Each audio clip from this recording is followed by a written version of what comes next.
You've heard of Christmas in July. Now get ready for Beach Day in December, gamers. Welcome, one and all, to Make Your Own Victory, the show where we attempt to capture 100% of the joy of speedrunning in 0% of the completed video games. My name is Quacksilver, and you all, I am so excited to be premiering today in this cold December afternoon. This is so wonderful. We have an incredible show for you today consisting of 5 runs, all of which do not beat the game and do not roll credits. For that is the conceit on this show, and I couldn't be happier to be sharing it with you all.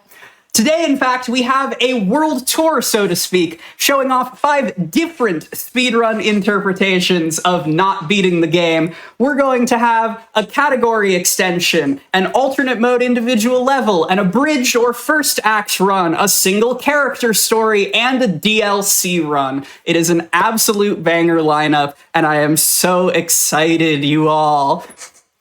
We're not going to waste any time in getting into it because we all have a lot of time to be spending together this afternoon on Hotfix. So, without further ado, I am delighted to welcome to the stage a runner who perhaps needs no introduction, a multi-hyphenate Kirby maven who picked up this category off of a challenge in her Twitch chat, which I think is nothing short of iconic. Please make some noise for Beam Queen Soul running Kirby and the Amazing Mirror all goal games. That is a heck of an intro. But yes, hello. Well, welcome to Make Your Own Victory, where we reveal that Meta Knight is a strong, independent orb who doesn't need no turf to save him. So, I've run this game pretty recently on Hotfix.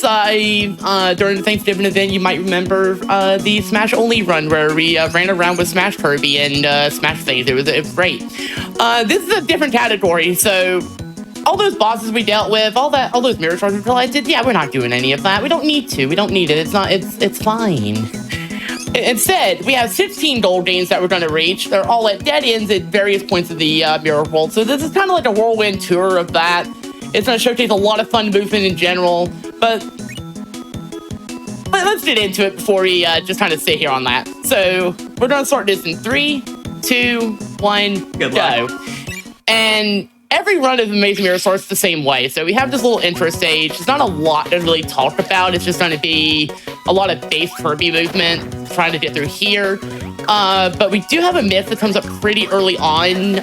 Again, most runs do this, unless you're doing, say, some other very specific run. That probably won't show on here because those reach the credits. But instead, we're going to go here. Hopefully we did this first try. Let's go. We got first try. So what is the Kirby and the Amazing Wheel, where Kirby's just going to be going around very fast, very quickly. Wheel is just fantastic movement in general.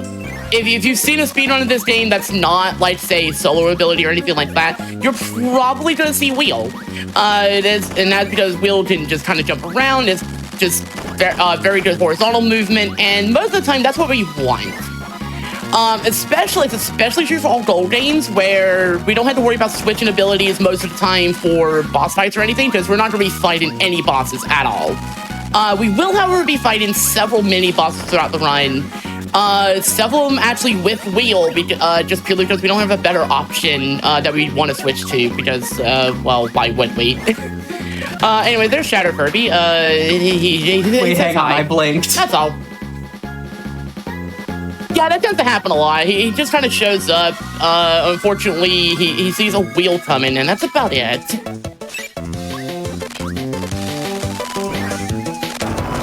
But where this run will kind of differ once we get a little bit further in. Right now, this is very much you sort of in an Amazing Mirror run. The flowchart goes the same way every time.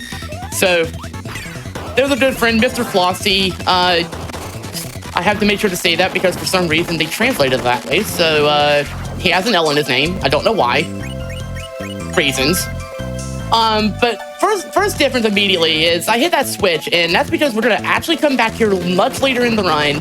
There is a gold game we actually get nearby, but we don't want it right now.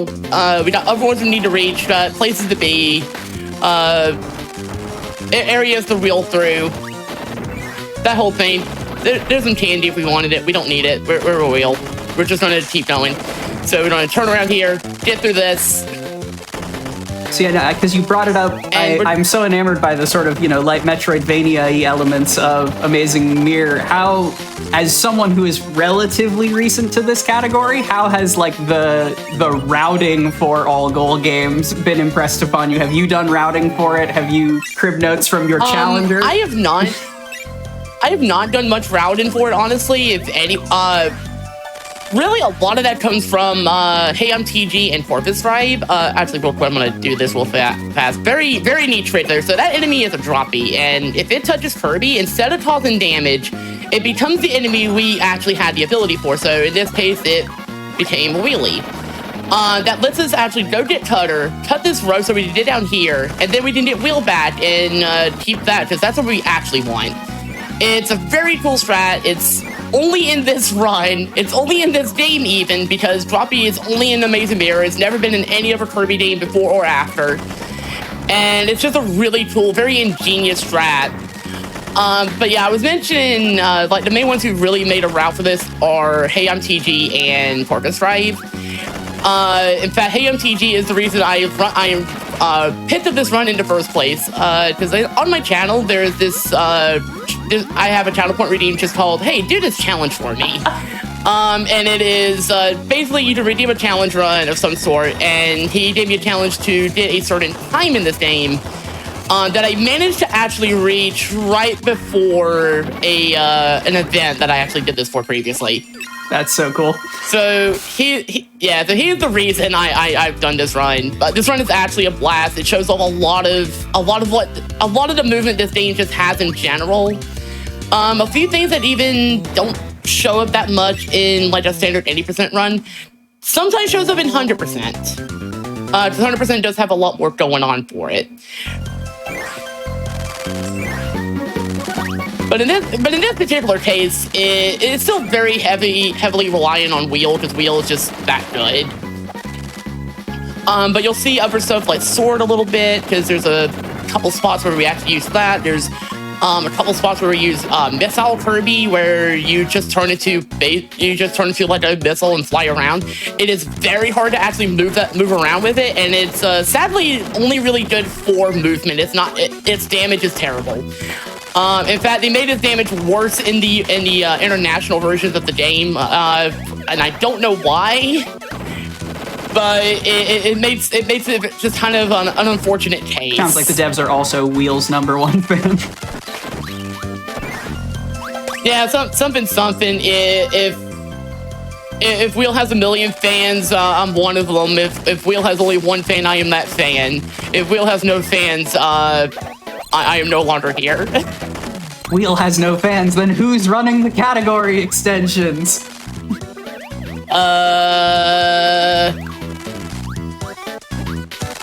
B somehow. No, I think... Brandon, I say this, and Wheel is not my favorite ability. My favorite ability is pretty much in the name. Really, Bean Queen Soul? What's your favorite Kirby copy ability? I wonder. It's probably Mirror. Checks out.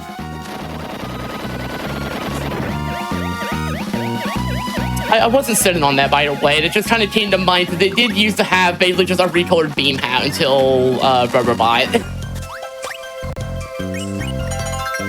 So it was like it kind of had like it's beam, but it's not kind of deal. But yeah, if you've seen other runs, especially if you saw Smash only during the Thanksgiving event, you'll know this is a path that was not taken at all, and that's because we wouldn't be taking this in any other run unless we were doing 100%, and even then that might vary. But we're just gonna kind of run our way through here. And we're actually almost done with this segment. So now most of these are kind of named after whatever would be in this route to deal with. For example, there's a mini boss here called Boss Boxer. You will see him once in the run, but not here. And honestly, part of that's because Boss Boxer is not the most fun mini boss at all. And we don't have to fight him because he's in a different spot in that room. So we just stay above, go into the door. And you've already seen these now, but these old games are kind of neat. You just play around with the warp sword, grab several items as you can. Usually it's usually food, batteries, or 1-ups. A lot of 1-ups. I've definitely had runs where I've ended with like 40 to 50 lives because of just how many decided to pop up during the run.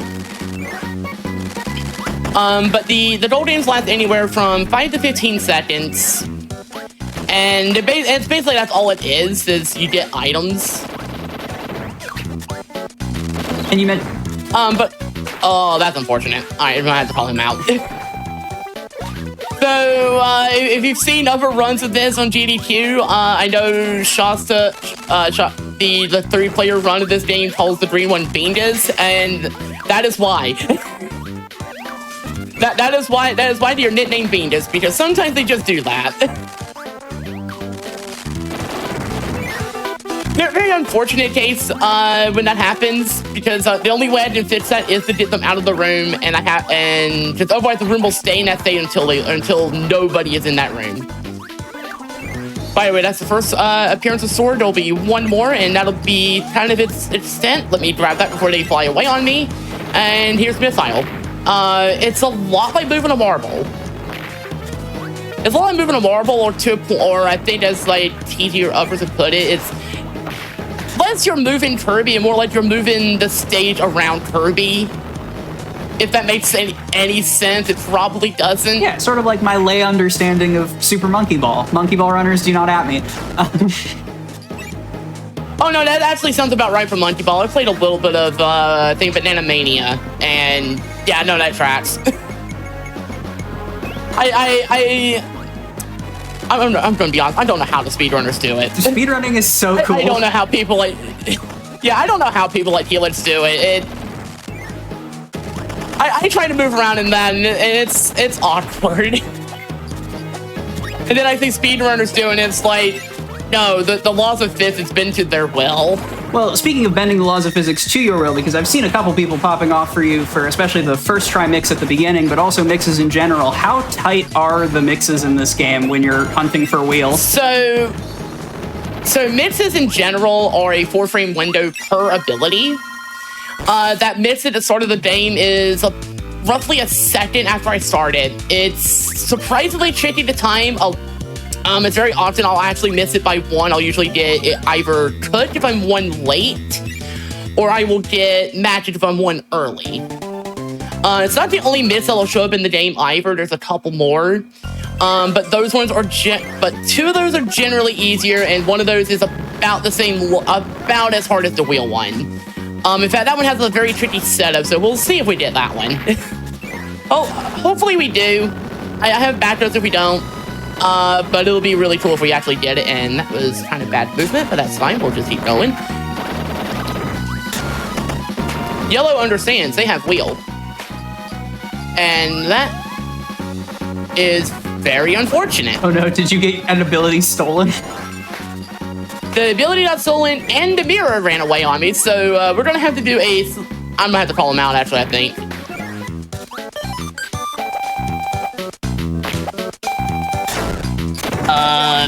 I really need... Okay, you know what? It's fine. So that's unfortunate. Sometimes it just happens. But yeah, there's a drop that's like right near there. If I'm unlucky on movement, they'll take the ability before I actually hit the mirror. And if I do anything too close to them, they'll get very easily scared and run away. And unfortunately, Red Kirby decided to also just kind of mess with me in a pretty bad way. So now we don't have missile movement, we have burn-in. So hope you like this for a moment, because that's what we're going to be doing now. Kirby looks like he's having a great time. I mean, he probably is. Especially the ability description's anything to go by. All right, that works out. That works out. We're fine. But yeah, like the ability to switch over burning is like flaming tackle time. Who's gonna stop me? So no, I think Kirby's kind of enjoying himself. But it's not as fun as the miss all movement. It would that would have been really neat if I could have kept it. But sometimes the other Kirbys can be kind of mean. But they made well, but oh, that's fine. This setup's also a little bit tricky. And right now it's not wanting to play nice. We'll get it. And that's one light. Oh no. That's fine, we got this. Nice. See, we got it. Yeah, that one's very tricky because it's effectively the second ability. But the way the game does mixes, the first ability is actually unobtainable. It's always so it's always your second one that you'll get if you hit A like right as you did the mix. Unfortunately, in this game, you can't buffer the input, so it's very hard to actually time. And it's not uncommon for if you mess it up, you'll get cooked instead, but more often than not.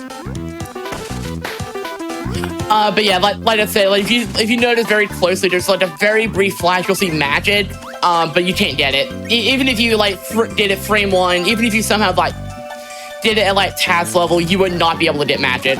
You would always get wheel. But it does make that mix a little bit easier because it's honestly easier to time because it's at the very start of the mix. That's when you have to worry about it. There's another this may show up a second time. It depends on what the other Kirbys have, because if any of them have a cut-in ability much later on, I won't have to do that mix, and if they don't, then I will. Kind of simple as that. Very binary, very yes, no. But apart from that, there's also another mix I'll be doing later where we actually get UFO ideally, and that one's probably one of the harder setups to actually do. And the time for the mix itself isn't any worse than the others. In fact, it's honestly, I think it's a little sooner than the wheel mix in the intro. But it is a harder mix because of how we have to set it up. And trust me, you will see when we get there. Hopefully I did it first try. That'd be really cool if I did it. And when you say set it up, you just mean the physical positioning of like getting two enemies to inhale at the same time? Yes. Yeah, because what it is, we have to like go into a waterfall while hovering, throw an air puff at this enemy, and then inhale it alongside another one, and that's how we get the mix set up. Yeah, seems fine. Seems totally normal. Honestly, it's a mix that shows up in most runs of this game, at one point or another. Unless you're starting out. If you're starting out, you probably wouldn't be going for it. You'd instead be taking a sword enemy at the end of that room and then using that to do kind of a stip that we actually did it for. That one is very aptly named Sword Stip. It's what it sounds like. You get sword, you stip a thing.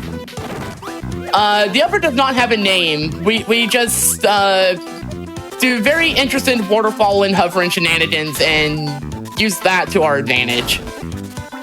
Also, this room is can sometimes be kind of not great, and that was the switch I was supposed to hit. Yeah, we also had a lot of switches in this run.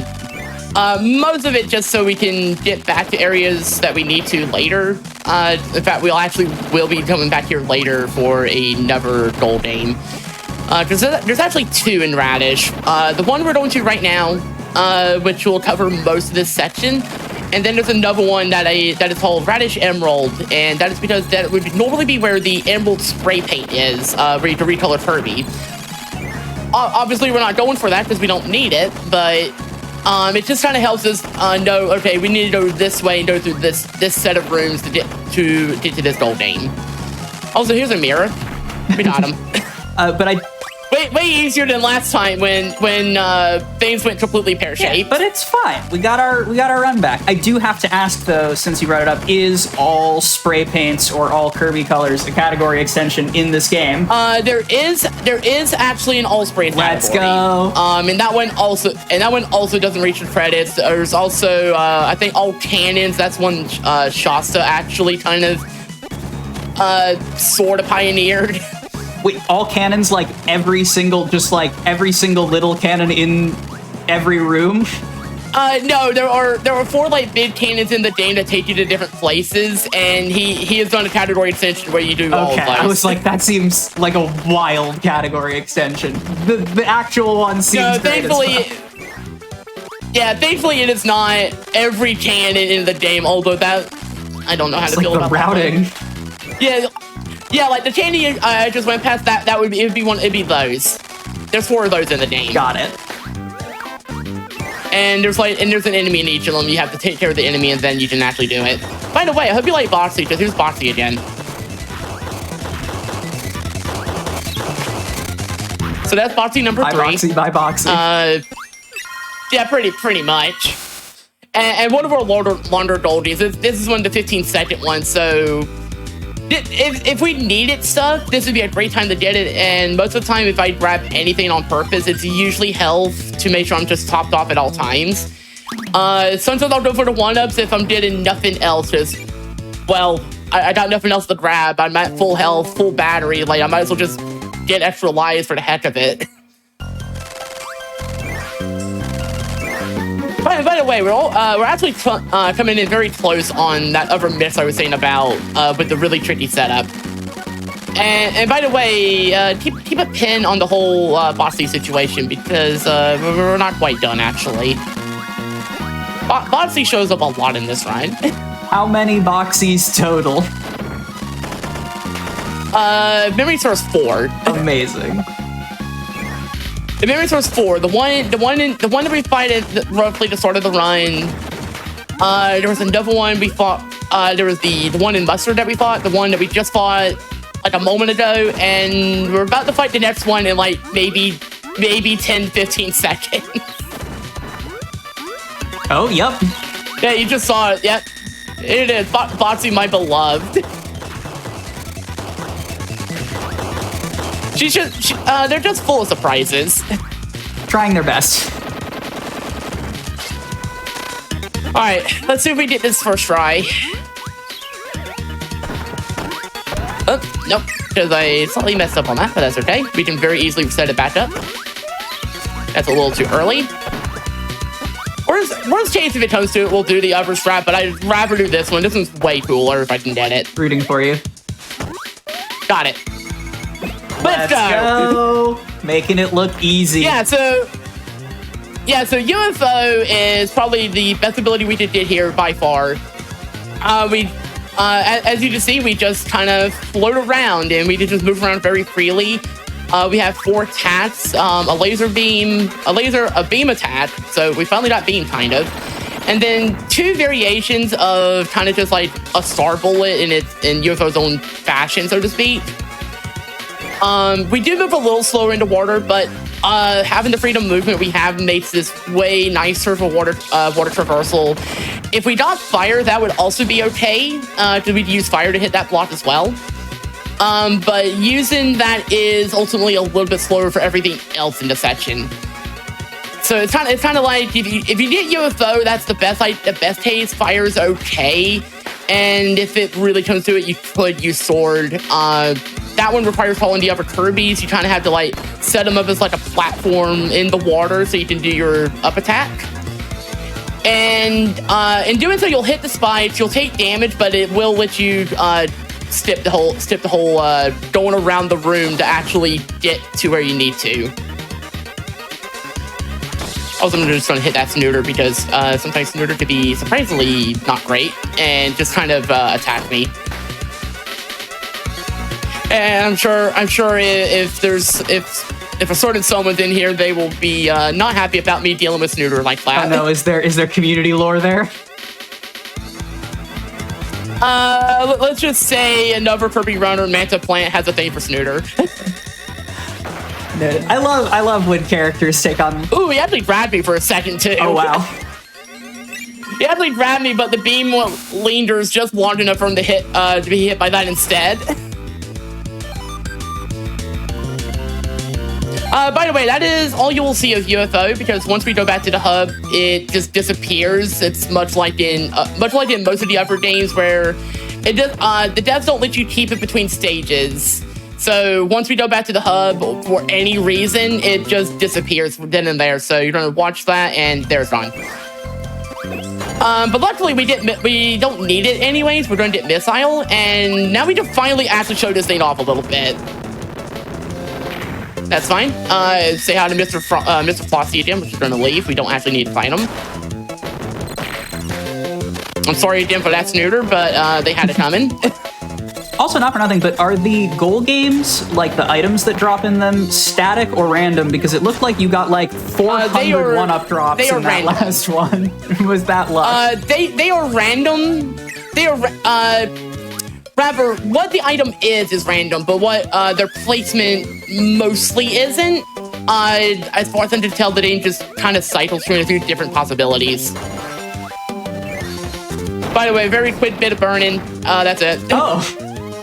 That's all I need it for. It just makes getting through there a little bit nicer because of the sword knight that's right there. Okay, good. Got rid of those. And also, any pulling threes in the chat for Battlefire. True. Battlefire is very French-shaped. Unfortunately, they're also on fire. Bad combination, perhaps. It's like they look like a friend, and I want to hug them. However, if I hug them, I'm going to ignite. So maybe I shouldn't. Has Kirby perhaps considered skill issue?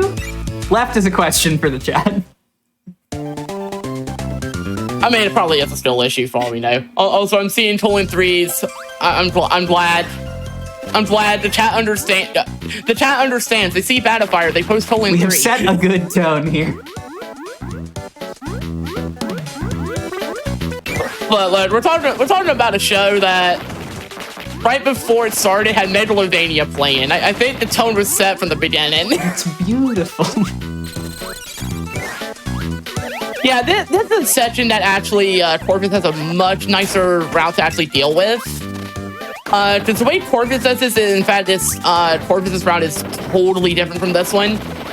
You actually would have wheel for this section, and that makes getting through here a bit nicer. Aside from this room is still just kind of awful. If there's any room in the game I want to be at full health for, it's this one here. Because it's very easy to take a lot of damage. Like, I'm already at half health, as you can see. And I've definitely had runs of this where I have died during this room, or I've been at like 1 health coming out, because it's just rough. It's a lot of very tight spaces. Also, I do see that yellow has sword at the moment, and I don't know how long they'll keep it, because what the other Kirby do is effectively random. I have no control over it. Case in point, it's gone. Okay. Amazing mirror, everyone. It's like there's no predictability whatsoever to what your pals have there. No, there really isn't. The other Kirbys really just kind of do their own thing for the most part. You just hope what they're doing happens to coincide with what you want. Incredible. Sometimes that happens. A lot of the time, it doesn't. Anyway, this is one of the shorter ones. If you're playing this game like casually, this is probably a route you'll end up going just kind of, not by accident, but just in general. So you'll see like, oh, there's 2 paths. I wonder what's this way. And if you go this way, there's actually a master hand in this room. But if I went down this ladder, I would fight Master Hand. It would give me Smash Brothers Kirby. And that is real good if you haven't seen the Smash Only run. But we don't need to fight him here. So Master Hand can just kind of relax. I don't know what he's doing here in the mirror world anyways, if I'm being honest. But sure. But yeah, that's also the first kind of dead end a lot of people will run into, because it's also kind of how the game shows you, like, oh, hey, here's gold games, I guess. By the way, I said about coming back to Radish later, and now we're here. Very neat little short segment, so we swap the miss off for like the rest of this room for a lot of vertical movement, and then we drop it, get wheeled back, and then we just kind of finish the segment by just rolling through at the speed of curb. You know how it is. That place is to be, follow his rainbow. Yeah, no, that's a Kirby thing for sure. Sure. But yeah, this is like the shortest segment of the run. It's like 40 seconds. And you had said and it's mostly that. And you had said the goal game prior to this one is typically the first that a casual player would encounter? Yes, because a lot of times you're going through a certain way, you'll just kind of hit that one instead. You might go left instead of right, or rather, you'll go right instead of left. And they'll hit that, and they'll be like, okay, I'll go the other way now. Pretty much. Also, I hope y'all like Peppermint Palace music, because the Peppermint Palace music is great. Yeah, I mean, I'm a sucker for Kirby tunes, no matter what. I mean, it's Kirby music. Name me a bad Kirby soundtrack. I'll wait. Exactly. Oh, that's actually the one door. There we go. Now we're in the right one. Yeah, sometimes I'll get a little bit crossed up on the doors. Luckily, most of the time, you don't have to worry about, oh, the door isn't there, so I can't go back. And trust me, it is very tragic when that happens, because the only way you can go back is to press L, call the warp star over to come back to the hub, and then go back the entire way. Oh no! How many runs have you lost to that? I've definitely lost a couple of runs to that. It loses like 30 seconds or so if it happens. Kind of just depends on where it happens. Most of the time, where it does happen is pretty early on. I'm gonna move away so I don't get hit by him falling on me. But we're gonna leave Peppermint Palace for a little bit. We're gonna actually go to Candy Constellation. So now we're in space. Of course. Somehow wheel still works the same way. Gravity doesn't change. I'm not sure why, but it's Kirby. Don't question it. Gonna try to make sure I don't have them go up on me, so that's good. Go through that door so we can actually replace the blocks that would have kept us from coming here. And we're gonna actually hit this switch so we can come back here later. This is actually also gonna be where we do our final segment of the run. And we do fight a mini boss. I wonder if there's any guesses of what we'll be fighting when we get there. Now, I'm not gonna say yet. Now, you already said there are 4 boxies, and I think we've seen 4 boxies, so that would eliminate my one guess. Yeah, so luckily we have one out of the running, because it ain't boxy. But there's definitely others. I will let the wisdom of the chat prevail here. Yeah, we'll see what chat thinks. Also, we're going to get a double star here for a really neat setup. So here's Box Boxer. He's going to punch me, he's going to do walkies, and then we're going to take him out with a double star and leave. Amazing. Box Boxer is definitely one of those more infamous mini-bosses. Very few people if anyone likes them, it's because of the design. Otherwise, Box Boxer is kind of awful. Follows up a lot of moves, a lot of everything it does by walking to the other side of the arena. If he catches you, he will grab you, throw you up, clap his ears into you, and send you flying.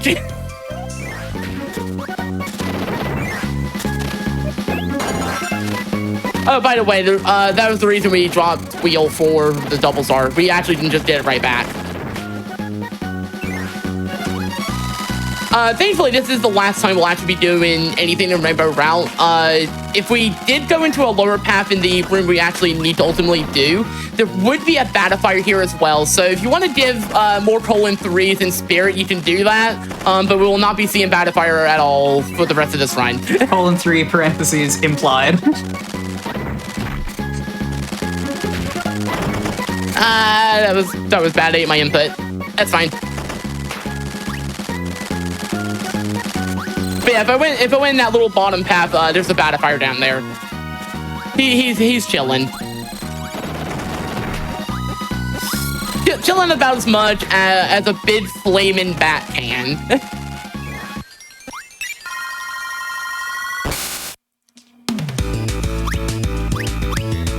Also very short goal game. Oh, I see somebody decided to put in the colon 3 star. Colon 3 asterisk.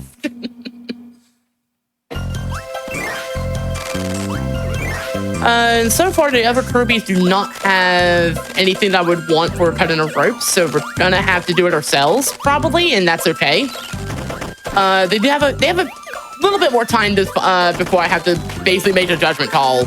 So let's see what they have when I get into the next room, and they have nothing. So we are going to drop the wheel. We're going to get cutter, and we're going to use that for a little bit, just so we can hit precisely one parentheses 1 rope. That's it. That's all we need a cutter for. So we'll have the mixer wheel. Luckily, we have a pretty easy setup. It's very similar to the mix we did during one of the Olive Ocean segments. So I'm gonna make this fully drop down, drop both of them, get wheel, perfect. Free and easy. Didn't have to redo it this time. And here's Fan Fan. Fan Fan's adorable, but Fan Fan is mean. Fan Fan does seem to be copying your wheel strats. Fan Fan is very much a meme in the community. Honestly, small shout out to Aiden MSE. They're part of the reason why Fan Fan's a meme.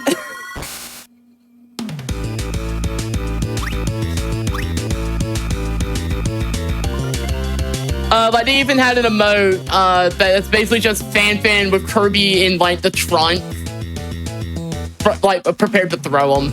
It's great. I love when the characters take on additional community lives. It's so wonderful. To be fair, again, Fan Fan's at least cute. Like he's not a cute design. He's just mean to deal with as a fight. But yeah, we're gonna come back here real quick. Wheel away across. And instead of this upper path, we're gonna go down. Because this is actually where we did our goal game at. If we'd lost wheel, also, there's a very convenient wheelie right there if we did need it, but thankfully we don't. And now we have this fun room where we have several Gordos to start off. Have this enemy here. And now we're pretty much good for the rest of it. Shadow Kirby might show up here again, and he did. Okay. He wanted a hug, but unfortunately, again, we were wheels, so I don't know how you hug a wheel. Very quickly, it looks like. Very quickly, it might leave you wheelie tired. Oh no. That hurt me. Congratulations. I made the host hurt. Let's go. But yeah, this is the final segment. We go back to Candy Constellation. We go back through this room. You know it, you love it. Lots of star blocks, so I can't actually wheel. If I do this, it'll break the blocks. I will die, and I will be sad. We're gonna go lower path now, and then kind of work our way through this kind of maze room. Honestly, it's actually not that much of a maze. It's really only like up 2 branching paths. Also, shout outs to this room that shows up in Star Allies for some reason. I'm not quite sure why, but it's in there. I've definitely had people joke, oh hey, it's from that game. By the way, we're done with wheel. It's time for fire. Fire gets one little last minute thing. By the way, if you guessed Bonfers, you were right. And if not, I don't know what to tell you. But yeah, the final boss is technically Bonfers. That's amazing. But this is the final goal game. Time will be at the end of the Kirby dance. So I guess small shout-outs. Again, shout-outs to Hey I'm TG and Corpus Rive, to the other ones that initially made this run what it is. Also, time. But yeah, especially TG, because again, if it wasn't for him, I probably wouldn't have done this run anytime soon, and I'm glad I did. This run is a blast. Also, as you can see, no credits and no mirror shards, so Meta Knights just don't have the deal. We did it. We didn't beat the game. Let's go. We beat a thing, but we didn't beat the game, and that's what this show's about. We made our own victory. Oh my gosh. Exactly. So thank you so much. Tell the people where they can find you and what you're up to. Yeah, of course. Before I do though, also I wanted to give a shout out to the Kirby community in general for because there's a lot of good people from it, a lot of different runs and stuff. If you want to learn anything from it, you can find our Discord server on speedrun.com/Kirby. We have a speedrun wiki at kirbyspeedrun.com, I believe is the address for it. It's a work in progress. We would love to have you all the same. As for myself, you can find me at twitch.tv/BeamQueenSoul. I do a lot of Kirby speedruns as well as other platformers. I also love doing runs like this where it's not like 80% or anything. It's like this weird thing that just kind of shows off things that you wouldn't normally see in other runs. And it's also why I love doing this run. But also you can find me at the same name on both Blue Sky and Twitter. Pretty much, if you see that name, it's probably me. Or also follow because you see the QDV on the screen. Amazing. But otherwise, I know we got a bunch of other runs coming up. Yeah, couldn't have said it. And they're all gonna make their own victories. Hey, couldn't have said it any better myself. Thank you so much again, Saul. And to all of the people watching, we are going to take a quick break, stretch a little bit, prepare for our next banger of a run, so please do not go anywhere.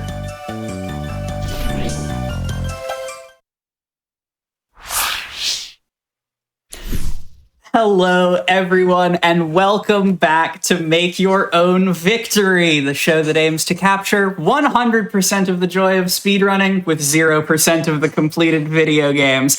We are off to the races, but also, if you are watching this, regardless of when you are watching this, this is the final new show premiere of Season 4 on Hotfix, which means you are honor-bound to check out all of the Season 4 shows, because I am holding up from behind here. So if you're interested in that, you can go to gamesdonequick.com/hotfix and check out our entire Season 4 lineup, which has some complete bangers, as well as check out an in-depth schedule for the upcoming week of runs. And I do want to give a special shout out to the other new premiere shows in my sort of cohort: Hidden Heroes, Game Over, Perilous Paths, Crosshair, all fire shows. Obviously, there's a lot of great Hotfix shows, but I gotta stick it up for my team.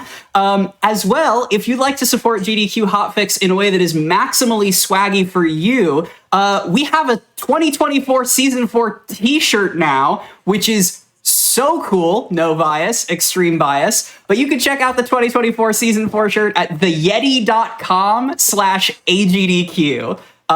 It's got all of the logos for the Season 4 shows on it. It's incredible. But without further ado, I would love to welcome to the stage. It would be irresponsible of me to put on a show for you all and not include my undying love for indie games. So I'm so excited for this next run. It is one of the best indie games to come out this year, and one of the best people straight up to be an ambassador for this or any other game. Please welcome to the stage Happy by 3 running Crypt Custodian Boss Rush. Oh, stop. You're too nice. You're too kind. Hi, I am Happy by 3. I am obviously dressed to the nines, which is to say not wearing my tie and have my top button unbuttoned to celebrate the premiere of this show, and not because I have to immediately go teach high school jazz band after this. I'm dressed up for the premiere, I swear. This is Crypt Custodian. It's probably the best indie game of the year, if not confidently. Depends if we're counting Beastie Ball. We can get right on into it because there's plenty of time to talk about stuff in the boss rushing. I'm going to make sure speedrun mode is on so that it tracks my time, and then go into the boss rush menu. The speedrun timer will only track time in game when I'm fighting the actual bosses, so menu won't count toward that leaderboard time. But for the purposes of this, it seems fair to include all of the menus if we're going to have the timer running for most of the menus. So let's say time will start when I open the Pot of Spiders menu and start equipping stuff. So we will start time in 3, 2, 1. Cool. So we can choose our difficulty. We're going to do easy for everything. And then we only have 5 points available for Pot of Spiders, so we're going to use Better Broom. You will notice no matter what else we do, we always take this upgrade because it increases your damage by 30%. And when all you're doing is killing bosses, doing more damage makes you go faster. So Pot of Spiders introduces us to the first of our sort of 2 mechanics that we use for boss fights, which is dash attack spamming. So you'll notice that... it's over, by the way. On some bosses, I will be spamming dash attacks, which sometimes you'll see my attack look like a little like carrot instead of like a slash. That means I've hit the dash attack as intended. And because we're spamming dash attacks, we're going to equip this dash blaster that causes damage when we dash. So we get basically double damage every time we do a dash attack. Dash attacks are really good.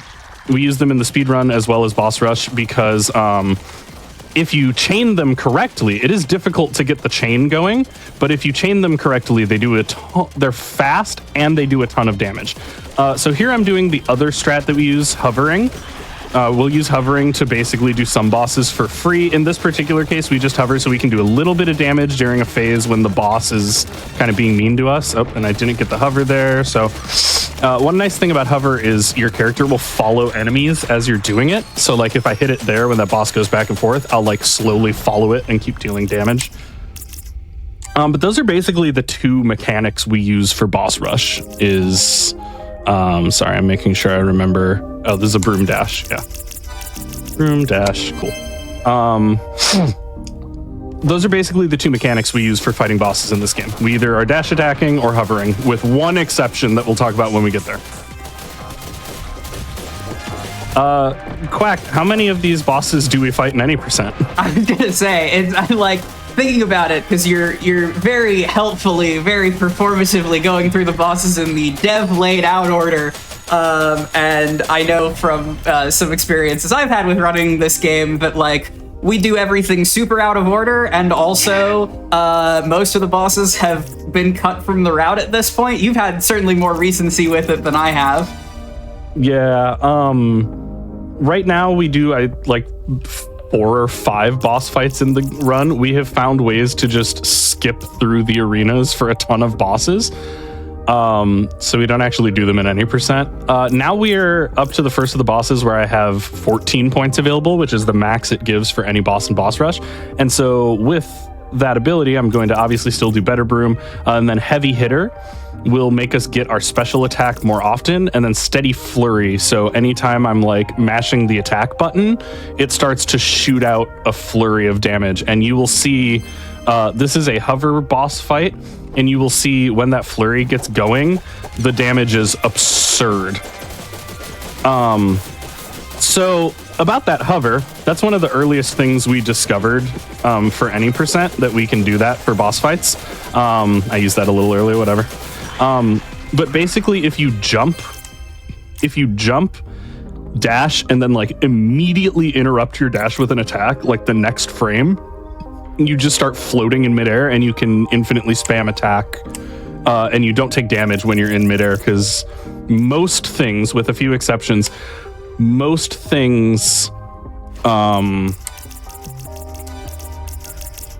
I was remembering what to take. Most things, hitboxes are on the ground and don't actually have like a vertical axis, so you don't take damage.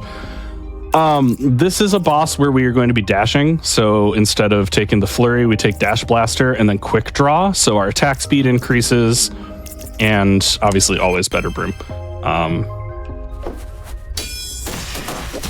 And so this is a tough one too, because like by the nature of this boss, our dash will sometimes take us away from the boss, and so that's another thing, is you have to, in addition to trying to do this like basically frame perfect repeated input to chain dash attacks, you also have to be thinking about positioning. Yeah, for a second there, that's like what we're going for ideally, but it's very hard to get that consistently. And mashing through the intermission text SMH. I know, I'm a monster. I guess you'll have to play the game to find out what it says. Oh no. So true. Because this is nominally a movie that we're watching. That is a film. That is, in lore, a film. Quick draw, better broom. This is Moonman. This is another dash attack one. Moonman's fun because if you dash correctly, which I did not, you can dodge all of those attacks without interrupting your dash spam. And so there is a really fun, like, optimal version of this fight where you, like, never stop spamming but also don't take any damage, which is very hard but very cool when it happens, and you feel very good. And now we're on Rail Rider. So Rail Rider, as you said it. Rail Rider starts out with, okay, so 2 out of 3 times I've practiced this morning, I've gotten this trick, and this is like blink and you miss it. So I'm going to talk about it before I press continue. There is a trick with Rail Rider where, especially here when we have the damage output from Flurry, if you immediately jump off of the platform and hover, it is possible to just barely get far enough that your attacks are hitting Rail Rider in that hover. And if you get there, it's very, very, very precise, but if you get there, this is an 11-second boss fight. Casually, without that strat, this is like a 3-minute boss fight because of the way the cycles are. So no pressure, good luck. Yeah, this is a very difficult trick. No, that was way too early. No, I'm gonna restart it a few times because I think we can get it. If I don't get it, third restart, we will just do the backup version. I believe. No, too far. Okay, so this is no big deal. We should still be okay, but what's going to happen here is instead of getting a guaranteed 1 cycle, he is now going to go through some of his cycling, and then actually I'm just going to restart because we took too much damage. If you don't get the hover on the first try and you get it here, there becomes an RNG element. So ideally, I'm going to keep mashing here. And in a perfect world, he's just going to float down right in front of us. Yes! Okay, good RNG. Right. So now, fight is won, guaranteed, done, easy. But yeah, if you get that very precise hover at the beginning, that is like a 12-second fight. And it's infuriating how hard it is to save so much time. Which is why the order that I am doing things in right now is not really the order we do if you're like trying to do PB runs of Boss Rush. Who am I fighting right now? Imposter. Okay. I'm like, I forgot to check. We don't do like dev intended order for Boss Rush. We kind of order it so that like the hard tricks and the RNG fights happen first. And then that way, if you like miss a trick or you get bad RNG, you can just reset early instead of like having to wait. I probably shouldn't have used that there, but whatever, I'll get it back right now. So the goal here is to do enough damage that he immediately respawns in the middle. That's perfect. So that's a 1 cycle on that, and now the rest of the fight should ostensibly be free. This is one of the RNG ones though, because which corner he spawns in that first phase is a little bit RNG. And so there's a little bit of like hoping that he spawns in the corner you pick. Hey, Quack, can you help? I can't tell which one is the right one. Okay. Everyone in chat needs to help as well. I'm gonna go with left. Left is the fake. Left is the fake? Left is the fake. Final answer. Yay, you were right. Let's go. Great work. That's my favorite joke in the whole game. The game we are perhaps underselling the comedy of this game. It's a whole Metroidvania, and you should play it. It's fantastic. I cannot recommend this game enough. All right, so now we are on to Grief. This is another horizontal platform fight where we're just doing a lot of dashing and avoiding damage. This is a little easier in Boss Rush because of the extra upgrades we have. In any percent, this fight is like hyper precise with all of this avoiding damage because it is quite easy to die here, but we should be fine because Boss Rush gives us so much extra health or extra damage output. So I'm just gonna like take the damage there because whatever. Easy. Nice. Last two. Ice Witch is one that for a while we thought hovering was optimal, and then we realized, of course, it can't be that easy. And also, because it has come up on the screen a couple times, the ranking system that the game is using, that also keys off of your taking damage or not, correct? Which is why we're not effortlessly A-ranking everything. Yes, so S plus is like, you have to not only get it under a certain time threshold, but also have to be damageless. So some of the speedrun strats sort of just accept that you're going to take damage, so they are not necessarily S rank. There is an argument to be made, therefore, for like an S plus only boss rush as a category, because it would take like fundamentally different strats to make sure that you're consistently S ranking. But yes, that was a really good fight. So that's a fun one because you're not only just spamming the attack, but you can die if you take too much damage there. So you have to like move yourself. So you're playing a bullet heck while also spamming the dash attack, which is interesting. And then we are on the final boss, which we do not fight in the speedrun because we have an arena skip. But luckily, we will fight her here. And this is very much a hover-friendly boss. If I can hit the freaking hover, there we go. Hover's hard. This is that one attack exception I was talking about, where Kendra's like wall attacks do have a vertical hitbox, so they'll hit you even when you're hovering. But it's no big deal because usually we only get one phase of it in this fight. And yeah, I guess while we are hovering and finishing off Kendra, play Crypt Custodian. Game's really, really, really, really, really, really, really good. Casually, all these fights are really engaging and fun. The speedrun is fantastic, and that is time. At a cool 441. Good for second place on the leaderboard. Oh, I'm still coming through stream, but my mic has stopped picking up in Discord, so Quack can't hear me.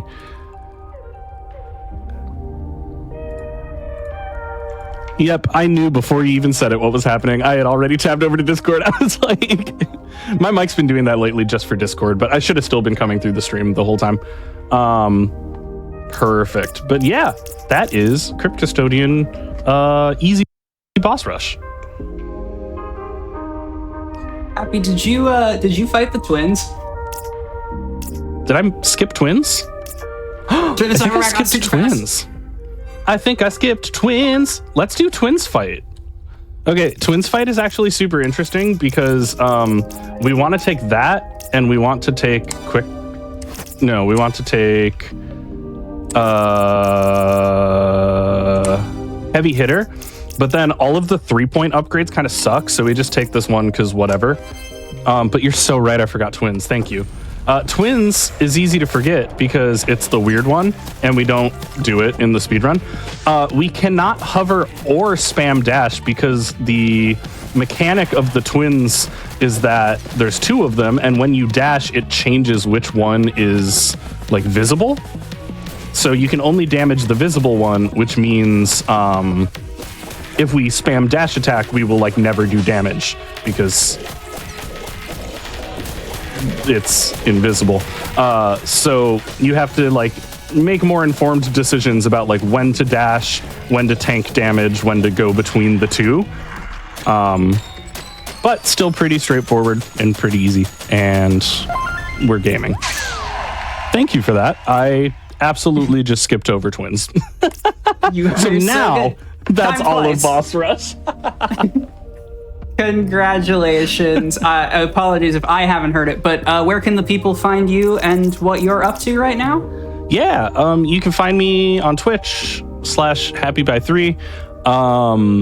I am running a lot of Beastie Ball lately, routing out different categories and just having a good old time with that. But I'm probably going to come back to Crypt for a little bit in the next month or so. So if you want to see some any percent runs of this, I really want to grind down to like the low 40s and get into that kind of elite block at the top of the leaderboard. So that's going to be one of the Decemeber goals.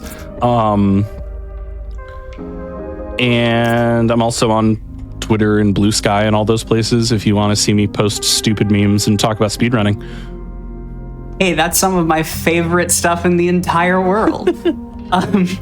No, thank you so much again, Happy, for coming on and showcasing this. Truly, blink and you miss it. I'm so glad we had the opportunity to show off an alternate mode, an IL sort of thing on the premiere show.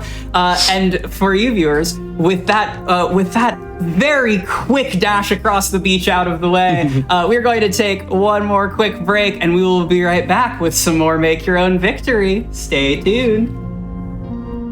Goodbye. Goodbye.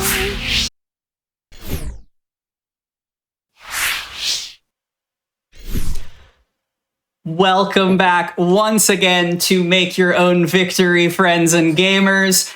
Shout outs again to HappyBy3 for that absolutely breakneck Crypt Custodian run. I have been overjoyed to see all of the support for our runners in the chat, as well as for the show and for Hotfix in general in the chat, and we're just getting started. But I am also honor-bound to inform you all that your subs, your Prime Gaming subs, your gift subs, and your bits cheered on this Twitch channel all help support Games Done Quick Hotfix. If you enjoy watching speedruns generally, we hope you'll consider subscribing to the channel to get access to our emotes and the ability to chat with other subscribers during our replays.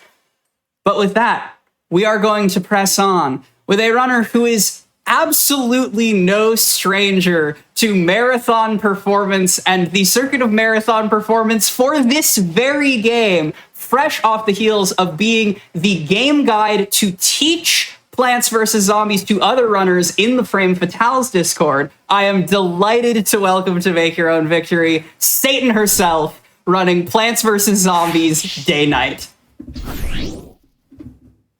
Oh my gosh, Quack, thank you for that fantastic introduction. I don't know if I'm Laura's representative, although yes, I guess I did do that. My name is Satan herself, or Satan isn't herself on Twitch, and here I am going to show you all day through night. So this one belongs on Make Your Own Victory because it's an abridged category. I did make it up. That doesn't mean it's all that complicated. It is really just running the day portion of the game and the night portion of the game. Lovely, though, that's a new word. It does play a little bit differently from any percent, so it is kind of its own distinct entity. And by the way, thank you, Quack, for having me on for your debut episode. This is so exciting. I'm so excited to be here on a brand new Hotfix show. And it's not just me. Go ahead and introduce yourself, Peter. Oh, hello, I'm Peter. I'm a PvZ speedrunner. I am a big enthusiast of all PvZ 80% adjacent speedruns, and this one is basically one of the coolest versions of 80% you can play. Very fun category, very easy to get into, and I would say Satan is a champion of this one, so you're gonna see it done by the best right now. Thank you. Yeah. Yes, if you want to learn Plants vs. Zombies and you're intimidated by that big, giant 3-4 hour timestamp on any percent, this category is a really great way to get into it. We'll explain kind of how it works, and I have a really cool tutorial on my YouTube, and there's all sorts of other resources for this game that are available. There's a lot of community members that are really, really helpful for this game and just want to teach new people the ropes. So, like, if you watch this and you're interested, please come and check out this game. I think it's really fun, and also I think it's a really sustainable game to speedrun because it does not destroy my arms, which I love. All right, we are going to name the file name I'm Peter, because I'm going to pretend to be Peter, I suppose. That's me. I know, I'm stealing your thunder. Two Peters, what is this, some kind of repeater? Repeater. We don't find that until 1.9. Anyway. Spoiler alert. The timer does not start on Start Adventure. It actually starts when we place our first pea shooter, so we're going to go ahead and get right into that. There is a very, very important mechanic that makes it so that Plants vs. Zombies is not an auto-scroller. You might look at this game and go, how can you even speedrun it? Why is this interesting? Well, the game actually has a self-balancing mechanic that makes it so no matter how well or fast you play, you're going to be dealing with zombies at an appropriate rate, and it's called the 50% rule. Essentially what that means is for every wave of zombies that spawns, and this is really, really important, pay attention, this is like the biggest thing in this game. For every wave of zombies that spawns, so that's for every collection of zombies that spawns at the same time, if you do 50% or more of their cumulative health, so all their health added together, the next wave of zombies is triggered to spawn. In other simpler words, the faster you kill zombies, the faster more ones are going to appear on screen. And so, simply, that means that the game is awesome! This is like the coolest speed game maybe ever, in my personal opinion, and I've seen a lot of them. It's super, super technical. There's a lot of ways to really creatively save time, and it just flows really interestingly. No two runs are going to be the same because there's RNG. It's really, really cool. But it's also a super skill-based game. A faster runner is absolutely going to go faster. And we'll explain all the ways in which you can go faster as we go. But unfortunately, 1-1 is the only random stage in the run. I explain the main mechanic during it because it literally is just place down pea shooters and hope the zombies spawn fast. But now we've got 1-2. So there's actually two distinct ways you can play this. You can play it kind of like you will at any other stage after this and let a zombie go to the mower, or you can just place down 4 sunflowers and react to the zombies with pea shooters, which is what I'm going to be doing because it is a bit more of a consistent strategy for marathon settings. But the mowers back here are going to be our most helpful tool during daytime. They are going to be able to let a zombie go to them at the beginning, which lets us build up a lot of sun. They also will destroy the entire row full of zombies when they're let go, so they're a nice little instant kill. And finally, they have a secret mechanic the game doesn't tell you about. PvZ loves having secret mechanics it doesn't tell you about. That's something to learn about this game. Which is that for 2 waves after you let a mower go, no zombies are going to spawn in the row that you have let that mower go in. So that means you can kind of, predict that zombies aren't going to be there for a little while and use that to your advantage for future waves. Yeah, right now I'm just reacting with pea shooters, putting the sunflowers down, all that good stuff. Things are going to get more complicated once we leave 1-2. Oh, Peter, I forgot to explain some of the exceptions to the 50% rule. Do you want to handle that? Yeah, sure. All right, so the 50% rule explained really well. The whole, reason why this speedrun is awesome is due to the 50% rule. Just the fact that, faster you kill zombies, faster you get to the next wave of zombies. All very well and cool, but there are a couple exceptions to the rule. Mainly, that being on the wave before the big wave. If you look at the bottom right of the screen, there's a little tracker that shows how much progress you've made throughout the level. Big waves are marked by a flag. On normal stages, every 10 waves, which is a wave being an individual set of zombies being spawned at the same time, every 10 waves, you get to the big wave, and then when you beat the final big wave, you beat the level.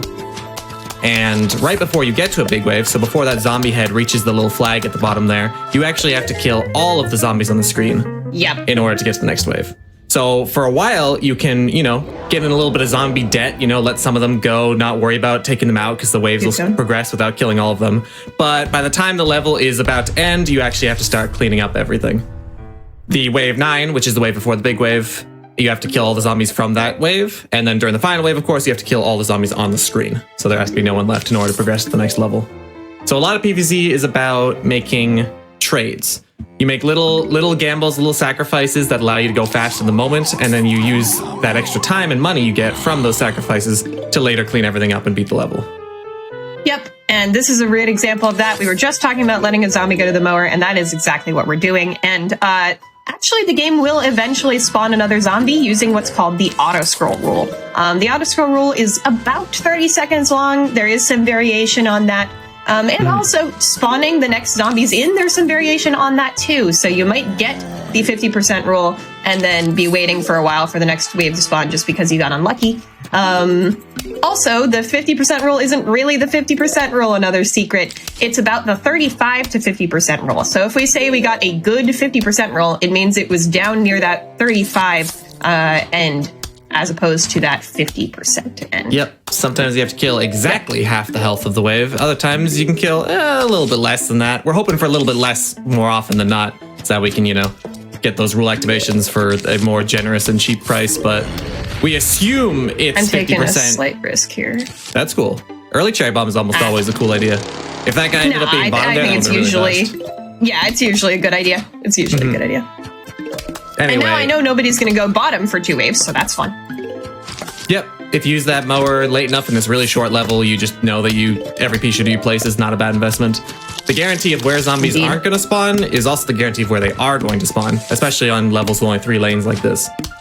So knowing where zombies are going to be, thanks to that mower manipulation, means none of our pea shooters are wasted. Absolutely. And here I'm actually going to predict a bottom pea shooter just in case. Nope, that's all right, no problem. There I was liable to potentially get a bottom zombie. So if it was a conehead, that would have been really bad. So I'd prediction pea shooter down there. But luckily we got perfect spawns actually for that final. So now we're just going to wait for the final wave of zombies to spawn. And funnily enough, they do give you Cherry Bomb, the first instant plant, on a level where it's a 3x3 at the end. So we just get to end the level with the Cherry Bomb. If you do use the Cherry Bomb too late into the level, you're going to get what's called a limiting factor interaction. So what that means is the Cherry Bomb is going to be the way you end this level, right? So if you use it to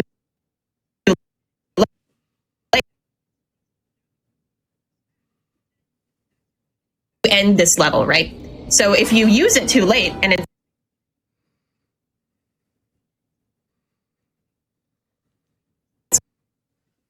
going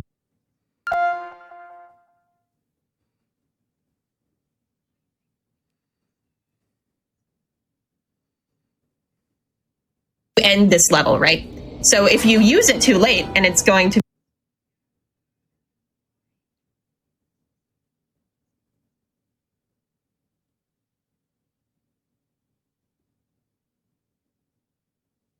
end this level.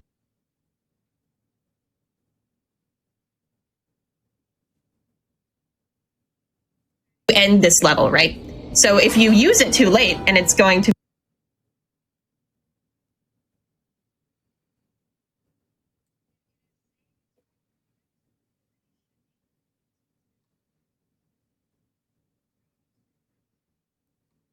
Cool.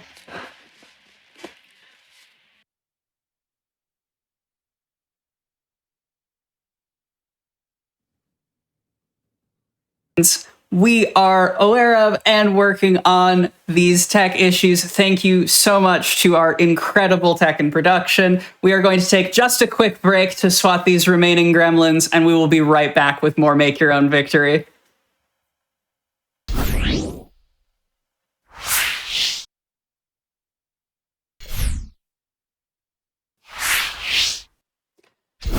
Friends, thank you so much for your patience while we handled tech on our end. You know what they say, if you want to make sure people learn something, you have to repeat it to them a couple times. So now all of you can go forth and know that the Cherry Bomb is in fact the limiting factor. But there's plenty more teaching to be done, so I'm going to pass it right back to Satan and Peter to continue Plants vs. Zombies.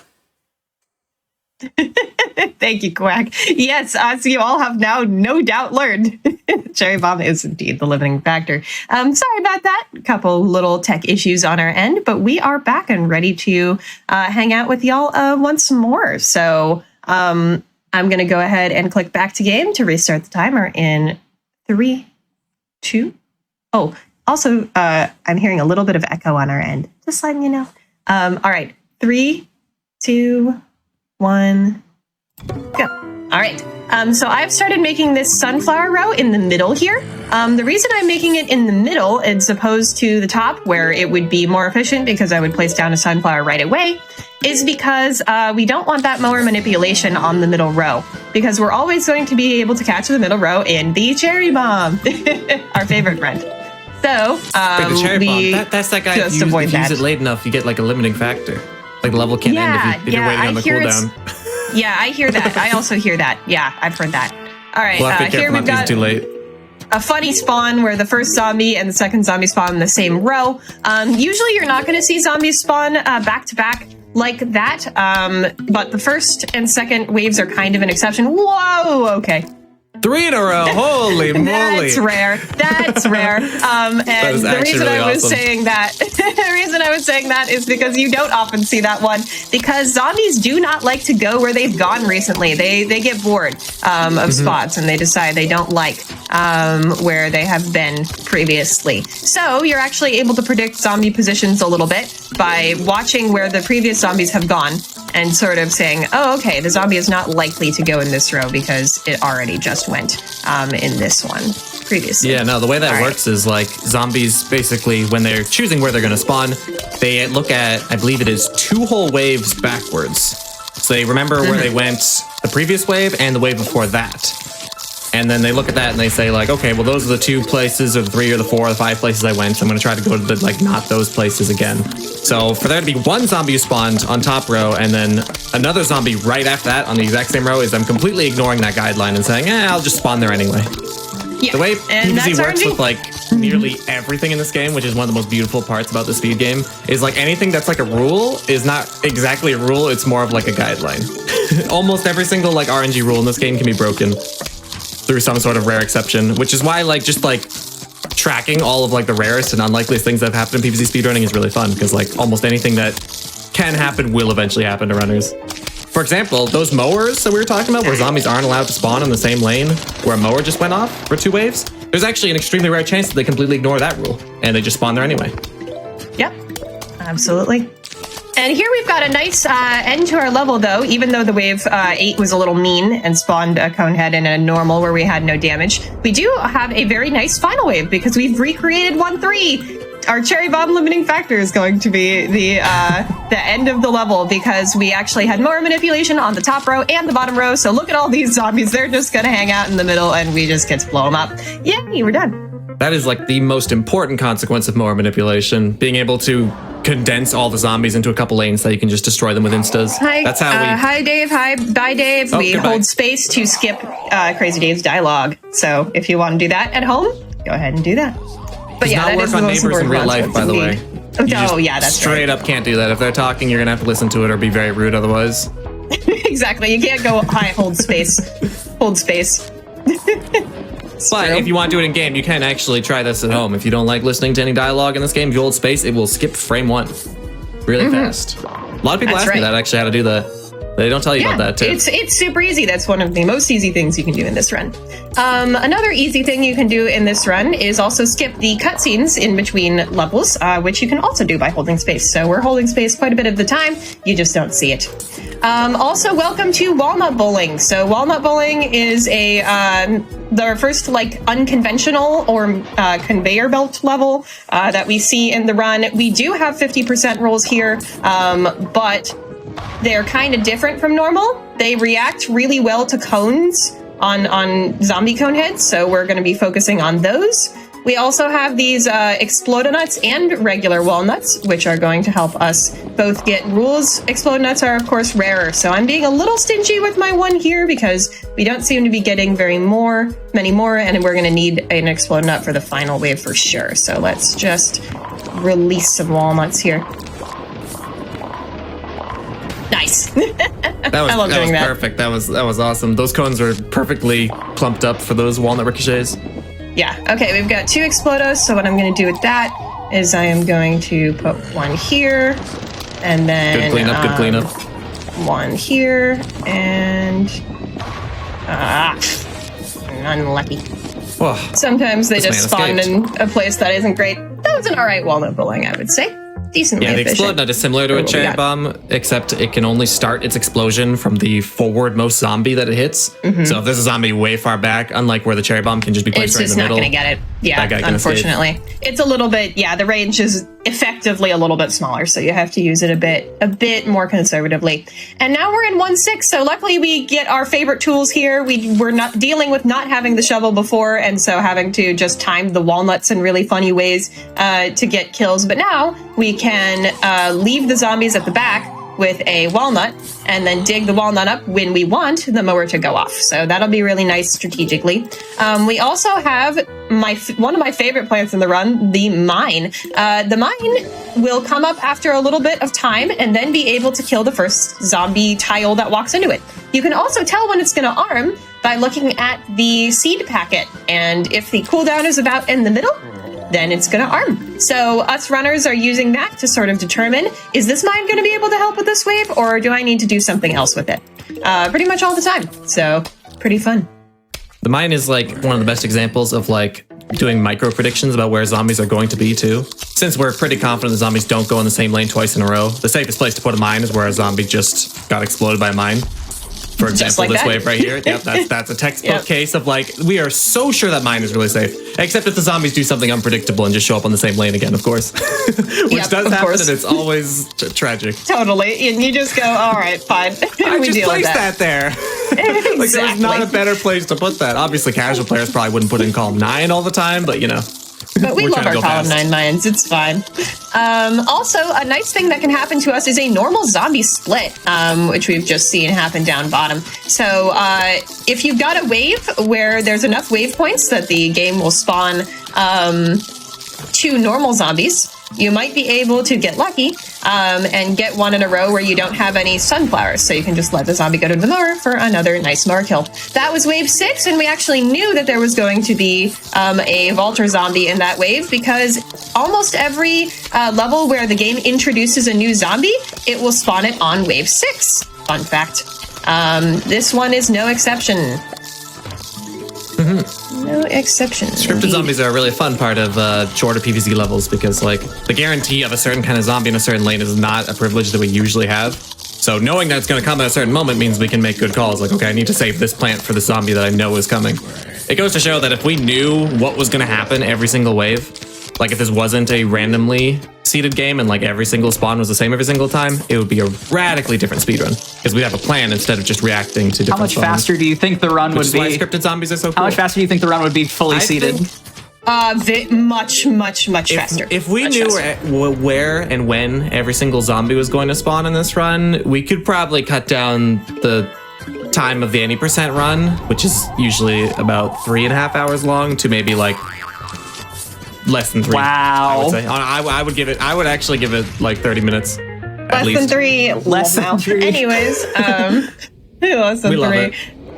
Yes, that is, I think, a good assessment. It really matters to know where the zombies are spawning. That's like the biggest thing in this run, pretty much, is predicting that and being able to, react to it. To get your rules. Also, another thing that we haven't quite talked about is how you should be using your instant plant. So right now we do have a reactive instant in the cherry bomb and a proactive instant in the potato mine. Your best use for all of these is going to be on high health zombies. If you see us concentrate these instants on like bucket heads and stuff later, that is definitely on purpose because the higher health zombies are going to contribute towards that 50% roll even more, and instants just destroy anything. So that means that just concentrate those on your high health zombies and you're going to be going fast. Yeah, zombies scale up in health really quickly. Like a cone head has 3 times more health than a normal zombie. So if you're talking a cone versus a normal, you get rid of that cone, you know you have a rule.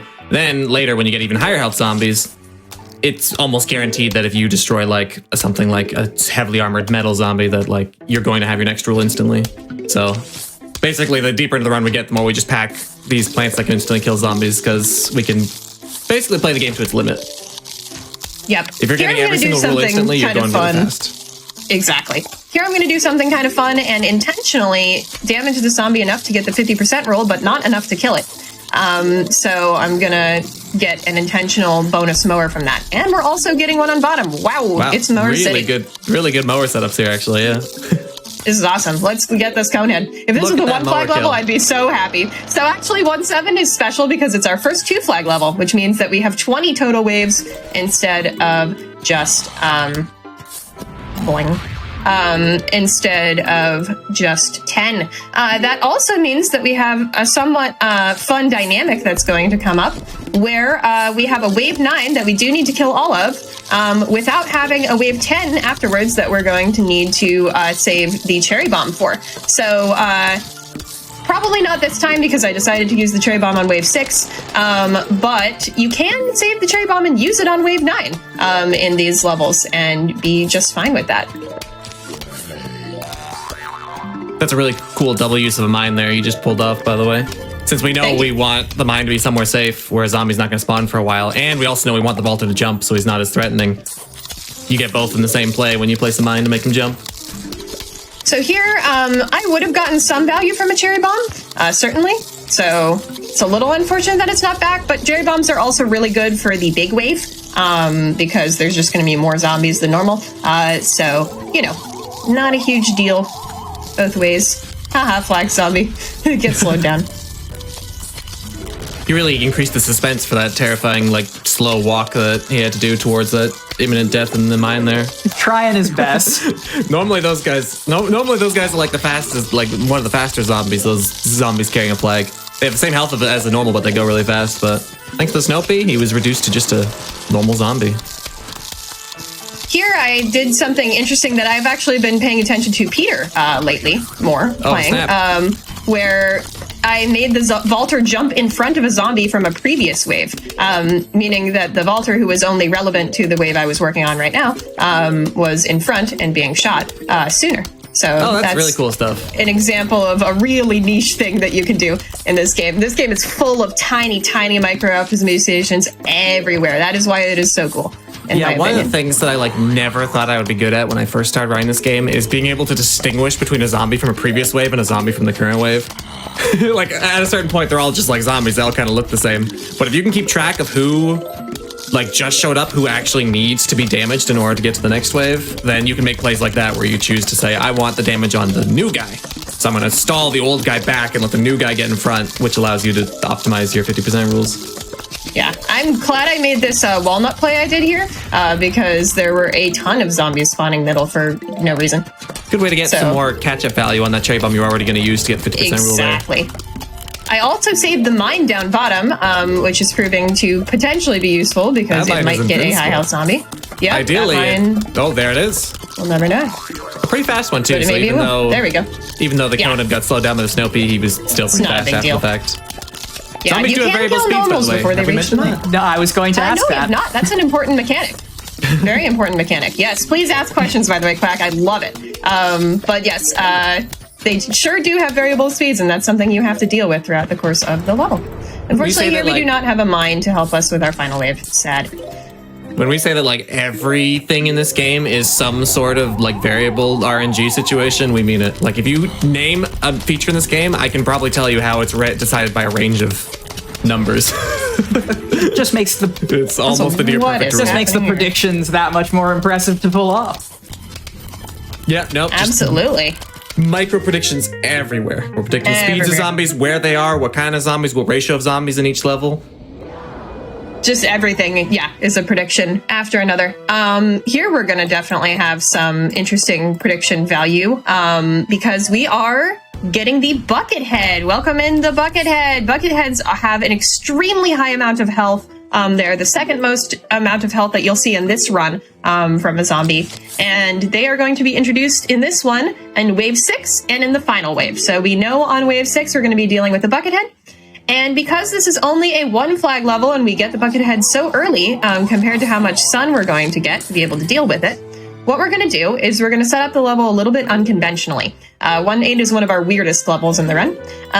We make this big sunflower line in the middle and let as many zombies go to the mower as possible, because then we're getting some sun-free kills, which is what we want to be able to kill the Buckethead for cheap. We're also looking to put down these mines and make sure that mines are ready for when Wave 6 comes around, because if we don't get it through one of those means, we're going to have to get it through the Chomper. And Chomper's pretty cool, don't get me wrong. I love Chomper, it's actually one of my favorite plants, but it does cost 150 sun, which is kind of a lot. Here I am actually going to shoot the second zombie to death, though, because I find that... Oh, great. Thanks. That was a good investment, leaving that pea shooter up. Wow. Yeah, You didn't have to exactly. pay for a new pea shooter. But usually I find that keeping the pea shooter wave 2 and trying to let the zombie go wave 3 is better for walnut cooldown. Right. So That does sort it of impact- wasn't Wait, it for works out. that. We got a normal That's zombie okay. split. It worked out. We got normal zombie split. Everyone's favorite. I love normal I'm zombie seeing some split. double manip forming top and bottom. Everything's working Me out too, pretty which well. is great. This is the kind of manipulation you want, because as you saw in previous levels, if you just concentrate all the zombies in the middle, then you can get a really fast wave. These mines have been just like super efficient so far. Just fast zombies just That's cruising just beautiful. really fast. All right, well, This we do have bucket to is use gonna our be cherry bomb. That's free. fine. That's fine. No big deal. All right. Jimmy Cherry Chomper. Nope. We're gonna go cherryless. All right, that's fine by me. That's good too, because this level's really fast. Oftentimes when you use the cherry, you end up having to wait for it during the final Exactly. wave. This is wave 8, so it's actually a very good time for me to release this mower, because Great time for those two waves will go ahead and bring us into wave 10, which is what we want. And there we go. Wow. Oh, you didn't even need This to is spend money on that gorgeous. walnot. This is beautiful. This is ideal a wave 9. really good 1-8. I want to tell people, like, this is what you want to see right now, basically. We mentioned earlier that during wave 9, the wave before the big wave, you need to destroy Get every wrecked, zombie in the flag screen. zombie! I love seeing the flag zombie die. And that guy got punished for existing. And Chopper wake up. Oh my god. That was such a good You have one. lab split up? Is this a gold? I'm very, very happy Are with we that are we one. popping off in a PB I don't have my context? splits up. No. I do not have my splits up. So I will have to look at that later and just say- retime it. It may very well be a gold. That was a really efficient And for one. our purposes, it's I'm a not goal. completely Everyone sure, pop but off in yeah. the chat. Yay! Woo, blood. Everybody get excited. All right, we foreshadowed the repeater earlier, and now we have it. That's me this twice. is the last normal level in daytime before we get to our final crescendo of the conveyor belt level. And we do actually take repeater as our main firepower. It is efficient enough compared to the pea shooter that we do want it. And the problem with the repeater is that it costs 200 sun, which is a lot. So we're actually going to try to let the first 2 zombies go instead of just the first one. So this zombie is going to cruise to our mower, but we'll see whether the next one is going to be able to as well, and see if we have to deal with it in a less conventional manner. Wonderful! Hooray! The RNG is being nice to us on Hey, these that's spawns today. textbook. Your plan is to let go of 2 zombies, and we got 2 zombies that Are let both goable. Not on your sunflower, yeah. Yep. Also, Another given the advantage of speed of letting that that auto second scroll zombie. roll go. Yeah, I just noticed that. But yeah, I was just looking at that. the auto scroll rule helps with bringing your mine up because it's about 30 seconds, which is about as long as a mine, a little bit more than what a mine needs to arm. So then you get safe mines, and everybody's happy. Yep, the mine takes 15 seconds to arm, and then the mine cooldown is 30 seconds, so Exactly. 15s and 30s. Yep, 15s and 30s. And that's As we always say, it's PvZ. and that's actual 15 and 30, not 15 and 30 like plus or minus 5. I'm sort of picking up on the theme here. There's quite a lot of cooldowns? plus or minus a couple. Cooldowns on plants and the time it takes in mind arm actually is the same Let's time go. every time. Yeah. We can count on They are. those 2 things. But very good general noticing. Yes, in general, you're going to see a lot of that. That was a really good time to ask that question too, because I'm gonna release some evil information right now. The time it takes plants usually to fire another shot off relative to the last shot they fired is randomized. So like mine is one of the few plants that actually does have a consistent timer on it. Like that repeater, every single time it fires, there is a range of time it's taking a break in between each shot. It is not firing at the same time every single time. That's actually so evil, and I don't think I knew that. Yeah, that's cursed. Yeah. Thank you, Plants vs. Zombies. Those in the speedrunning community typically have been for a long time calling those global cycles, the cycles in between each plant's shot. Yeah, okay, global cycles. Yeah, I know about global cycles. They're not actually global cycles. It just is a good way to explain it because like it's like, okay, I placed down this pea shooter and it shot instantly. That means I caught a good global cycle, right? But really it just decided to shoot slower or faster when you placed it down. Pea shooters needs breaks too, you know? They sure do. Yeah. Sometimes they get tired, even in fan games like Plants vs. Zombies Fusion, by the way. Just a shout out to PvZ Fusion, recent fan game that came out. And Peter himself here ran it on I was going to say, recently ago, run on the GDQ Hotfix, as I recall. GDQ Hotfix, exactly. In Parallel Universe, another amazing show. So many cool shows on this channel. Maybe you should drop a follow, or a Prime sub, or etc., etc. I agree with all those things being said, actually. I would do it if I wasn't already Prime sub to this channel, unfortunately. But I'll say hi in chat to prove it. There I am. Better than we ever could have even rehearsed it. Right? Exactly. All right. And here That I'm going to could go have been ahead and scripted. bring this vaulter forward to do the same thing that we were doing earlier by making it jump. I explained it earlier, but I didn't explain it as it was happening, so I feel like that was a good example. That was really cool. Vaulters are basically like my favorite zombie in the game, actually. I think I'm deciding that right now. I don't think I'll Vaulters think are about what my favorite really zombie is. interesting, and you can use them in such like unconventional ways. They're really cool. They're so versatile. Like they're fast, but you can choose when they go slow because when they jump, they slow down. It's like a zombie you control. There are so many cool things you can do with them. You can use them to get late mowers. You can use them to slow down, speed up. They're kind of lower health than a conehead, so like they're kind of a good spawn too. Like if you just shoot them. A lot of good things about Vaulters. Speaking of just shoot them, that's going to be our final zombie of the wave there. 3 repeaters And on a Vaulter is moving on. not a fast or not a slow kill at all. So That was that was a really good wave 9. I was looking for more bucket heads though, during the level. More bucket heads are good because they have so much health that if you just chomper them, then you're basically done with the wave. Yeah, the which moment is, you have nice. Chomper, the dynamic of what spawns you want changes a lot. I kind of didn't think about this too heavily. I should have cherry bomb top row, because now we're going to be waiting on this to happen. No, don't go in back. Oh, they're switching. They're protecting each other. no.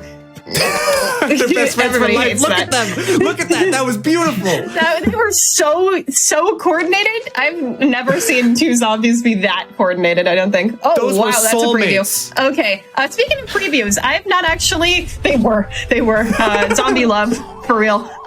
Zombie a love. Anyway, speaking of previews, we haven't talked about previews yet. So if you look on the right side of your screen as the level starts, you're going to see a collection of zombies. And those zombies actually do matter. They're telling you roughly what the ratio of zombies you're going to get during the level is going to be. So right there, that was an interesting preview. We had 3 buckets, I think 6 cones. So we'll see how this one goes. But I'm expecting very low Vaulter ratio, unfortunately. Even though Vaulters are really nice in 110. So also you're noticing this is, I hope, this is a bit of a different level than ones we've maybe previously done. We have this conveyor belt here and it's giving us plants for free. Wonderful. The catch, well, There's hardly a catch. Honestly, it's awesome. exactly. There's no real catch. I guess the only thing that could come in the form of sort of a catch is that you can actually manipulate this conveyor belt by keeping plants on the belt that you don't want to use and using plants that you do want to use. The game is giving you another sort of like secret mechanic that it's not telling you about by basically giving you plants that you are using a lot of because it can tell. It's like, oh, you're using a lot of this plant? Well, I know you like this plant. Then, You can have more of okay, them, yeah. fine. I'll give you more. You know? And if you keep plants on the belt, then the game is like, oh, okay, I get it. You don't want this guy. There, I forgot that we were on wave 9. I should have been counting better. Counting issue. That's the big thing with PvZ speedruns is like we're multitasking so many things at the same time that technically, since wave 9 is the only wave where you have to like destroy the entirety of the wave, you ideally would like to immediately know where wave 9 is. But most runners do like some compromise of like not really counting because it's really hard to multitask while also counting to 10 at the same It time. is a law of the universe that speedrunners Speedrunners can't have been saying count. this. It's true. It's really true. And counting is like the most important thing in this run, so it always cracks me up. It's funny, and it's like on these stages in particular, since we are given access to like instants for free and stuff, it's really useful to count. But also, the way we usually keep track of what wave we're on is based on how many zombies are in each wave. But on these big conveyor levels, there's so many zombies per wave that it's like impossible to know what wave you're on just based on health, because there's just so many zombies on the screen. You can't count the health of the wave. But on like a normal stage, you know you're on wave 9, for example, because you just did 3 waves that had exactly a cone and a normal. That's like a really low amount of health, so you can keep track. But here, it's just like the only way to do it is to count. And I don't count, so I won't tell anyone else to count. It would be hypocritical. Yeah, actually, that's a really important thing that we haven't quite delved into. You can actually tell what wave you're on by counting the health of the wave most of the time. So the game only has so many quote-unquote wave points to be able to spawn zombies, and it only starts being able to spawn 2 zombies or a cone head on wave 4, and it only starts being able to spawn a cone head and a normal or 3 normal zombies on wave 7. So you can sort of count the waves a little bit better using that heuristic of, oh, okay, I've got 3 normals. I know I have to be on at least wave 7. Oh, okay, that's a double normal spawn the first time. I guess I'm on wave 4 now. And you can kind of count that way. And counting is really, really important, both for not just for wave 9 stuff, but for other things that we're going to see soon. I am alluding to the prediction levels that are coming up. That's the epitome of night stages, is the prediction stages. Lots of really short and fast stages where you have to make good calls, lest you be punished for them. I've been getting some real banger one flag night stages recently, by the way, so I'm hoping that trend continues. As I recall, I love one flag night stages. So as I recall, you got a PB in this category very recently, yes? I did in practice for this run. I did. Awesome. I got that earlier this week on Monday. Yep. So hopefully we can keep that party going with any luck. Also, we're not getting any luck in this 110, by the way. The amount of cherry bombs we've been getting recently has been like a solid 0. I feel like it's been a year since I've seen one. Yeah, that was a really bad one, Ted. That was actually impressively bad. So even though we don't even want to look at the time on that one. Even though we have conveyor belt manipulation, which makes us that the plant we don't want doesn't show up again, that doesn't mean the plant we do want will necessarily show up. Is always going to show up. Cherry is and the the one plant we we do want is on that cherry, stage. as usual. Yep, our famous limiting factor that everybody knows about. The iconic. I've heard about this guy. Yeah. Anyway, we're in the night stages now. This is the second half of the run. It's a little bit longer than the first, although with that 110, who knows? Anyway, I'm joking. There's a lot of important differences in the nighttime. The first is that we are not going to get any free sun from the level. We're not going to get any sun that drops from the sky. So we're going to just have to use our sunflowers and get sun that way. Luckily, the game knows this and gives us the most OP plant ever to help deal with it. Welcome in the puff shroom. There is nothing more powerful than a plant that costs absolutely 0 sun and somehow still has the exact same damage stat as a pea shooter. As a kid, I was so convinced the puff shroom did less damage. No, that is just a pea shooter. The only downside being it has a very short range, but honestly, it's not even that short. As someone who has not, that's why we're putting them in comp. Who has not played PvZ since childhood, you are in fact breaking my brain fully in half right now. I know someone always gets. My brain's breaking fully in half. 3 in a row again. Okay, there's a lot of reasons why my brain just broke. So the first reason is that newspapers aren't generally supposed to spawn in wave 4. They can, but they're not usually supposed to. They're supposed to spawn in wave 6, just like this, like good new zombies should. So that was amazing. Second of all, a zombie had just spawned in that row, and as we were talking about earlier, zombies don't generally like to spawn in the rows that they spawned in recently, so it was very funny to get that newspaper kill. I would have never expected that, not once in like 10,000 years, to get value off of that mower, so I'm very happy. No, the mower was not destined to be the most useful mower of this entire level. Killing a newspaper zombie that early is like the best value you could get out of a mower like that. That was incredible. Yeah, that was shocking. I would never expect that. I also want to note that, yeah, it is true. You're not expected to see newspapers that early because, well, you have the scripted one in wave 6, but newspapers are actually 4 times less likely to spawn than normal zombies on the stage. A newspaper's weight is 4 times smaller than a normal's. They're pretty low weight. Which is funny because they're also not very strong. They're like kind of dumb. Yeah. The game the game knows they're weak too, because like as soon as it gives like more mushrooms at night, it just stops giving them. Like even though it's a night zombie, they just stop showing up like a third of the way through this world. It's true. Also, here we are seeing another new mechanic from Night show up. That was my bad. But that's okay. We're gonna have to wait for top to be shot anyway. We have these graves. So at the end of the level, a zombie will spawn from each grave that is left over. And at the beginning of the world, you can't do anything about that. You just can't. So you have to look at the graves and then plan for your final wave around the graves that you have. So that's...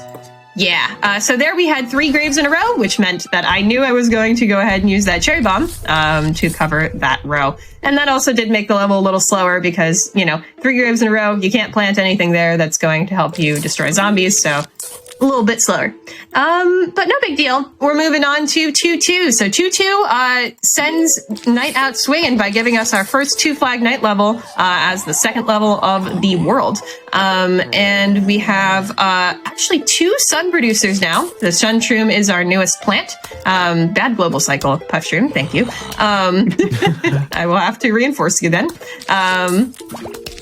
And actually, bringing both of these sun producers is going to help us do the level a lot faster because they say, all right, you've done day. We know you know the ropes. We're going to give you bucket heads and stuff.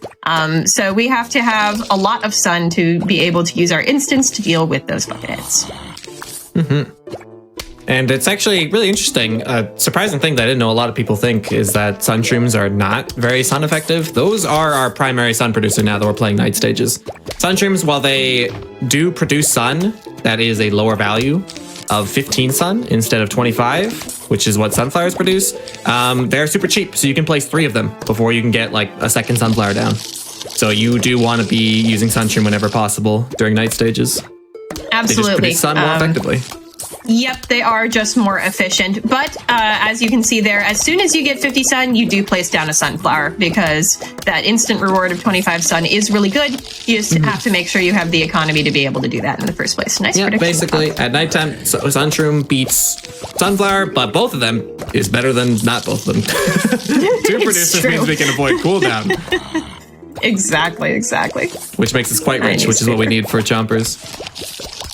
And we really are going to need chompers later. So, and also repeaters. Repeaters really help us clean up late in this level because there's going to just be a lot of zombies. So we want everything we can get, really.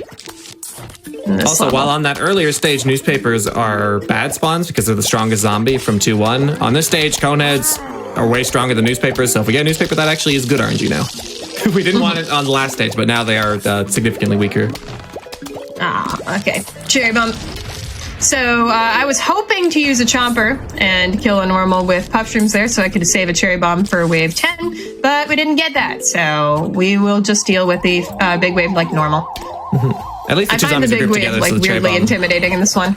Yeah, exactly. Well, so I should find the big wave intimidating because what is that? There's 3 zombies on your weakest lane. Yeah. That's a good. That was good. That was a good backline chomper. That was a good way to buffer it out a little bit. Yeah. No, I just didn't want to deal with that. That catch-up would have been annoying enough to lose your time later. I think that was a good call. Yeah. No, it would have been. And luckily, we got spawns on the next wave that went on the repeaters. So now you have a chomper investment. 2 chompers can actually protect each other enough to create a possibility of the chompers eventually finishing digesting and eating another zombie for free. So we're going to be trying to babysit that top row a little bit. Which is what I'm doing here, hoping that back chomper wakes up. Fun fact about choppers. Another way the devs are sneakily influencing you in ways you did not know is that the chopper eats faster when there's something in front of it. So that's kind of encouraging, secretly, the chopper walnut pairing. this sort of classic casual strategy. Yeah, chompers normally can only reach pretty close to their hitbox, but if a zombie's eating something in front of them, yeah, they can extend way further. And by way further, I mean like way further. Like a chomper has like usually like less than 1 tile range, but if a zombie's eating something in front of it, it has like 1.2, 1.3. Yeah, so here we're gonna have to wait for this buckethead to get to this chopper a lot longer than if I was gonna be able to place something in that grave room. Nothing you can place on top of a grave, except for, spoiler alert. Boy. There's currently nothing we can place on top of graves. Not right now. Maybe eventually. No, I absolutely echo the sentiment that I've seen pretty consistently throughout this run so far in chat, that like every additional level, every additional layer of depth to this game is mind-blowing in the best possible way. Yeah. Again, I told everybody I think it's maybe the best speed game ever. I stand by that. I speedrun a lot of games, including Peggle, which is an incredible speed game, by the way. And I still think this game really takes the cake. It's really quite special. There's nothing really like it. There's nothing really like it. That was a really helpful spread of zombies. The way there was like only a bucket and then a crowd of normals top right. Once you jump into that bucket, nice. it was done. Speaking of this game being special and me loving it, I actually have this in as a backup run for GDQ 2025. So fingers crossed that maybe it gets on stage. Also, speaking of Peggle and how much I love Peggle, I have Peggle Extreme Grandmaster, a race with Helios WX, on the main schedule. That is going to be on Friday night, Saturday morning, technically, by a little bit. I'm very excited for it. So this is also practice for AGQ. Thank you for letting me practice for AGQ. Always, and nothing but energy, and passing the energy to chat as well. Nothing but energy. I do hope to see this on the big stage, because I do think the run is sick. Yeah, no, I just, this game's so good. And PvZ the only, definitely deserves it. Absolutely. The only real problem with this game is that the any percent run is long. Unfortunately, it's really good. There's a lot of great stuff we're not going to be able to see in this one, because we have it as a truncated category. I mean, Roof in particular is just absolutely mind-blowing. We play Roof in ways you would never, ever guess that we would play. But you're going to have to watch an any percent run to know what I'm talking about. Go do that later. But also, we are entering our first formal real prediction stage here. So I'm gonna just do that. What we want to do is we want to try to get the guaranteed screen door zombie spawn in wave 6 on our mine instead of having to kill it with a fume shroom, because that is slow and costs a lot of sun. So we kind of use where the zombies spawned recently as a barometer of where to put down our mine, and then we see what happens. Unfortunately, there, we didn't quite get it. Top was about as likely as 4th row there, so, yep, just happens sometimes. Luckily, no you showed up on a lane that was easy to defend with those multi-puff shrooms and fume. Yep, while the fume shroom is like totally the only fine. real way to do damage against screen doors, those puff shrooms are helping out a little bit too, so one of the better backup RNGs you could have gotten there. And Definitely. the mine is still useful because that zombie's kind of fast, so boom. Yeah, really that will speed up that wave by a marginal amount, so we'll take it. We take those margins when we didn't get like the major time save from that screen door kill earlier. Exactly. We are hoping for at least one prediction. There's going to be 3 levels like that in this run, so hope with me, chat. I want to get those creds. Call me the hoper. Yeah. The way you're hoping. All right, I'm just going to do that. Because right now we're set up for top row to be killed pretty well by these fumes, so I'm thinking a middle cherry bomb. We'll see. That mine's gonna be tight. Yeah, probably not. That's okay. I put a fume down to. Wait, I think it has it. No, I didn't. Oh, that was like, that needed like 1 frame. I swear that I believed. Yeah, no, that was really, really close. I was a believer agree. in that mine, actually. Luckily, that backup fume was really helpful because we had some normals on that bottom, and we got to finish the level. Yay! That was a really good throwback to the mine cooldown indicator for whether the mine's gonna come up or not. I was looking at that indicator. I'm like, it's going to reach the halfway point. It's going to reach the halfway point before that guy finishes chewing. It really was close. It was There's a really reason close. I placed it down is because it could have made it. I could have made it. Alas. 4 wide. Don't give me a 4 wide right now. Good thing we got the 4 wide at this exact 4. moment when we have been given the solution to the grave problem that we've in the grave situation that The we've been dealing grave with this whole time. problem? What? I see what you did there. No, I need to start a counter for the number of puns that are getting inflicted on me this show. This game, This game This game encourages is it. so This game is the devil funny. on your is the pun devil on your shoulder. Almost every single devil on my plant in this headphones. game is a pun. And that's also a sub theme. Please hurt me. Please, you the viewer, please run a category that doesn't beat the Please hurt game. me. Come on this show and hurt me. Yes, we will. We will, Quacksilver. We will. Don't you worry. But yes, exactly. But what is a cherry bomb if not a pun? You've got me there. Yeah. What is a sunflower if not a pun, huh? Uh-huh. Think about it. Exactly. Thinking about that one. Exactly. A walnut. Think about it. Oh, that one's big. That one's big. Yep. They actually spell it. They actually spell it with 2 L's. Walnut? They do. What's going on It's there? a special. Yeah. Pretty exciting. Also, we're getting some love and roof from chat, and I agree. I completely agree. If you enjoy this run, please go watch an 80% run. They're so much fun. And Roof in particular is just... I don't even know how to tell you how cool Roof is. It's both simultaneously an extremely fast, but also extremely hard world. That's like a cool way to put it. Like, you have all the plants in the game by the time you get to the final world. Pretty much, But yeah. also, the levels are really hard. That does make sense for Yeah, the end of any that's percent. awesome. And you had talked sort of at the beginning of this showcase about how there were some differences in sort of what you're tracking in day-night without having to run the full set of worlds. Like, what are the Yes, different very good accommodations mention. there? Very, very good. I forgot to mention that once we got started. There's a money right now. So this is the main thing that's different. You see in the bottom left, there's a money tracker that we're adding to once we get coins in the level.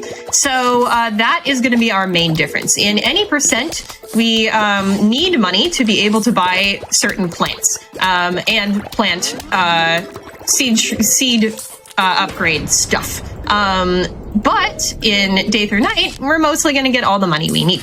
So we don't really need to care about that as much, which is really, really important because the mowers at the back of the level there, they actually give you 50 free money if you conserve them on night and onward. So if you use a mower, you're actually losing out on 50 money. And if you add up like a mower per level throughout the run, that's a lot of money you're losing out on. So in this run, we're actually not going to really need to worry about that so much, and we can use mowers much more freely, which is a big difference. That is a cell that would work on some pretty high-level PvZ runners, because like the better you get at any percent, the more you start to suffer the wrath of money RNG. Because the things you can buy with money is stuff that saves you time, basically. So if you're not getting a lot of money during the run, sometimes you're just straight up losing time. Yeah, and unfortunately, it isn't just about saving money from mowers. It's also about getting really lucky, because there is a spawn of diamonds. So zombies, when they die, they have a chance to spawn nothing. They have a chance to spawn a gold coin that gives you 50. They have a chance to spawn a silver coin that gives you 10. Or they have a chance to spawn a diamond, which gives you 1,000 money. Way more. Dues. Really, really big. But the catch is that it's a 1 in 1,000 chance to get it. So that means you're kind of, yep. Of course, you get a lot of chances for that throughout the run, but it's still a really big luck sink, essentially. Because, whoa, 3 Walter Wave. Triple Vaulter stack. Well, look at them go! Welcome to the that stack. was so insane. Holy Olympics. That was beautiful. Yeah, Olympics guys, time. this current year is an odd number. It's still 2024, friends. Too late. Yeah, not quite. Not quite. You just missed it. But what was I saying? Oh gosh. Oh yes. But we do kind of need diamonds, unfortunately, to get the things that we need to get, especially a specific upgrade plant called the Gloom, for our lovely what's it called? Roof purposes. So unfortunately, it's kind of like required-ish, which is what it is to get a diamond. So what I'm hearing is shorter good run, luck. better on the hands, and less RNG to worry about in a game where you're tracking a lot to begin with. Sounds like day night is the perfect category. How'd you come up with it? Day night is a great category. I love it. I think it's a great learning category if you want to dip your toes into Plants vs. Zombies. If you're doing a first run, it'll probably be a bit more than an hour and 30 minutes, but that's decently manageable, I would say. And then, of course, once you get better, it's going to be closer to an hour. So that's I think, a pretty decent amount of time, especially for the depth and complexity that this game has. But also, there are plenty of other categories. I also made up Day Through Pool. Once again, it's not very creative. It's literally just playing through pool. They're really intuitive. Yeah, I know, right? Not uncreative, just very intuitive. Does also have some differences. Since a lot of the big money that we're going to need to save is for roof, there's some mower usage that you can do in Day Through Pool that's a little bit more liberal as well. So there's some differences there. And also, you can play each of the worlds individually as well.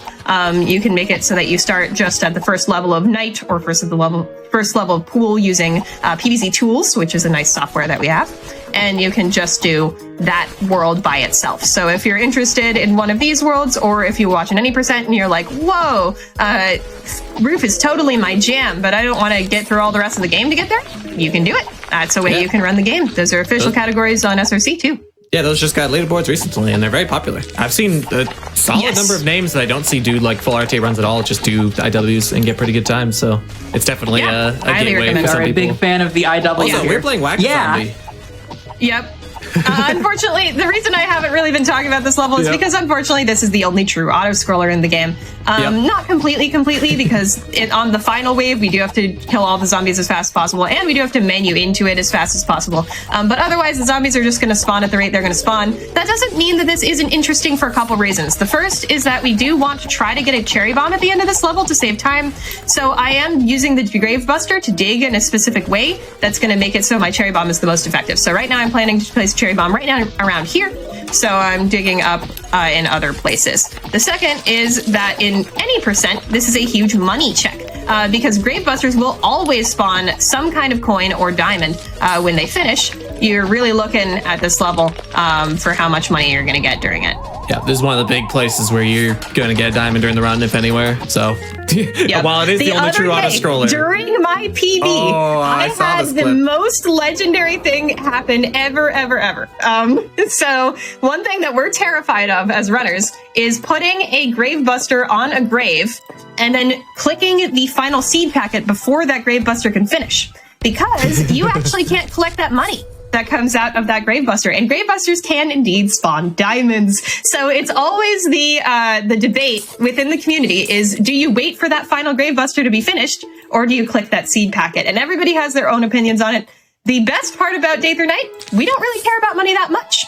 So when I had that happen to me on Monday during my PB, where the diamond spawned out of the grave, and you could not when I had to click the seed packet and I couldn't collect it, it was the most incredible moment. You got to just enjoy it. It was just funny because you were playing a category where you didn't need Lex, money. I just laughed. Every other runner of the game.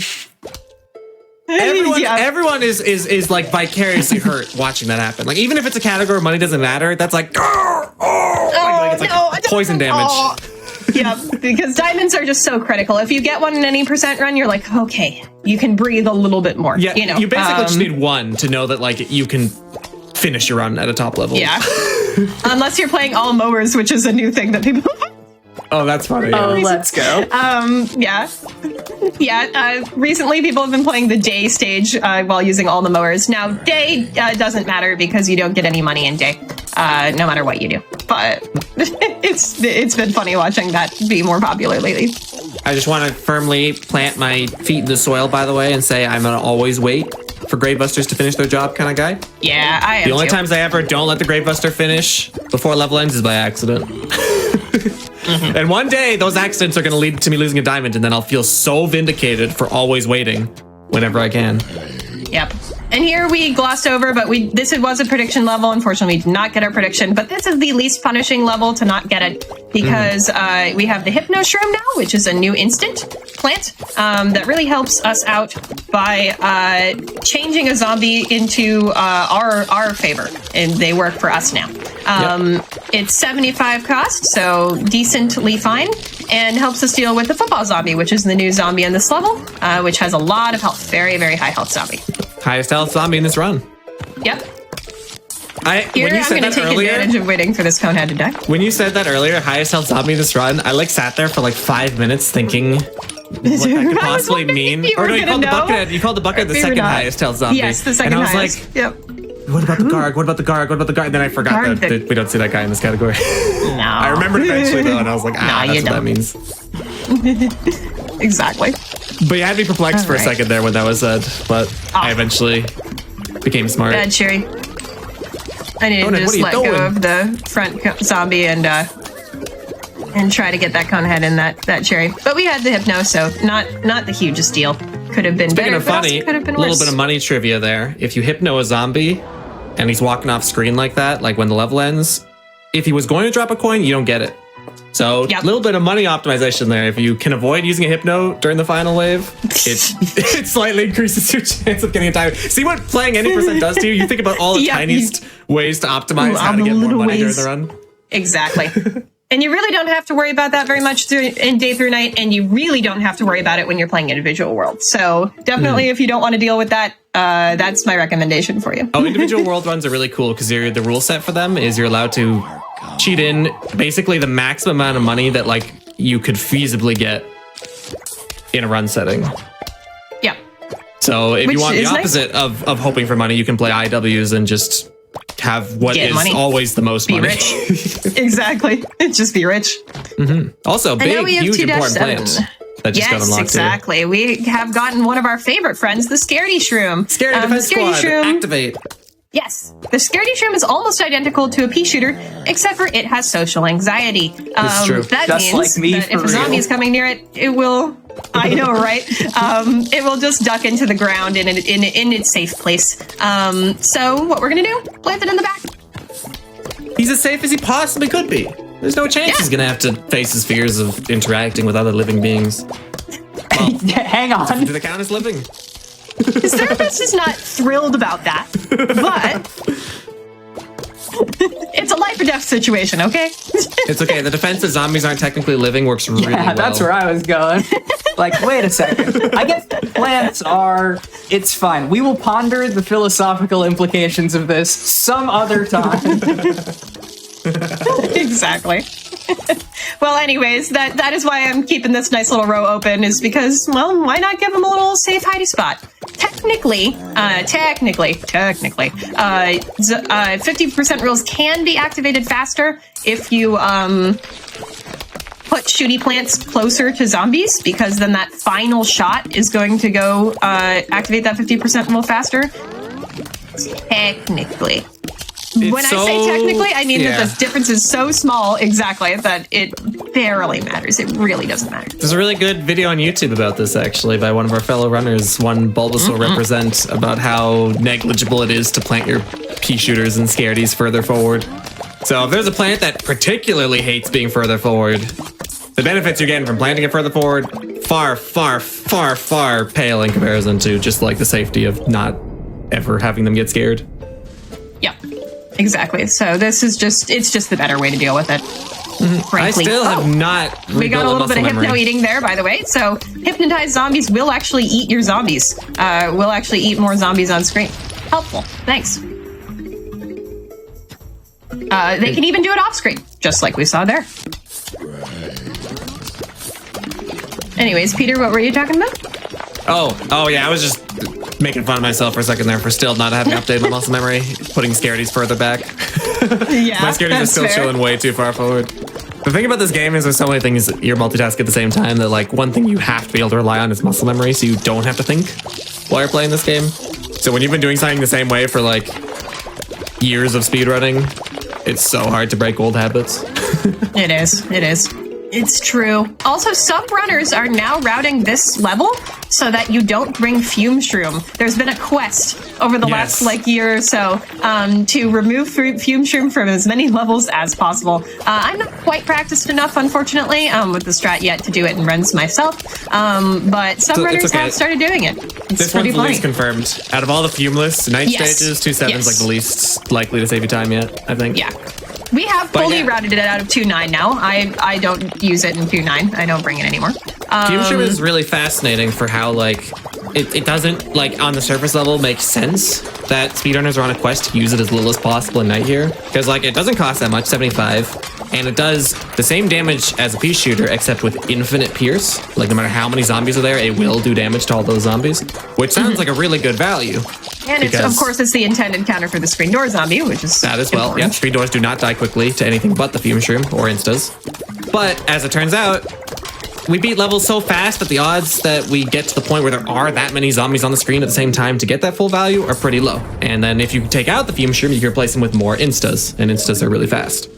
So aside from the punish of getting screen doored when you're, not using fume shrooms, it's something that is a little bit less useful than you might initially think. But it's hard because fume shroom is just really reliable, consistent. Yep. Basically, we're not trying to get rid of him because we hate him or anything. We're trying to get rid of him because he's slow and bad and stupid. Oh, okay. But we don't hate him, though. I feel like that's kind of close to the same thing. Yeah, that's close. It's not personal, Walking that thin line there, right? All right, Michael Jackson zombie time. So Michael. If you're looking at that preview and going, wait a minute, that zombie looks different than I remember, there's a reason for that. So, in the original game build of this game, which is the one I am using today to speedrun, they did, in fact, make this zombie here look like Michael Jackson as a reference to the famous musical video for Thriller.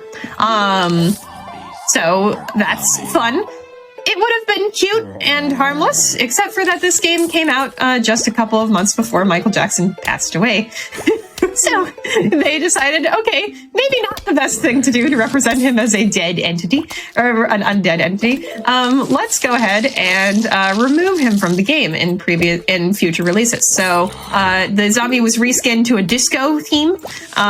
So if you see a disco zombie, that's going to be a non-original build, including Game of the Year edition, which is the most currently accessible edition on Steam. So, there is a reason that we use this build, and it is actually specifically the Michael Jackson zombie, though. The Michael Jackson zombie is going to be able to come up to the 8th column instead of just the 9th, and that gives us more options for where to place a potato mine. Here we aren't going to need it, though, because my prediction is going to be this row. Michael Jackson does usually... fair enough. Although maybe we can save the mine. If you save the mine, and then he goes there again for no reason. We probably, still won't get him there. Yeah, but that's fine. We saved the mine, so that's cool. Michael Jackson can only spawn in the middle 3 rows of the level, so... We were just hoping to get him on this one here, but nope.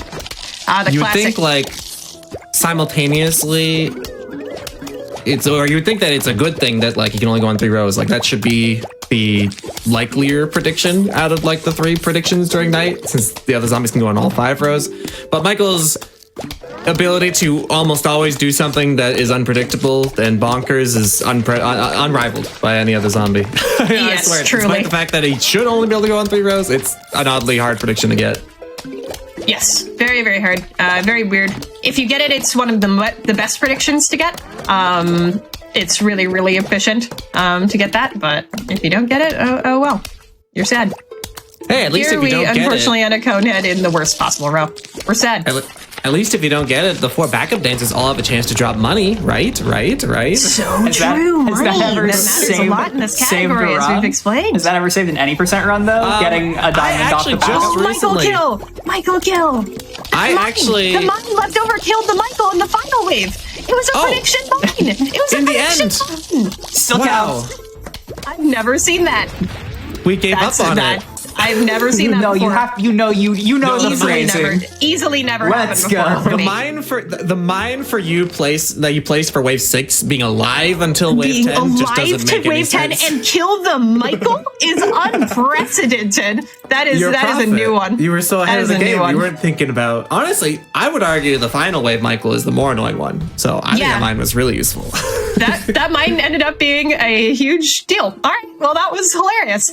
Moving on to 2-9. This is the last quote-unquote normal level of the run. We are going to be taking not Fume Shroom, but Cherry Bomb. I almost selected Fume Shroom, but luckily caught myself. And we're going to just have to conserve our instant plants to be able to kill screen doors, because as stated before, the fume shrooms are the only thing that can damage screen doors like they're a normal zombie. Otherwise, they have about the same health as a buckethead.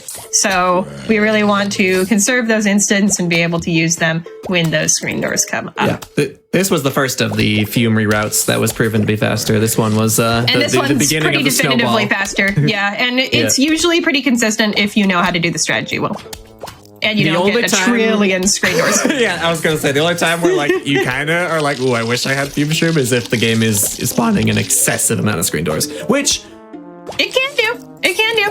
It can do. It's allowed. But at the very least, there is a preview that you could get for the stage that would warn you if it was going to summon max screen doors.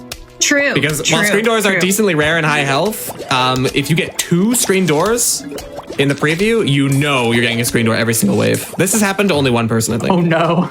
Yeah, that's very, very rare. Very rare. One of my favorite things about this game, again, is just like the rare circumstances occurring and like so just many of them are and stuff. possible. It's really funny. Yeah.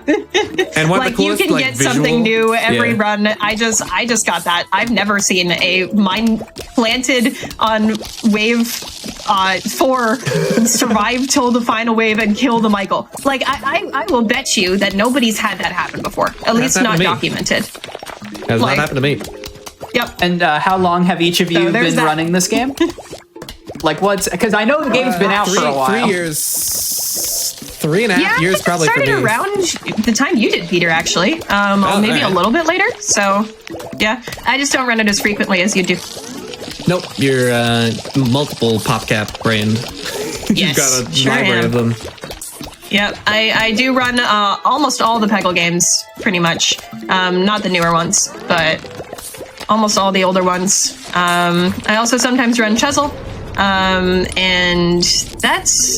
I have ran Zumba, sort of. So that's my PopCap library. That's impressive. I also run World of Goo nowadays. Love that. Oh, that's another can't throwback. wait till more people get into that. So good. So good. Fantastic speedrun. Really, really highly recommend that one. All right, here's our first screen door. First screen door. Hit node. Wow. And as long as we don't get like a bunch right now when we don't have Hypno, Cherry Bomb, and Doom, like as long as we don't run out of Hypno, Cherry Bomb, and Doom, we're getting a good level, basically, is the rule. So you need to not be spammed all at the same time by screen doors in order to be going at maximum speed. Like this Conant wave, we can kind of chill and just let that happen because we just need to worry about screen doors. Yep.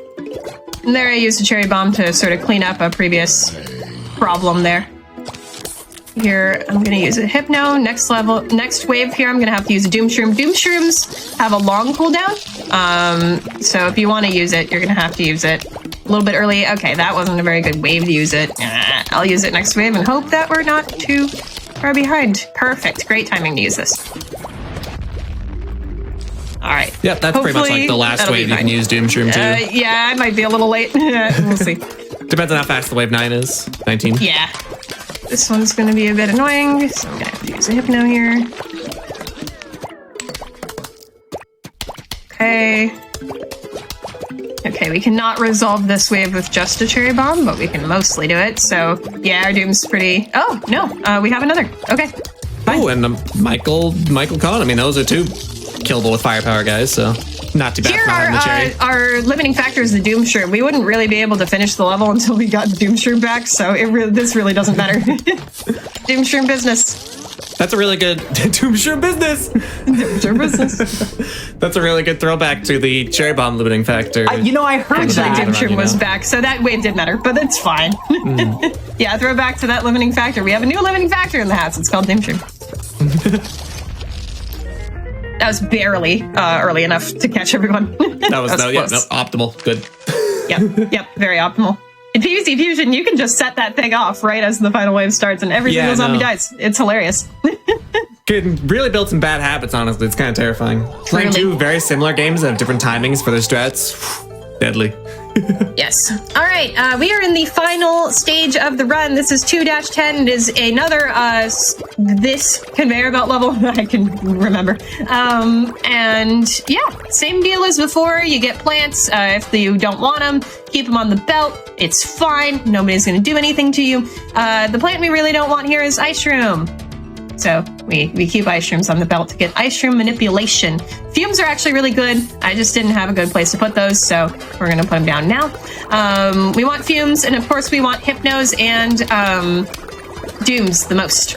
That will help us go super fast. Oh, and grave busters are good too, because they will help you remove places for doom shrooms later on. A cool thing about Gravebuster too is go it's ahead. also like a secondary form of manip. The game actually tracks how many graves are left on the screen and gives you Gravebuster based on that. So if you have no graves left on the screen, you're not allowed to Gravebuster anymore. So extra manip, another planet you can't get. That's such a niche piece of PvZ knowledge. I love this game. Just another thing. You The know? rabbit hole goes deeper and So deeper. good. It sure does. But All it's right, like so since we have a smart. little bit of a tech issue, by the way, and we're presumably running just a bit behind because of that, I'm going to go ahead and say some thank yous and shout outs now. Give it a little bit of extra time. Peter, if there's something fun you see, though, or you think of, please interrupt me because the level Absolutely. is still playing. I'll interrupt you loudly and rudely if given the chance.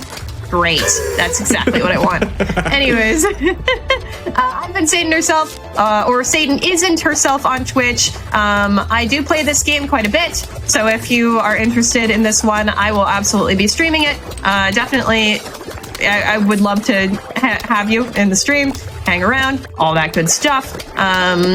I am also going to be running at AGDQ. I'm not going to be running this necessarily, although it did get in as backup, so we'll see. But I am going to be running Peggle Extreme EGM, which is the 100% category of the game, for reference, against Helios WX. It's going to be a race. It's going to be really fun. You can follow me at Satan Herself on Blue Sky, Satan Isn't Herself on Instagram, and Satan Herself on YouTube. I am hoping to get some really cool uploads out soon before AGDQ, so definitely watch that. Big shout outs and thank you to the PvZ community as usual. The PvZ community is amazing. People are super, super helpful, extremely creative, and extremely knowledgeable. This is one of the better speedrun communities out there for sure. So I highly recommend, if you want to learn this game, hitting up the Discord. It is on all of the SRC pages for this game. And yeah, hanging out with us. It's great stuff. Big shout out to Peter. Thank you, Peter, for being here. I'm Peter. This is my lawn. Exactly. That is the file name that I chose for reasons. Yep. It was wonderful to have you on. You are always a fantastic commentator, and I am hoping that AGDQ works out because I would love to hang out with you on stage again. Let's see. Shout out to my community on Twitch. Y'all are the best. And shout outs to Quacksilver. Thank you for having me.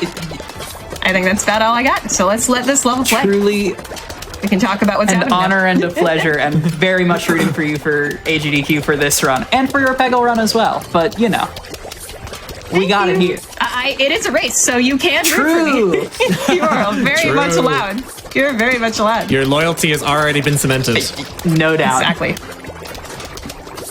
My goodness, look at how You many are fumes full we of have, doom by the way. You have enough doom for every wave Dooms at and this point. fumes So and stuff. just throw them down. You have them. Yep. This is also Here, wave. though, I did actually need to wait for that to go because we only have one Doom Shroom spot here for the final wave. Very good creator management. Important when you get this many freaking doom shrooms. There's so Yeah, many. what is happening? There's so many. You We only don't need even one have 4 for the ice final rooms. wave. What's going on? You can use like one at the back for the graves, one at the front for the zombies who are showing up there in the front. This is great. And I kind of need to, so let's go. All right, good thing you had at least 2. And But you have a third the one in run, case, I don't know. I like to do run Time. timing when this ends in time. Time. That's the run. GG. Let's. We'll listen to Dave for a second here. All right. What up, neighbor? That's the run. GT, that was super fun. Thank you all so much for watching. I really appreciate everybody who was here for being here today for this run. I'm going to check the final timeout. 114? Looks like exactly. For that much talking and for that 110, I'm okay with that. That was pretty awesome. Thank you all so much for watching. If you want to see more of this, once again, Satan Isn't Herself on Twitch, and also follow Peter, Petrus Inked on Twitch. He runs this game constantly. I love this game. Constantly. It's amazing. And thank you, Quack, for having us. Awesome. Thank you. Thank you so much again, Satan and Peter, for an incredible run and for a masterclass in talking about your speedrun while also executing at such a high level. I'm always trying my best. We are going to take a quick break, and then we're going to up the horror, up the brutality, and move into the back half of Make Your Own Victory. So do not go anywhere. So excited. Bye.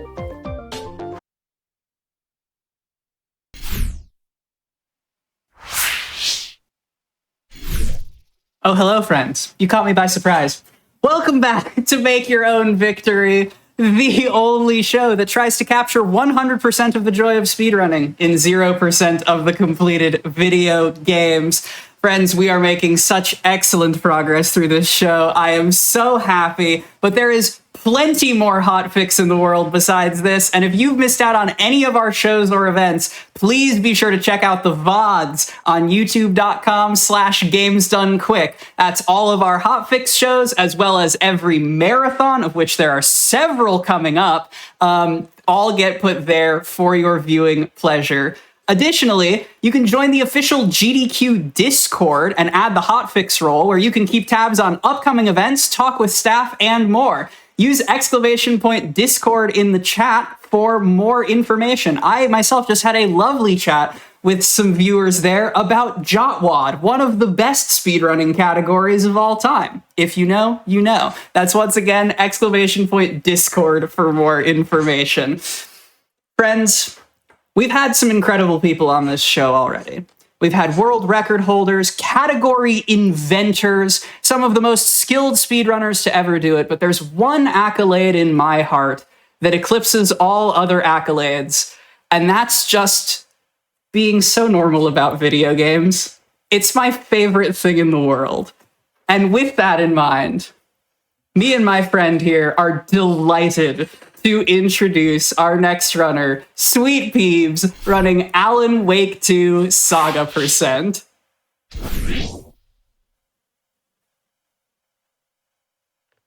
Yes, hello. Hi, Quack. It's so nice to be here. I do want to correct you a little bit. I also did help invent this category. Let's go. So in addition to being normal about Alan Wake 2, I also did, along with Suave Peanut, who hopefully is watching, my roommate. But, you know, we love Alan Wake 2 here on twitch.tv, you know, and we love it so much we broke it into pieces. So, you know, when you love something, you break it.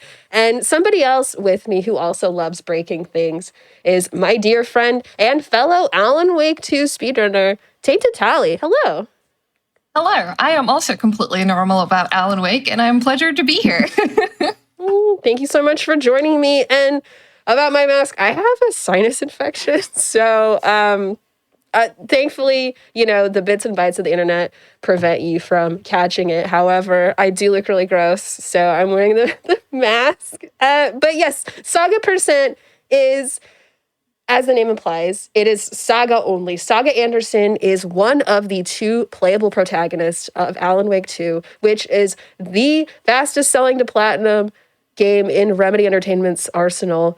It's the game of all time. So it is the sequel, of course, to 2010's Alan Wake. And Alan's been missing for a while, and Saga Anderson is here. She's investigating some at first they seem irrelevant to the mystery of Alan Wake, but, you know, now turns out, well, I'm just going to spoil it. You know. Oh my god, spoilers. I know. In my speedrun? I know, but, you know, she's looking into stuff. She thinks about Alan for some reason. Great thing about this run is we don't play as Alan. You know, this is no man allowed. This is the manless % run of Alan Wake 2, the game titled after a man. But yeah, so this game, at the very start, I do want to alert anybody, there is a naked man. He's got undie poos on, but just be careful. Thankfully, we have censor mode. Thankfully, we have censor mode on that. So without further ado, we will, of course, talk about the game as we are running it. But thank you all so much for being here. Thank you, Quack, for having us on. So let's get totally started. In 3, 2, 1, go. Good luck, Beebs. Thank you. Good luck. You got this. Thank you. So first off, actually, we're going to change the difficulty selection from normal to story because what's a speedrun? You got to go fast. You know, if the haters get you, that loses your time. So we play on story mode. And oh, hang on. Let me, I had the subtitles turned on. Let me turn off the subtitles. Hey. So we're here. Yeah. We're here. There. Agent Casey, Talking to this feller. He thinks we're somebody we're not. Here's Casey, his Heelys. Half, right? I'm already coughing. Tally, take I've never seen the Heelys before. You haven't It's seen amazing. Take over, tell everyone I'm coughing. You're all good. Good. But yeah, so as you can see, like these FBI agents are where the game basically starts. So if you've never played Alan Wake before, you don't really know who these people are, but you might know that, wait, Alex Casey, that's a familiar name. That is also the main protagonist from Alan Wake's books, which you hear a lot about in the previous game, and now it's a real person. Wait, what? So that's gonna come into play a little bit later on what exactly that is, but you know, totally a coincidence. Why does he look like Max Payne? I'll be back in a second. I know, right? Sounds Yeah, like right? him too. I know, it's You weird. putting me in charge. But yeah, like Pew said, they're not initially here to investigate Alan Wake or his disappearance or anything. They're here for a cult, is what we originally hear about. There's a cult, and they've been killing people, and there's been a recent murder that we need to go investigate. So that's what we're running down to right now. A little bit of tech there. Every time we have a ledge, kind of like that, normally you might click a button and get an animation to jump down, but it turns out you can actually just dodge over it, and you skip that entire animation, and it's slightly faster to get down. Might not save that much time just for like a single instance of those, but repeatedly throughout the run, there's quite a few places we can do that, so it does end up saving a little bit of time. Yeah, and the funny thing about that is, so we even do that in the glitchless category of this game because we were doing that before Tally. We all decided to like split the category. So it was just like it's negligible. So just keep doing it. Deputy Thornton. Also, it's very minor, I'd say. Yeah, so I don't it's so necessarily minor. consider that like a big thing. And I'm fine having that in a glitchless category. Yeah. My favorite sort of sport is glitch negotiations and speedruns. Yeah. Yeah, exactly. Actually, we don't even have to do that. Normally, we would go over here. I was gonna say, do you need that? No, we cash? don't. Normally, we would go over there and get some items, but because of the way the game is, don't look at that man. Because of the way the game is structured, don't worry about him. Because of the way the game is structured, you can go back and forth between Saga and Alan. So there's really no clear delineation of gameplay for each side. So we do have to use the chapter select. Now this is the scene. And what I've just done there, we've gone into Saga's mind place. This is her version of the mind palace technique. And I interrupted him. He was speaking. I did not want that man to speak. So I said no. And I triggered her dialogue here in her little mind place. And it skipped his dialogue. So, when I say this is manless percent, I mean it. Also, I'm so sorry about this. Right next to the Yeah, it's a little bit gruesome in some of the scenes here while we're looking at this cult murder. Yeah. And this man is, of course, played by, as we all know here, Doug Cockle, who's the voice of Gerald of Riverdale. And, I actually didn't know that. That's magical. It's Doug Cockle. He's the voice of Geralt in the Witcher series. Need to find more clues. That's And, amazing. Yeah, Any idea who the victim he was is? like, okay, I'll be in your video game. So you knew our victim. So right now we're just kind of investigating, and Yeah. the So the one thing gamification. that always bothered me a little bit about Saga's part is that you have to do this case board thing. Yeah. Like some Robert Nightingale, progress is like ex-FBI, completely locked came to Bright behind Falls you 13 actually years sitting ago. here, putting your clues in and piecing Footprints together like the next indicating part of the multiple story. killers. Even though there are some parts Quite you the party. absolutely could solve without this, but the game's like, no, you're an FBI agent, you gotta do your case They board, planned you gotta for the fill it murder to in. happen here. Yeah, so the case board is the gamification basically of her FBI business. I'm like totally losing the wrong word, I'm so tired. So we do have to do That's these, also- unfortunately. The lake is connected to And there was another feature you saw her doing there too. Like one thing you can do in the Mind Place is the case board, but she also has the ability to kind of, I guess you can kind of say interrogate, but like mentally through like the people she has interacted with. So even though we had a dead victim there, we could still kind of talk to him and get some clues from like his mind. It's she had some weird powers that are going to touch upon maybe later in the game. Like the story is going to make more sense in that regard, but for now, like she has this unique power to communicate with people without needing them to be there in person. And that gives us additional clues, so we will sometimes be relying on that feature. Nightingale was out in the woods alone. And is the case board still a feature of the, or I guess it's this feature of both glitched and glitchless then? It is simply unavoidable with known techniques? By those witnesses, the bookers. I'm sorry, hang on. Yeah, where's, what? Did we accidentally soft lock? 13 years. What, this is let's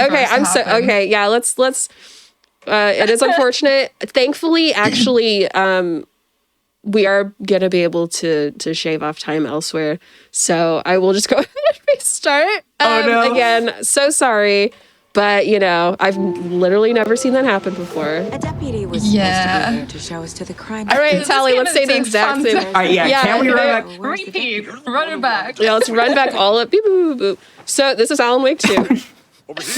Now we can have a better shot of Casey's Heelys. Yeah, I want to see the Heelys. Come on. There's literally no reason to cut through except to get here before he does, so that you can watch him ride in on his Heelys. Like literally, that's the reason. Seems you already know my partner, Alex. Maybe that's why he doesn't like Forrest that much, because he want to use his Heelys. Because he can't use his Heelys. Roots and stuff, you know. Were there any witnesses? So what caused the soft lock, do we I think? want to see the body. How do we get there? It's hard to say. That's Like true. the Mind Place in general has been a little bit buggy. Like we've had a lot of problems with the case, especially like previously before certain Before we get to patches the and crime stuff. scene, But there's there's time to been review the facts a of the lot case of so soft far. blocks that can happen. There Make sure used to I'm be a seeing the really clues notorious clearly. one that was sadly right at the end of the run, and basically You like the putting me in final charge. case board section Why that now? it was like a 50-50. You might get soft lock here because the flashlight just doesn't trigger. So yeah, it's just a Mind Place. But honestly, it's kind of amazing technology, because one thing that you might not know if you haven't played this is that while you're in Saga's Mind Place, like the game around you, like where she is right now, would still be playing. So let's say that you're in a fight right now and there's enemies around you. If you enter the Mind Place, time will not pause. Time will still progress where you are right now. So it's actually kind of amazing how much the game can do at once. So I guess it does make sense that it can break a little bit with how much it's trying to process at the same time. Yeah, we stand the Northlight engine, of course. You know. Of course. Like it's honestly incredible what it's capable of. Like it's so powerful. If they did, next coffee's on me. Yeah, stuff happens, you know. It just had to be here on Twitch.tv live, but you know. We just know how everyone loves the. Well, that's never happened before, so we just had to give you one. Yeah, we did that on purpose. Exactly. Unfortunately, we do have to look at poor Gerald of Riverdale again, naked on the table, but it's okay. He's wearing underwear. Yeah, you can either. Actually, Tally, do you want to talk about the very first skip? God, now I need to remember what is the very first skip. What do you mean, like the dialogue stuff here? The undie poo skip from back in. Right. Okay, so what used to be a thing, so when you play like the full game, you get a prologue where you're playing as the person who you're now seeing on the table there. You're playing as him and basically seeing how he got killed. But what we found, because by default, without any censor mode or anything, he's completely naked. But I believe we turned censor mode on, and he has a forced walk at the beginning when he's completely naked. But then we turned censor mode on because, you know, we're streamers. We wanted to not show the full package on stream, maybe, and get in trouble. And of course, suddenly, when you turn censor mode on, he would run. He would not have his forced walk, so he would genuinely be faster. Which was kind of amazing. Unfortunately, they did patch that out, so he's no longer faster regardless of censor mode on or off. But The victim died for a while, that was the meta. Who killed him? And it was a good time. That's Okay, I so definitely funny. crossed over 30. that, right? Multiple people. It was 30 seconds of time save, I Yeah. believe. sure do. His name. So you knew our victim. Well, I All right, let's recognize. I'm gonna cry. If like I don't. Holding my breath for Oh my you. God, hello. See, like that's new. Maybe the game's just sick. It's like, Rebecca, I need you to Maybe stop. the game has a sinus infection. Maybe the game starts to like, I need you to go rest, please. Yeah. Prints indicating multiple killers. Yeah, you get Quite the party. more time to look at the case board. Yeah. They planned for the murder to You know, the happen case here. board, loved this feature casually. It was a lot of fun to kind of sit there and just try and piece together and place every clear, but unfortunately, at least to a degree, in the speedrun, you also have to do it, right? Let's see, can we now Nightingale has have a been proper MIA. conversation with him? Looks good The so lake is far. very- Yeah, check. Nightingale. All It's right. like check the Yeah. lakeshore. It popped up, right? Yeah? Casey, Yeah. let's take a look. So up let's. by the- lead the way. Sounds good. Let's hope and pray that our next clue is going to be at the trunk when we Yeah. get Can I'm not looking at But it looks chat, good. but Does something happen can at the chat? Can I you think give us like some Nightingale spirit came up from bombs? that direction. Let's get some energy for our mind place here. Safety. Please. there. Yes. They were waiting. I wish everyone in the chat a very your mind place continues to work. Sure. From me to all of you. Not that complicated. Okay. Here There it we is, our button go. prompt. There's a piece of paper on the ground. Alright, we didn't soft lock. We didn't soft lock, and there are quite a few places you can still soft lock in this game. I love it so Yeah. much, but you know, You were right. But hey, for the Alan Wake This is fans, we right just up my found our alley. first manuscript Nightingale page. came this That's way. right. If you love collecting the manuscript Either he dropped pages in the this page, original Alan Wake game or or in the American curious enough to Nightmare, trust. they're back in this one too. and good news, you don't have to play the nightmare mode to get them all. Yeah, that is actually really good news. And you did get spirit bombs, by the way, so it was chat spirit bombs that thank you, saved chat. the day for us. Thank you, I love you. When no one else has got you, chat's got you. Yeah. Yeah. All right, so now we're I think he came from the lake. about to find like something's inside his These tracks make body, No sense.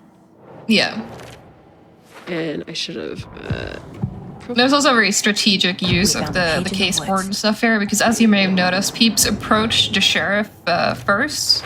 Oh no, sorry, deputy. He's a deputy. Found all I He's can not the hear. sheriff. But yeah, There he she is. approached her first. Yeah, right. Are you approaching me? So he would start something's been put talking, inside and then Nightingale's like body. we do the case Let's tell the boarding deputies while to get while the he's body to the yapping town away, and morgue. we completely mute him. I'm We're telling busy. you, no men. Like we're not gonna No let these men. men Want the body speak. taken back to town for proper examination ASAP. Well, sure, but They don't call this game Alan Wake 2 for nothing. Oh, I'm adding that to the fun tally, even though I feel like I shouldn't. Thanks. Let's get the car, drive to Bright Falls, and talk to these witnesses. And you I know, don't remember if we ever mentioned it, but this area we were just in, this is Cauldron Oh, Lake, yeah, which yeah, this is a Cauldron very Lake. familiar Mentioned. location if you play the Seems like a first nice game. town so Like far. Cauldron Lake is Ready to basically where decide. everything goes down, Pretty and that is woods. where we are right now too. Wherever But there's the we're lake just about to house. leave. We should go for a hike if we get a chance. Now you're just being mean. yeah, Don't worry, we're gonna come back here. yeah, Deputies yeah. aren't And that is exactly that's a up to the monitoring task, but station hopefully for the sheriff will be somebody. more helpful. But yeah, I mean, this is. Surprised about the deputies. I don't remember what I was. Oh yeah, this game does a really great job the of clues telegraphing. altogether yet. You know, like Heart hello. removed. Yeah, okay, there we go. Tripod. Like you know how in games Tracks leading to a sometimes dead you know. end. Not every game is God of War 2, where it's like ring the bell or whatever after 5 seconds. You know, this game, And all we'll games take do out that, his but this heart game does a just to really good throw job away. at balancing Pin something for us. like internal monologue versus, hey, you should do this thing, you know? And Yeah. it's something I really appreciate about Remedy, you know, their writing, their narrative design. You can get your hands It's really held, good. but you can also. I can't get that you know, manuscript page out of my head. They give you enough time to I've never figure it seen out. killers reach out so directly before. Damn So how did you fall into speedrunning this game then? with your technique. I just played it. I was like, The dang, diner's just up this the game water. rules. Shouldn't keep the sheriff and our witness. Yeah, like this is the only game I've ever learned to speedrun, and I was like, all right, here it is. Here we go. Mama's home, you Deer know? Fest. Yeah, I had to go happening now. We're fast. in Bright Falls, which is another famous location from the Alan Wake original game. Oh my god, Sean Ashmore? Yeah, From there's the Quantum actual Break? sheriff. I know. FBI. That's weird. Welcome to Bright Falls. It's nice to have you here. Completely I off got you topic, some coffee. but I'm currently watching The Rookie, so Watch this that's like front. all I can Nice see to him meet as you, now Sheriff. because he's Yeah. also in I'm that second show. coffee. You know, Yeah, I feel- wouldn't say All right, no hang to on. another. Yeah, let's go. Blessed run, blessed run. Floating coffee cup. They made them sound like Yeah. That's how Oh, you know God, it's gonna look, be a it's good fun. run. Excuse me. So these people, I'm Agent this Saga couple, Anderson. they are the ones who actually bookers? found the body. That's us? They're like, oh no, Yeah. I don't want to look at that anymore. So I'm what gonna did you go see call in the the police now. Reasonable. naked dude. That's very reasonable. What makes you say it was a Yeah. cult? The mask and knives weren't enough. So we're gonna come back over here and we're gonna profile the bookers, and you're gonna see a lot of this. Of course, I am gonna skip, but you you know, found it's something there, right? her. A necklace. These. Should we spoil it? Like, Okay. It's her intuition. This It's is her why she's a good intuition, FBI yeah. agent. She just has this skill at like this odd seeing yeah, and then we're people's intentions and guys are- yeah. yeah. Rose in there. I love her. We'll see her again. Don't worry. Let's go. Rose Marigold from the Love first Rose. game. Don't worry. We'll Look, see her I see. again. I got a Yeah. lead. Looks like we're dealing with a So now we're gonna go What's perform it an autopsy The cult without of the tree. PPE. Saga forgot to pack her personal protective equipment for this autopsy, so she's not gonna put gloves on or a mask. But unfortunately, you know, we have to wait for these men. Like, we have to wait for them to come around the corner. So we're just gonna take the Yeah. time. I thought they got a fast walk. Never mind. What are you? And it's random. Like, they can stop to talk to some dude. You know. Yeah. They can.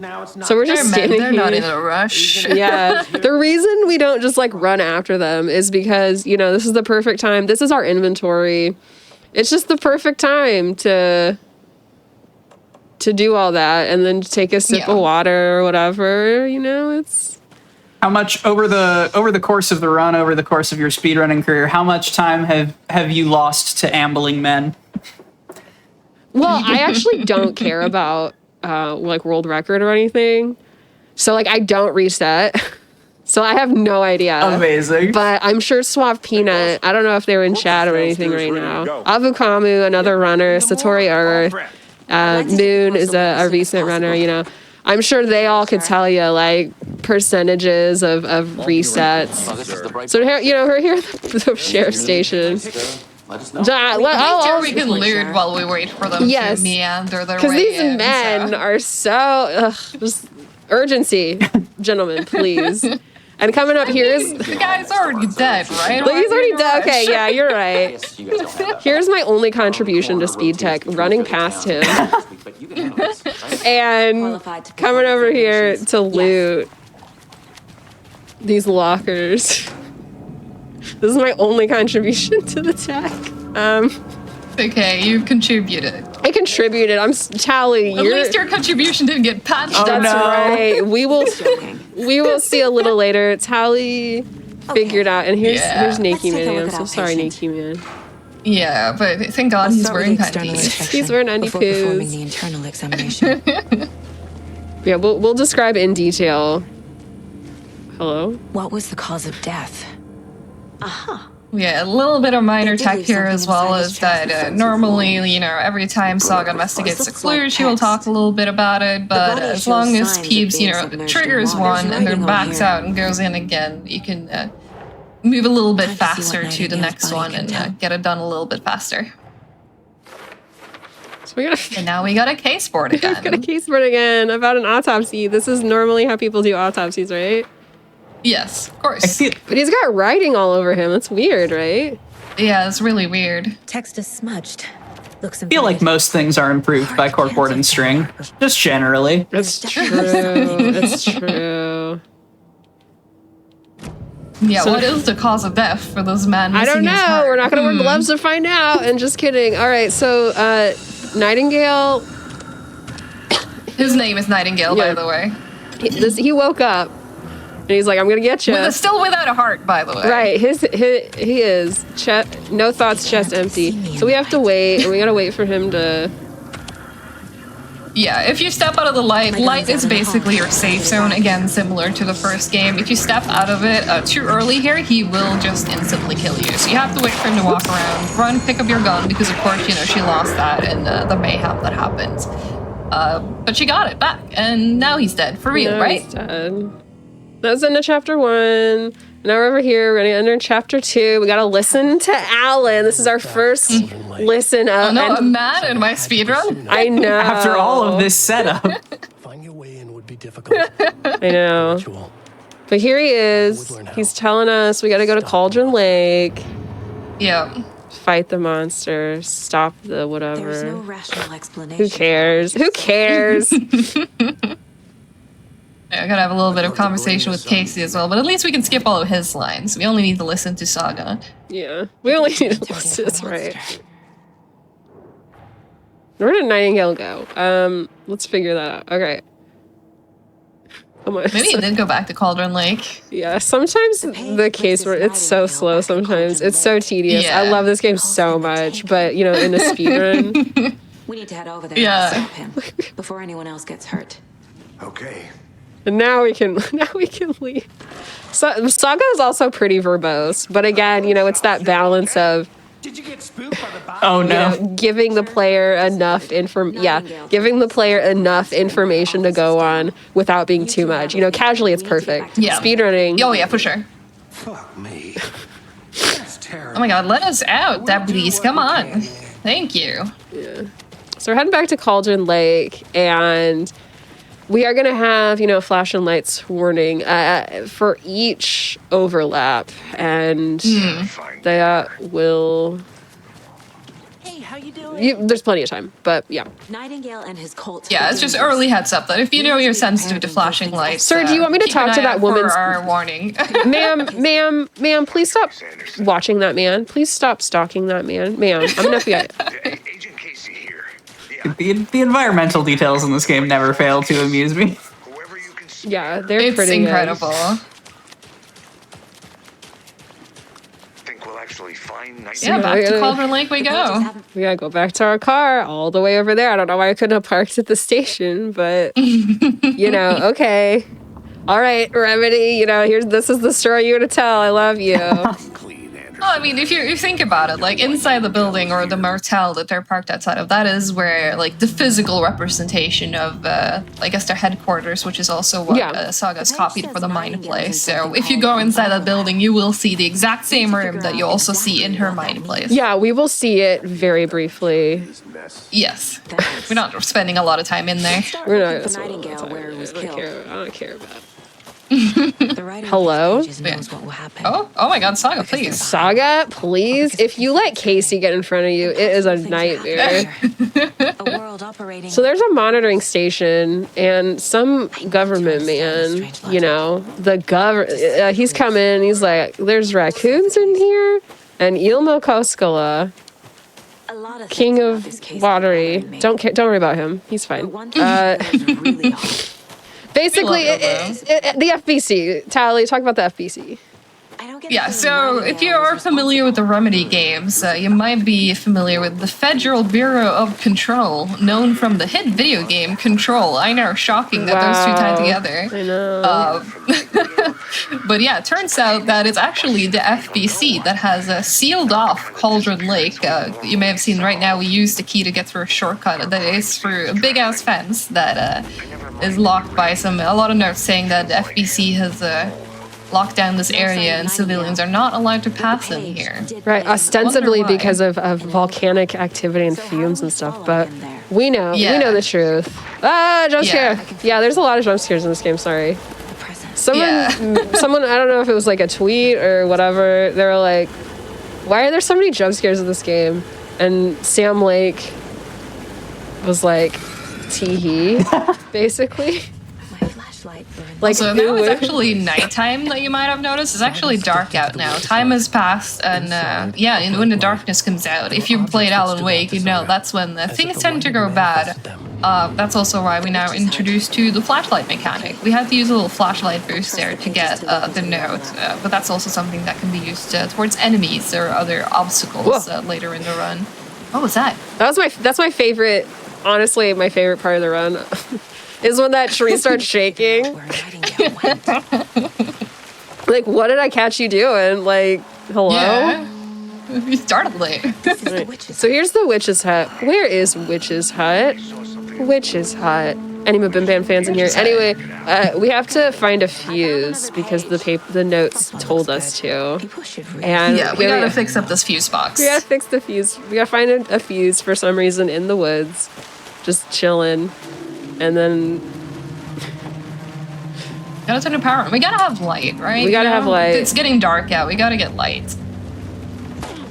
And then over there behind us is a thermos, an Oh Dear Diner thermos. Oh Dear Diner. I'm prepared. Yeah, I'm prepared. But it's the save point, basically. Yes. So again, kind of similar to the original game where like you turn on the light and now this is a safe area, and also what they've done in this is the thermos isn't a collectible anymore. It is where you go to save or quick save your progress. You take a little sip of coffee. A little sippy sip. I love coffee. I'm so glad Sam like invented coffee. Hey, how about that deer? Oh no, jump scare! Yeah, there you see the flashlight boost again being used to destroy their little shield of darkness that they have. And we're also going to grab ourselves an extra weapon here. Normally you're going to have to look at notes to solve what this code is, but we're speedrunners, we already know what the code is. Thankfully the code is static, so we don't actually need to go check, it's just always the same code. And now we gotta do a little bit of case porting again, because once again, our next objective item is in that fridge you saw overturned, but it's not actually in there until we piece the clues together telling us that it is in there. So we have to case port a little bit to make a little bit of progress. Yeah, because like we the player know. Yeah, we know it's there, but Saga doesn't. I always do the I guess wrong Saga one. can't pick it up until Yeah, like we know we it's in tell there. her where it is. Yeah. Nightingale's heart disappeared. And now we have. Where is the heart? Where is? Where is it now? Hello. There we go. I need There it is. We're so scared. So the fun thing is, Tell us where your heart is. Where's your heart? And then it's like, I don't want to tell you. Like, where is it? You know, Batman voice. Where is it? Well, here it is. It's right here. Right there. Yeah, you mean you're gonna touch this with your bare hands, Saga? Put gloves on, girl. I didn't need that, but yeah. So we're gonna. Well, safety ammo. Yeah. So now we have the heart, which is the key to open an overlap. Which, because everyone in the audience is familiar with Control, that is a threshold to another dimension. Specifically here, the. I'm so tired. What is it called? The dark place? Yes, that's how tired I am. Okay. But yeah, just to give a little bit of context, when you do play this game casually, like we alluded to in the beginning, you can choose to play either as Saga or as Alan. They both, obviously Saga is, in the quote-unquote real world. Alan's still trapped in the dark place. So you kind of switch between those worlds depending on who you play as. Not that you can play as Alan yet, you get him slightly later. But that's basically the deal. And then the overlap is, the threshold flashing between lights, these two flashing lights. Sorry. Flashing lights. I'm so sorry. But I will say that, like, the overlap is some of my favorite places, like, in terms of, like, visual effects. There's that one segment in each of the overlap where you can really see the two worlds overlapping, and it's just so cool. I love it. So, yeah, the overlaps are kind of liminal zones where, it mirrors the real world. Specifically, it mirrors folklore, urban legends. Who is that man in the real world around Bright Falls? A man in my speedrun? No, get out of here. But you can see those flashes there. You can see what is going to be Alan's equivalent of this part of the game. And it's just so cool how they flash on top of each other. You'll see it even more clearly in a little bit, I believe. Right. Get out of here, Nightingale. Get out of here. Yeah. Because, this game does a really good job. They are separate stories, but they're they're overlaid on each other. And it's very cool. They have to work together to solve the mystery. Get out of here, Alan! Yeah, we're gonna have to do 3 loops. If it looks like, we're in the same area again, it's because we're looping, and you can see it overlapping there again a little bit. Gonna get some items because what happens at the end of each overlap, at least on Saga's side, is that we will have a boss fight. So that means that we do have a boss fight coming up. So go ahead and eat a little some bit of pills. inventory management, getting a little bit of healing, just making sure. Yeah, I have time. I'll just eat some. Don't do this at home, kids. Like, it's fine. No, don't. Please don't. I believe here is where you can see, this is my favorite segment where you can see really clearly Alan's part. And just, it looks like but a it's subway. within Saga's world. Weird. Yeah. That's weird. But this is Saga Presents. We're not actually going to visit Alan's part of the world, so I that's don't all you have get to a see. lot of Shotgun ammo. Let's see if I. Ooh. Yeah. Well, yeah, here comes the boss fight. If you're anything like me, this was absolute pain and suffering when I played this game casually for the first time, which to the point was I messaged a friend of mine who was also playing it, and I'm like, how do you beat him? I don't understand. I am so stuck. Well, guess what, baby? Yeah, what you need to do is you need to start doing damage to him, and then you step inside this little tree trunk that you see that Peeps is spending inside right now. Because what happens is, normally when you do damage to him and you're outside, he will teleport in here to trigger the next phase of the boss fight. But if you stand here, you can't do that. So you can just stand here and wail on him, and he will never trigger into part 2 of the boss fight. And now he's dead. Let's go. Now he's dead. Now he's done. dead. Thank you. Thank you. Yeah, I had a lot of trouble as well casually, and even learning the speedrun. Let me interrupt myself. Here is the only unskippable cutscene in the game. Sam Lake, Kyle Rowley, Clay Murphy, the team at Remedy, they were so proud of this. To be fair, I love this scene. It's a great scene. It's a great reveal. For some reason, Alan is now the skipped cutscene showed. He appears on the shore of the lake. And now he's meeting Alex Casey. I wrote books about you. Anyway, that is the only unskippable cutscene. I am gonna skip now. I'm gonna go.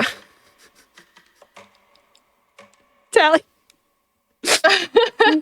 Sorry, we're both laughing really hard. Yeah, it's okay. I just want to add that, when you play that casually, I recommend staying after that cutscene plays, because the interaction that Alan Wake has with Alex Casey when he comes out and he's still in that daze and trying to figure out what has happened. I just love that dialogue. I'm gonna go solve this case without you, men. Bye, suckers. Yeah, but yeah, he's he's a better detective anyway. Am I still in the dark place? Who are you? Yeah, he thinks he's hallucinating, Alex, and it's very fun. It's no, I'm a real dude. Yes, I have the same name as your fictional detective. No, I'm not him. Be quiet. Yeah, Casey's tired of hearing that. He's heard that his entire life. Well, yeah. So, for as long as Alan's been writing those, I was gonna say a cuss word, but his special books. Anyways, now we're actually in a new area that I don't believe has been featured in a previous Alan Wake game, and this is called Watery. And I also love this area because this is where the developers really have done a lot of self-inserts. The lore behind this place is that it's where a lot of Finnish people have come to immigrate to America through Watery specifically. And in case you're not familiar, Remedy, the developers of this game, they are Finnish. So, this is where they have characters that are self-inserts. They have built an entire world, a theme park. You can see the sign in the background there saying Coffee World, themed around coffee, which Finnish people are some of the biggest consumers of coffee because Sam Lake invented it. So, Sam Lake invented it, yeah. But even in real life, I would like to see. There are Finnish enclaves and little towns in Washington State of Finnish people. There are. I know there's Scandinavian ones, but Bright Falls was actually based on a real little Finnish town in Washington, and then they really expanded on that here in Watery. And look at all this water. You can tell we're in Watery. This is our water. How dare you? How dare you? Yeah, you're gonna start noticing now. Again, it's daylight, so totally safe, right? Yeah, but it's kind of getting a little bit dim. I hope nothing scary gonna happen. And the reason I turned off the subtitles is because anytime Saga has to deal with Taken, she starts cussing. She's me for real. So there's a lot of F-bombs and stuff in this game, and I don't really want to. No, you're so good. Yeah, you can see it really gets dark fast here now. Suddenly it's very, and this is very full dark. brightness on, by the way. Hello? Yeah. This Oh my is with god, full, Saga. Let's remember Saga, girl. This is with full brightness on, by the way. This game is dark, twisted, and cruel. I mean, you gotta set up your is. AAA horror to the maximum extent. I know. And then there's this guy's like, hiding season was a blast. I love Taken and how they get like that one kind of iconic voice line based on like the person they were in life, and then they just repeat that infinitely in death. Yeah, because in the first game and like here as well, but the Taken say stuff that appears in the manuscript, and it's so it's more people turning into who was phone? Was Alan phone or you know? Wow, that's an old reference, but it checks out. Thank you. You're in Twitch chat and you don't know, but who was phone? But yeah, is this where you're gonna do the first sip, or is that later? Nah, yeah, it's gonna be on the way to the. Hello? After I've got the key. Anyone? So Okay. we're in Coffee World, and I really wish this Did they get was out? real, because it's just can get them. family friendly coffee themed fun, and there's a bear. To the trailer park myself. They even have a moose, although we don't really actually get to see the moose. We only get to read about the Well, moose. we get to see but we have a part of the figurine moose. him. Yep, Here's true. Mocha Moose, Yeah. and then that's And Mr. it's so funny Drippy. because you'll find notes around the place saying to not give coffee to the moose. Yeah, the moose has a caffeine addiction, Yeah. and let's just say that's a little foreshadowing. Just a little bit. Just a little bit of foreshadowing there. That only scares me a little bit. But we're just gonna Hello. need a little bit of the screwdriver's gonna come in handy, so we have to run. Oh in there. my god, sir. Oh no. Did you just waste a flare? I think this she is- did. Girl. Saga overreacting a little bit here, but that's Saga okay. is always overreacting.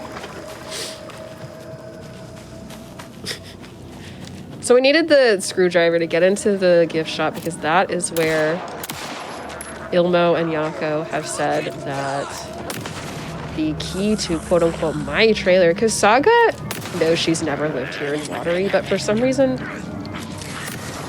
the story is saying that she and her daughter lived here because the story is changing reality because Alan is so desperate to escape the dark place because he's been there for 13 years. Typical man. You know, he's changing reality and not for the better. And she's like, no, that's not good.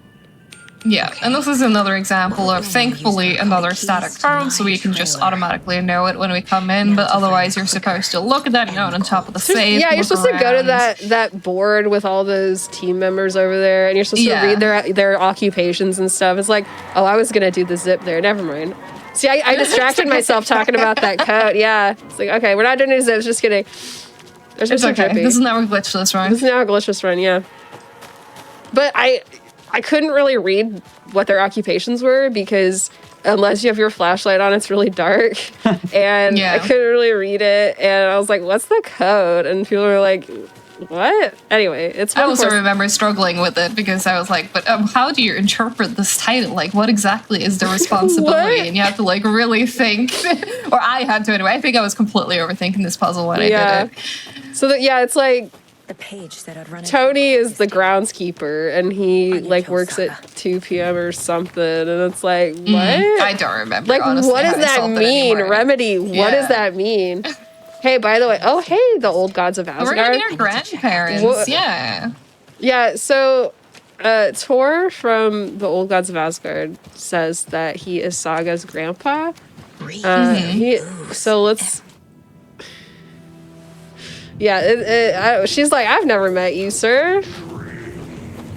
He's like, well, it's too bad. I'm your grandpa. Yeah.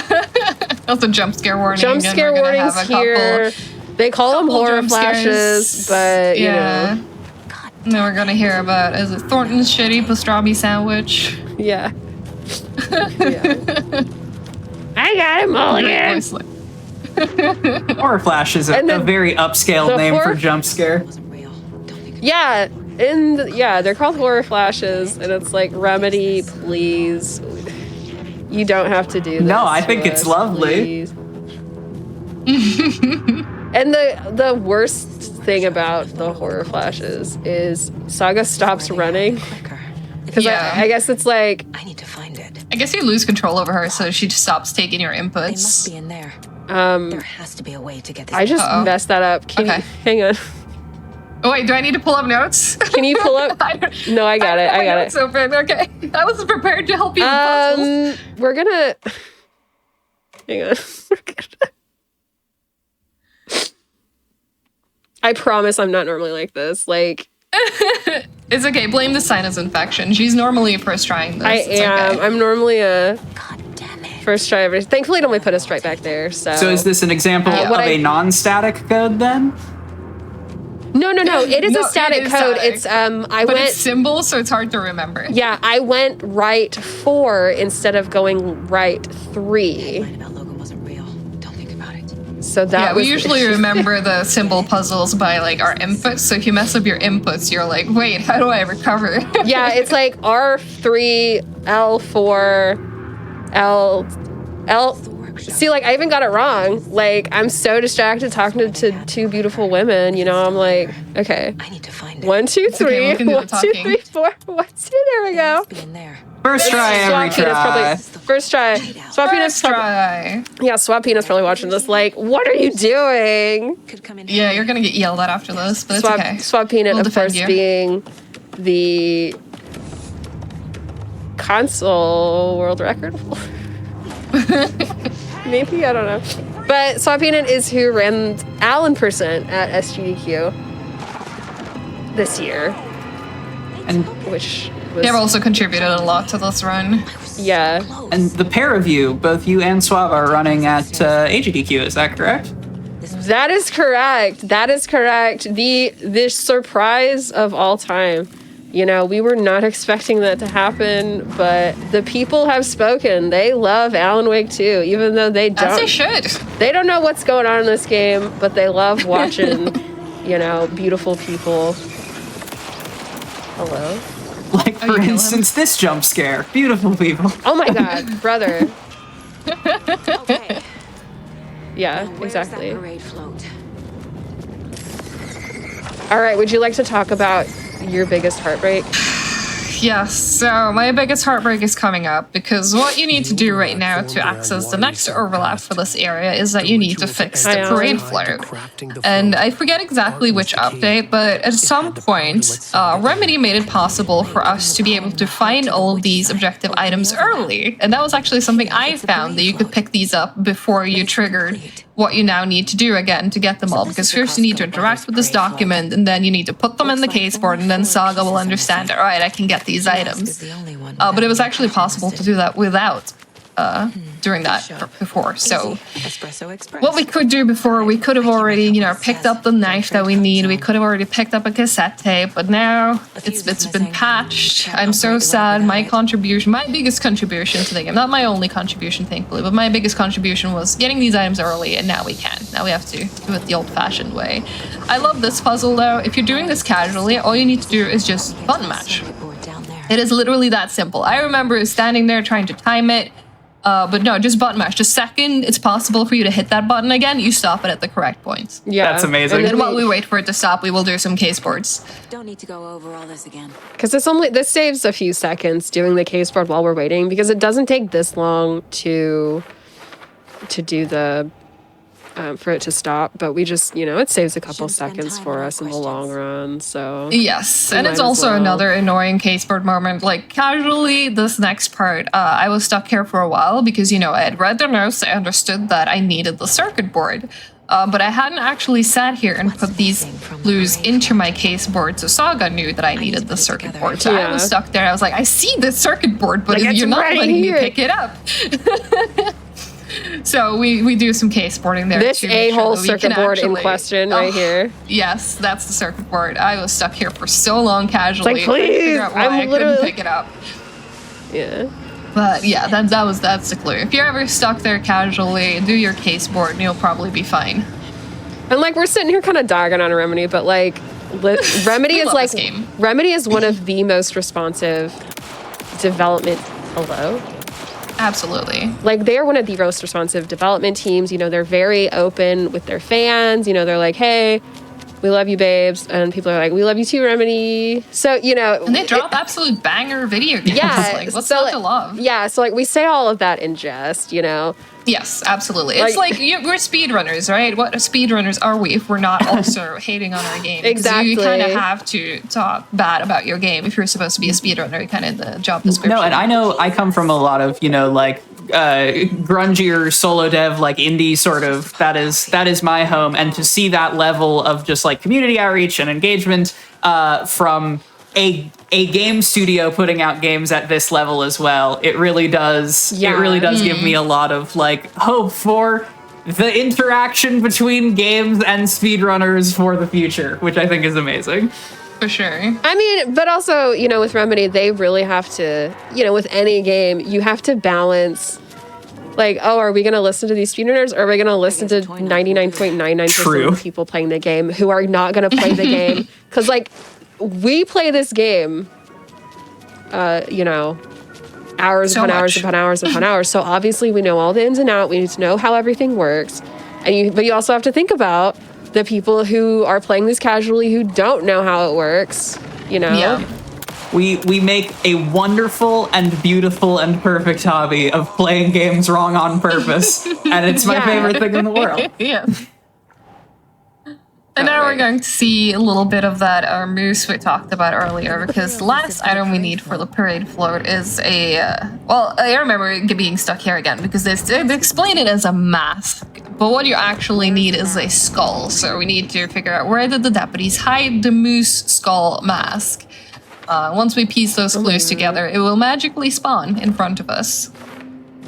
It's here. Hello? There it is. It would be. Oh. All right. And we need to also make sure that there are no enemies here, because what you may notice there is that as long as there's enemies nearby, there's a little forbidden sign on the pickup button. So you can't pick it up unless you've actually cleared the area of enemies. All right, and we're going to have another flashy light here once I put all the because stuff. once this is assembled, where you get another overlap. So similar effects as you saw in the previous overlap, they're going to come back. So if you are sensitive to flashing lights, please do look away for a little bit. For atmosphere. A little something to get those arms moving. Completely normal parade float, by the way. Yeah, it's very normal. Oh, scary, scary, scary. So right now we're looking for the clicker. And yeah, the clicker is a very familiar object for Alan Wake fans out there. me the Huge, clicker. important thing in the first game. And guess what? It's back in the sequel. We need the clicker to it's back, change baby. the story. So once again, we're now in a little overlap. There's going to be some really cool effects with the literal overlap between Alan's world, which again, you're only going to really see snippets of that through here. So enjoy it while it lasts. And for non-Wake heads, the clicker is an item.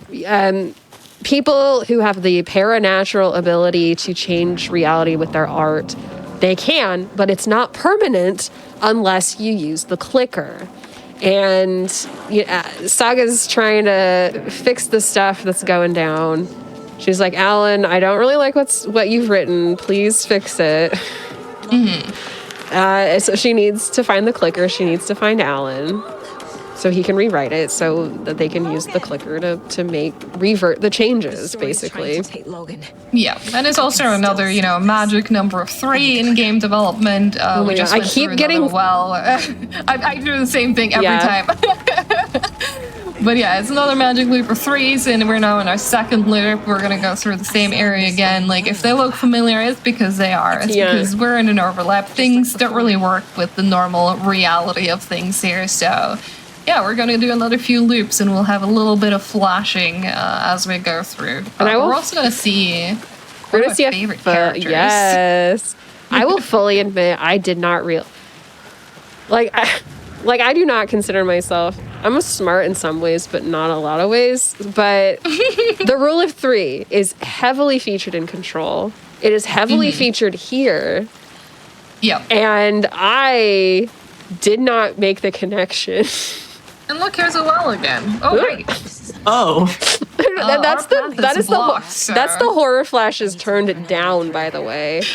Yes, So that is actually a setting that Remedy added post-launch. They're That like, you can turn "Hey." the horror setting down, and it kind of makes them funny. Like they yeah. still surprise you if you don't know that they're coming, but they look more funny than scary, honestly. So we're starting to hear music, and it is a song that we hear in the dark place.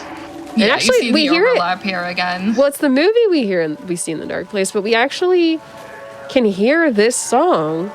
We skipped it because we just ran right past. But Ahti the janitor, Another familiar character if you play Control. always a friendly face for various Remedy protagonists. Ahti the janitor. And that is a little dead sing- end they kind of force you into to spawn some enemies before you can actually progress. So we have to go in there and loop around that table.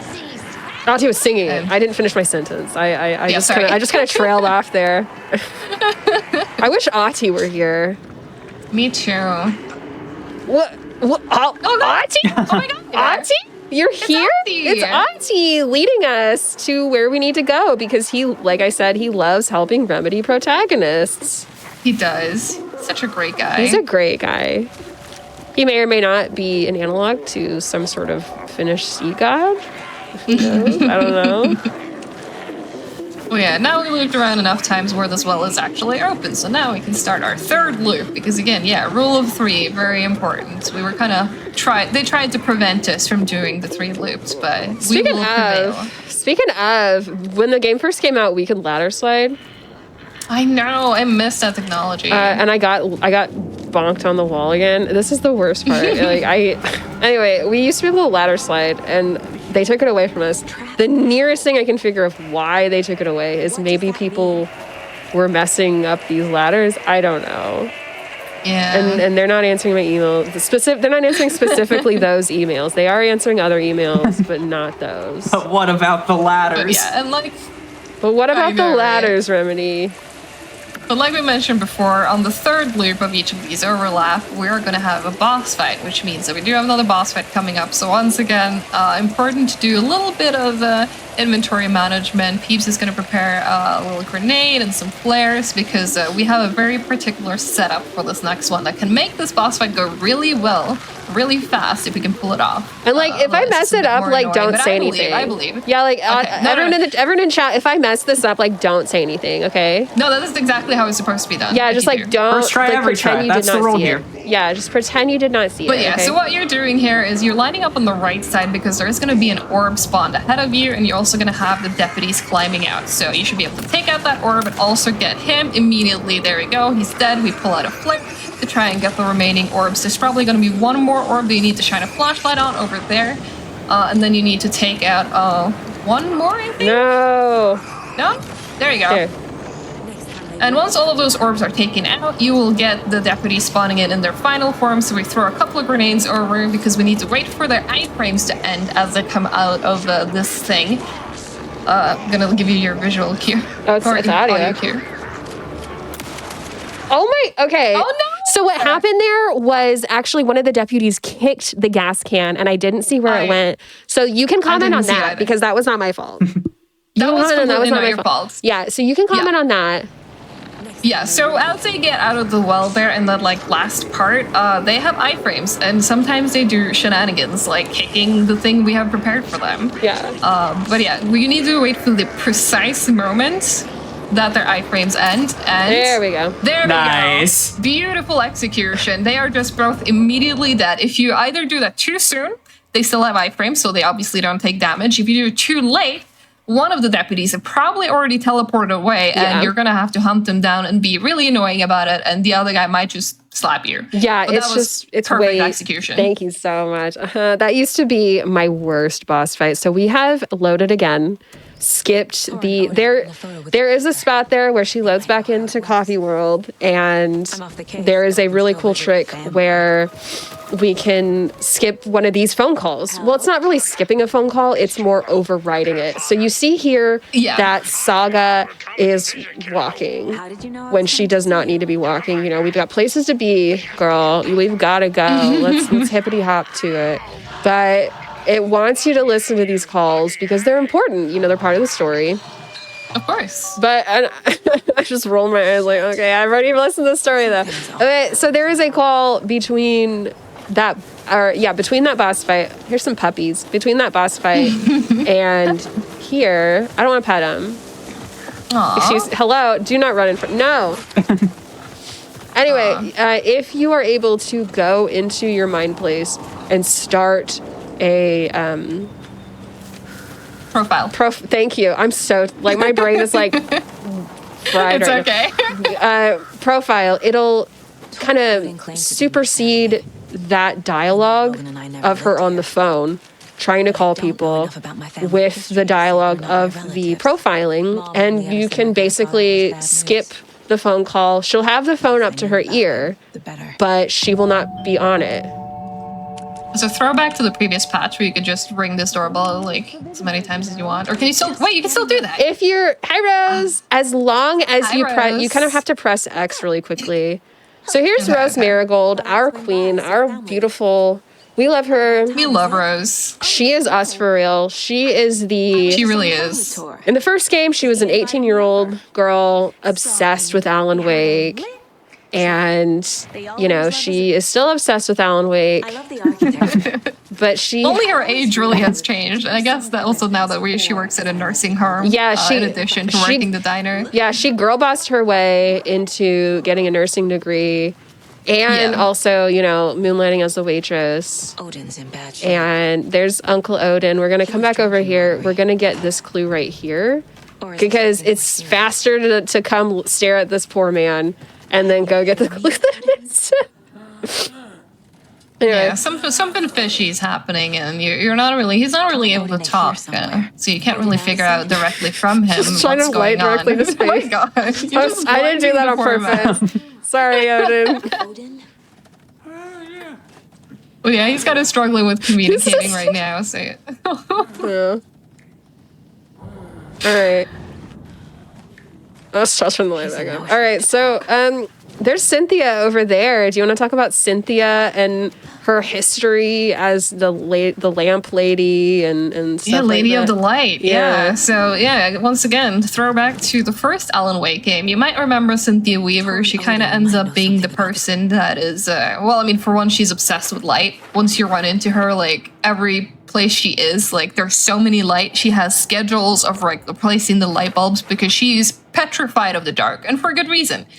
Because she is familiar with, Thomas Zane and all of that original story and what happened. So she's able to basically help Alan fix everything in the first game. Like, she has the clicker in a safe storage, again, guarded by all of her lights. But something has happened now between the games where, unfortunately, she's not been able to stay completely safe. The darkness has actually overtaken her, so now she is, I guess, the Lady of the Dark. Yeah, and thank you, Rose. Rose fills the same role. Cynthia was obsessed with the poet Tom Zane, who had a partner, Barbara Jagger, and Rose is obsessed with Alan Wake, who has a partner, Alice. And Rose has pretty much taken up the mantle on protecting, hi Tor, hi Grandpa, of protecting Bright Falls from Taken, just like Cynthia Weaver, making sure, all the light bulbs in town got changed. Nobody knew why Cynthia Weaver was so mad and obsessed, but, Security computer needs a and now you can see that again, like Cynthia has been taken over by the darkness, and she's currently luring Tor into the overlap with her. That's what we're kind of seeing in front of us. We're trying to chase Tor because, he's our grandfather, and we gotta keep him safe, right? Yeah. Seems logical. Yeah, and you might have seen me having to redo inventory. It's because if you load these chapters like from the chapter select, you do not help. Thanks for opening the door for me. Hello. Yeah.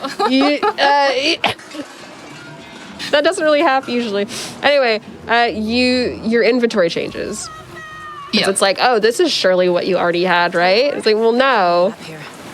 But anyway, so that's why I keep having to redo my inventory. So now we have to talk to Rose. So Tor and Cynthia have disappeared into the pond, into an overlap, and Rose knows what's going on. She has seen, S going down. She is aware for the most part, of stuff that's going down because she's been following Alan's lead. He's been leaving her messages in the sky, on her message board, in her coffee, in her crossword puzzle, in the newspaper. Yeah. So she... I love Rose so much. Like, she was fantastic. And there really was great care. Like, yes, she's weird, but there really was great care taken by the Remedy team. She's not bad weird, No. She's the best kind of weird. Yeah, like they treat her, she's odd, but she's a hero, she me for real, Yeah, and now we're also going to run around because we've found what items we need to open this overlap. But as we just saw there, one of the items that we went in to fetch, Cynthia had already taken it. So we're going to go into her room and see if we can find it up there. But oh no, the lights are out. The power, hi, so we can't even get into the room. Ati, welcome back, Ati. Hi, Ati. I love you. So we're going to go down to the basement and we're going to get a few... There's a lot of fetch quests and stuff in this game, but that's fine. There is a lot of fetching. It's a lot of schmoozing. Seems like what being an FBI agent is all about. Yeah, honestly, this is a walking simulator. Some people who try to ridicule the game call it a walking simulator, and like we know that. Thank you. Like, we're aware and we love it. That's part of what makes it great. Is that as if that's a bad thing? Like, I mean, as long as it's done well, who cares? Yeah, who cares? And Remedy absolutely know how to do it well. Yeah, they had to do it to so throwback to when this box that we need was bugged and you didn't need the code to open it. You could just open it because it had a separate open prompt. But sadly, they wait. Is it 237 or 273? I have the thing open. It's 273. Sorry, gamers. I have ADHD. I mean, I genuinely do, but that has has nothing to do with this. I just am forgetful. I guess it could come in handy. You also run every subcategory of this game, as I understand, having shown off Alan percent as well as this, as well as you have some any percent times, I recall. Yeah, but it's been months since I ran Saga percent, and Quack was like, "Hey Peeves, do you wanna play your banger video game for my debut episode of Make Your Own Victory?" And I was like, "Yes, of course." And then I had to start practicing Saga percent again. So here we are. And you're killing it. Thank you so much. The culmination of 6 hours. No, I was practicing and then I got this sinus infection. So what's the time, by the way, Quack? I was just going to bring that up. I believe as we enter the third overlap would be an excellent time to take our break. We've just crossed the hour mark by a little bit. Okay, so I am coming into... Oh, it's because we had to restart the game at the start. That fun Gerald to Riviera self-life. I just want to point out one comment from chat because it's a fantastic comment. Talking about walking sim, someone in chat says, a Nordic walking sim even. And Nordic walking is something that's referred to I was going to try to do the voice, but my voice cracked. So we are actually about... Cynthia took the record. And there we go. There's the record. We were able to fetch it. So now we have everything we need to open and enter the next overlap. Amazing. But I guess maybe we were doing a break before in addition to making our own victory, we are also able to make our own rules. And one of those rules is we're going to take a break here real quick to give us a chance to stretch, take care of your hands, gamers. It's 2024, and we're taking care of our hands this and all future years. And we will be right back for the thrilling conclusion to our favorite Nordic walking sim, Alan Wake. And stay hydrated.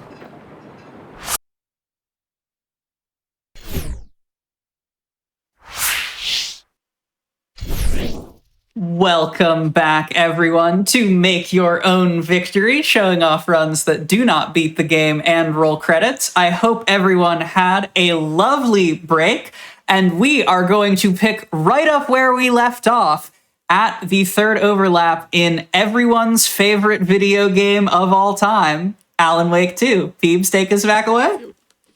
Thank you so much. Let's leave this photo mode. There's a very nice photo mode that they have. But was one of the later updates. I've got a cough drop in my mouth, so I'm so sorry, everyone. It's okay. I can talk us through in case you're just tuning in. So we're playing Saga % today, which is basically all of the parts for this video game that feature Saga, our current protagonist that you see in front of us. So we're about to open hello? Excuse me? overlap. Oh my god. We're going to try and open what is this thing called an overlap. We just picked up the record we needed beforehand. Now the music is playing. And you might be able to start piecing together a pattern for how these overlaps are open, but we can maybe touch on that later. But now we are in another overlap, another threshold. There may be some flashing lights here and there. It shouldn't be too excessive in this one, I believe, compared to the other ones, but still worth being aware of if you are sensitive to flashing lights. Once again, we're going to have to do the rule of 3, so if these areas start to look familiar, yes, they look very similar. I have gotten lost many times in here, both in my casual playthrough and also in speedrunning it, because it's just that easy to get lost down here. I know, it is, 100%. But yeah, so we're chasing Cynthia Weaver now, which is a familiar name you might recognize from the first game, but she has unfortunately been taken by the darkness. And we're gonna do a little bit of puzzle here, because once again, this is Alan Wake, which means light has power. We just powered up a generator, we're gonna start hitting some light switches.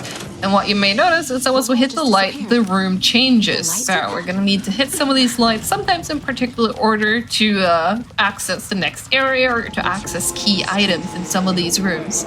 There we go, that's our first loop. We're now starting our second loop. A little bit of flashing from Alan sometimes here and there, but we're not going to dwell on that too much. We're just going to keep making our way through. It really is a shame that this is the only part of the game that Saga gets to use the light mechanic. Because Alan's got his angel lamp, and that also changes the environment, taking light from one lamp and putting it into another, and thus the environment itself changes. You know, walls disappear, doors appear. And so it's really cool that Saga gets it. I really wish she got to do it more, but you know, game's still a masterpiece. It's still a delight. Unlike in the previous overlap, the darkness is trying to prevent us from making it through these loops as well. So you may have noticed that at one point it looked like Peeves went down a dead end, but that is something you actually have to do to be able to trigger the next part. And once again, you know, we're messing with light. It changes the way the room looks. Now, specifically, we need this key, and then we need to go turn the light off again to make a cupboard appear, and then we need to grab an item out of that cupboard. And it's hey, a lot do we of have back any and forth. Shut up. Do we have any Fiona Apple fans in chat? Important cut across. Fetch the bolt cutters, right? Am I right? Am I right, ladies? I think that's worse than the puns. I'm sorry, that's going on the list. No, incredible. Hello, you're literally fetching the bolt cutter. It's not a pun. Anyway. But yeah, it's very easy to get lost because, again, the darkness is trying to prevent you from getting through. But we got the bolt cutters now, and I remember, again, casual playthrough, I was so lost. There were so many places already before this where you need bolt cutters to get in. Oh yeah, and that's another thing too. Like you can also dodge over the ladders to avoid needing to use or do the ladder animation. Just like we can also dodge over the ledges to skip that animation. It's very fun. Yeah, we're entering into the third and final. It's not a loop; it's a spiral. Whatever. What is a spiral if not a loop persevering? Is this anything? Exactly. That's worse than what that is worse than what I said. But I love not it. as cruel to us. We're already through, and in the middle here, we're gonna have another encounter with Cynthia, where she starts to try and attack us, and she's kind of like she reminds me a lot of the water monster in Amnesia. I don't know if that's just me, but that's like the vibe that I got here. So I was actually terrified of the water when I was here. Yeah, we're trying to turn the power on because once again we need the light to activate certain things, but Cynthia said no, you're not getting power, so we need to run through this water to try and get here. So we have very specific pathing specifically because, again, the more you're in the water, she's going to try and attack you, so we try to stay out of the water as much as we can. I think I'm gonna let her attack me. If it happens, I won't stop it, because it's like she'll like try to get you. She's like, yeah, I gotcha. You want a hard candy? Sometimes it looks very funny. There she is. See, water monster.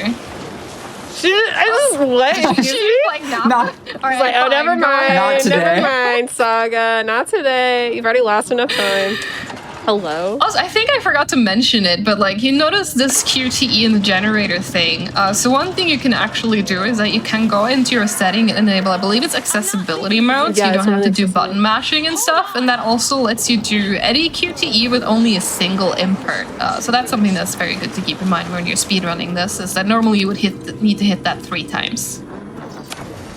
But now we got power back, and we were able to power this thing on, light is Excuse on, me, Saga. and guess what? Please, excuse me. End of the overlap, which means boss fight time. And this time we are going to be fighting none other than Cynthia Weaver herself. I do feel bad for her for ending up like this, but one thing that is good is that we know exactly where she's going to spawn. So we're just going to immediately throw a couple of explosives over there, and we're going to wait for her spawn to happen, and as soon as it does, there she is. Excuse me? Hello? There we go. There we go. A couple of explosions, and now we just load into her. Oh yeah, and get the darkness shield away from her as well. Yeah, just do as much damage as you can, as fast as you can, and she's gonna be dead. And now she's dead. Like, that was it. Very Yeah. clean. Yeah, they Very clean, in fact. I might restart here in just a moment, depending on how it looks. Okay, yeah. So there is something whenever you skip that cutscene, depending on when exactly you skip it, and I don't know the exact timing, but depending on when exactly you skip it, it flickers and it's really horrible on the eyes, and I don't want to do that to y'all. So just go ahead. So taking a little bit of time lost there to protect your eyes. Thank you for your kindness. I mean, But hey, we saved Tor. He's now out of the overlap and he's back in the real world with us. So we can actually have a conversation with him. And we're doing this through the profiling method that we've touched upon before. Excuse me. This is, where did this chair come from? I don't know. Literally, this game is trying to make me. It's trying to catch me slipping. I tell you what. It is. Game is throwing everything at you. So it doesn't that good. Yeah. Also, speaking of it's like game trying to catch you out, question from the chat: to what extent are the items in containers random in this game? Have you ever been pranked? That is an excellent question. Very random. That is okay. So to a degree, depends on the crate. It depends on the. So the item boxes that are not the cult stashes are random, but they are influenced by what you already have in your inventory. And that is an excellent question, because in the normal run, we really try to get as much handgun ammo as we can up front from those boxes so that we can get more shotgun ammo when we get the shotgun, so that we have an easier time of taking care of our first boss, Nightingale. Mm-hmm. So yes, it is random to a point. It's weighted random, but nothing is truly random. But you know what I mean. Yeah. But yes, the cult stashes, the various cult stashes that you can find around the world, the ones that were placed by the Cult of the Tree for their use, those are static. Yes, and some of them will also have upgrades, which is probably why they're static, because some of them have like ammo pouches or like bag stuff as well, so you can increase your inventory. Yeah. But they also have items. Yeah, and we didn't really see any, because the way we do utilize those cult stashes in a full game run. Yes. But we just do not here, because we can utilize the random stuff you get whenever you load into a chapter, because those are built out. Those are bespoke saves by Remedy. I guess they're not bespoke if they're general saves. Anyway, you know what I mean? No, you know I'm what I with you. mean? Like they crafted those for you, the player, so that you would be kitted up as best as you could be, as though you were already playing the game. Yeah. But now we're back at Bright Falls, and specifically the sheriff's station, because what happened when we were up at like the nursing home and all of that, we actually did successfully acquire the clickers, so now we need to go back to Alan Wake to make sure that he can in fact rewrite the story. But Alan's been arrested by the FBC. Yeah. Which we didn't mention. Things have gone a little bit south down here while we were gone. Yeah. Boop. This is Kira Estevez. She is also very beautiful. Is that you? She's also a girl boss. She's a girl boss. She's a lesbian. Wait, I didn't. There we go. I just want you to see her. We should talk. What happened here? Oh no, I should have done that. Fucking start. There we Where's go. Wake? I know. So Yeah, you you know need to have a little conversation with her to find out, because you're coming back like, where is Alan Wake? I need to know, but you need to have this full-on conversation with her first to figure out, like, how do you get in there? Like, how do I open the cell that he's currently locked inside? She very hesitantly gives you her key. Yeah, and the great thing about the dialogue, I cannot remember if this was like that the whole time or if this was added. Back into the morgue. But the great thing about the dialogue is if you want to just go ahead and skip dialogue or all this, like just get to the story relevant stuff, it's bolded and it's bigger. Yeah, I think that's been there from the start actually, but I do remember it took me a while to actually make that connection. Yeah, I actually realized that that's what was going on. So it's, people have been taken. Look, there's Casey. It's Casey. Hi, Casey. So he got a Also, little... a great pun coming up if you're a lover of puns. Yeah, shut up. Could use a bit more light. Funny. Okay, now you can keep talking. Yeah, sorry. Just wait, what did you... Give me that. Saga is a master of mom jokes. Oh no. And the cult. Tally, keep yapping. But the horror stories change reality. Please. But yeah, this is another place that I remember. I was stuck here for quite a while in my casual playthrough, but you're going to talk to Casey for a little bit. You're going to get some... Taken are going to try and rush down after you turn the power on, because that's basically what you're here. You need to turn the power on to be able to access Alan's cell.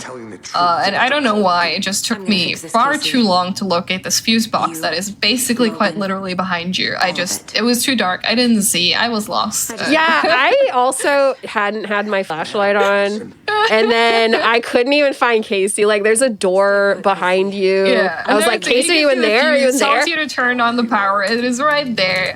I don't know how long. Yeah, like, I don't know. I was like, fuse box. Casey, where are you? It's like... But yeah, so Speed Tech now are gonna have a flare prepared because, the Taken are trying to block our way out, but that's no big deal. We can just flare away the little obstacles that they make for us, and that's also make them shy away. We're gonna try and dodge past. Oh yeah, beautiful. Yeah. That doesn't usually happen. Now we're safe. Yeah, no, that enemy can be quite rude and try and body block you or even grab you if you're really unlucky. So, Kieran wants to talk to us, but we are going to ignore her. Sorry, babe. Yeah, we just want Alan. Sorry, we know where he is. We got to talk to this wet cat. He is over here covered in ketchup because he got into... He just likes ketchup. Yeah, he was stuck in the dark place for 13 years. He was like, can I get some ketchup, please? And they were like, okay. You will. That's definitely what happened. You will save. Yes. That's canon lore. Remedy, I hope you're taking notes. Canon. Yeah. But yeah, no, just kidding. He's... Oh, no! It's been Mr. Scratch. Just kidding. He's cool now. So, yeah, now Alan's cool. He's put on a leather jacket. So, yeah, he put on a leather jacket. We gotta do his little boss fight. But this one's pretty straightforward. All you need to do is usually you can get him with 2 shotgun shots, and he's gonna kind of like be stuck having to recharge, or he's not gonna chase you for a little bit. And while he does that, you can power off these cells, can you come over here, please? Oh my god. Familiar if you played Control, you might have seen this, because we're trying to power up a little containment thing now so we can contain Scratch. But sadly it didn't work. He wasn't Scratch the whole time. But he's going through it. So he tricked us. And now we're actually getting close to what is going to be the final showdown of this category. And one of my favorite parts of the game. If you've played Remedy games before, you will know that Remedy are very known for having musical parts in their games. So it's going to be a little while before we get there still, but I want you to start thinking about what is your favorite jam, dance, emails, because we're going to want to see those in a little bit. Yeah, remember Alan %, there was Herald of Darkness? Remember that part? Well, this game has not one, but 2 major set pieces. And, indeed, based Remedy, thank you so much. Thank you for your service. Needed a set piece for the girlies. We gotta talk to our girl. Kieran. We gotta figure out a plan because again, like we've opened a few overlaps by now, and if you've been paying attention, you might have noticed a certain theme to how we've been opening overlaps. And the gist of it is that you have to have a certain item, but also very importantly, a work of art that isn't already Alan's. We've always had something like that in the previous options, and now we're gonna put together a little plan. Thankfully, Saga's grandfather is part of the Old Gods of Asgard, which is a fantastic band based on a real-life band called Poets of the Fall. If you haven't listened to them, please check them out. They are incredible. I've seen them live. So worth it. Fantastic band. But they have written custom music for this game, and now Saga's calling them, please, I need a custom song to get Alan out of the dark place. Like, can you help me out? I need this for my plan to open the overlap and get him out of there. And that's basically what we're doing with the case board now. We're putting together the clues to figure out, was it Scratch, was it Wake, how do we solve this? And so I know, because Peeps, you've run Alan Percent around this Twitch channel before, that Herald of Darkness is something that can be skipped with glitches, as I see. Am I remembering it correct? Is in full game runs, is this set piece that we're about to encounter, is it forced or is it also abridged in some way? It is forced. It is on rails, and because narratively the song is how you rescue Alan Wake, you know, they don't want you to skip it because it is there we go. It is quite critical. It is critical. Thank you. That is the word I was looking for. It is literally. Yeah, the light switch is a paranatural. Yes. Maybe even. Can you say it better? Again, like throwback to the first Alan Wake game. If you've played the first Alan Wake game, you probably remember this as a very unique moment, literally on a concert stage, playing yet another Old Gods of Asgard song. And this next part is definitely going to remind you of that. Use the clicker to change reality. Yeah, and flashing severe flash. And it's also the same concept as even in Alan Wake 1, because in Alan Wake 1, once you're playing that, it's also running on a timer. All you need to do is survive. There's nothing you can do to speed it up. And it's going to be the same thing here. It's running on a timer. You can survive. Nothing you can do to speed it up. Just, run around, vibe, listen to the music, or do combat, whatever you prefer. Yeah. Pass the time. And again, extreme flashy lights warning. Remedy love their flashy lights over there in Finland, because I guess it gets dark early. I mean, it's going to be a stage show, so yeah, flashing lights is absolutely going to be a thing. And we just had a pop-up there, which happens where Remedy is basically like, point of no return. You're getting close to the finale. Are you sure you want to continue? Make sure you wrap up any loose ends before you do this. Oh no, I missed. Yeah. All right, so we're gonna. No, you didn't miss anything. This is intended. We the Old Gods of Asgard. This lady's sad. While she's walking, I'm gonna unwrap another cough drop, and then do that. So Tally. But yeah, so this, yes. You are a leaderboard mod for this game, if I recall correctly, yes? So Correct. what is the history of these subcategories of Alan Percent and Saga Percent? Because I've seen them, in marathons and things like that, but I've seen some sort of scuttlebutt about them being added to leaderboards, and sort of what's the history of the categories? Where'd you get that scuttlebutt from, Tally? I hope they still got it. But yeah, so the history is that obviously we didn't really exactly know what to do at first. Like, we only really had, it was any percent and glitchless. That's what we had. But, Peanut and Peeps especially have been doing a lot of work trying to come up with better ways. So, like, how can we narrow it down? Because the base game is quite long. So we then were able to come up with... Alan Percent came first. That was an easier split to make, to split out his categories and stuff. It's taken a little bit longer to narrow down what a Saga Percent will look like. They're not currently on the boards, but I do have a plan for it now. I've just not gotten around to it yet, but very soon they will be on the boards under missed categories. So if you do want to run Alan Percent, if you do want to run Saga Percent, if you do want to run the whole game, if you do want to run any of the DLCs, we have boards for all of that. So please come join the community, submit your runs to the boards. We're so happy to see more people join, and it's such a fun speedrun. I just want to point out, I will talk about Saga and Alan Percent in a moment. I just want to point out that the others are coming in a helicopter.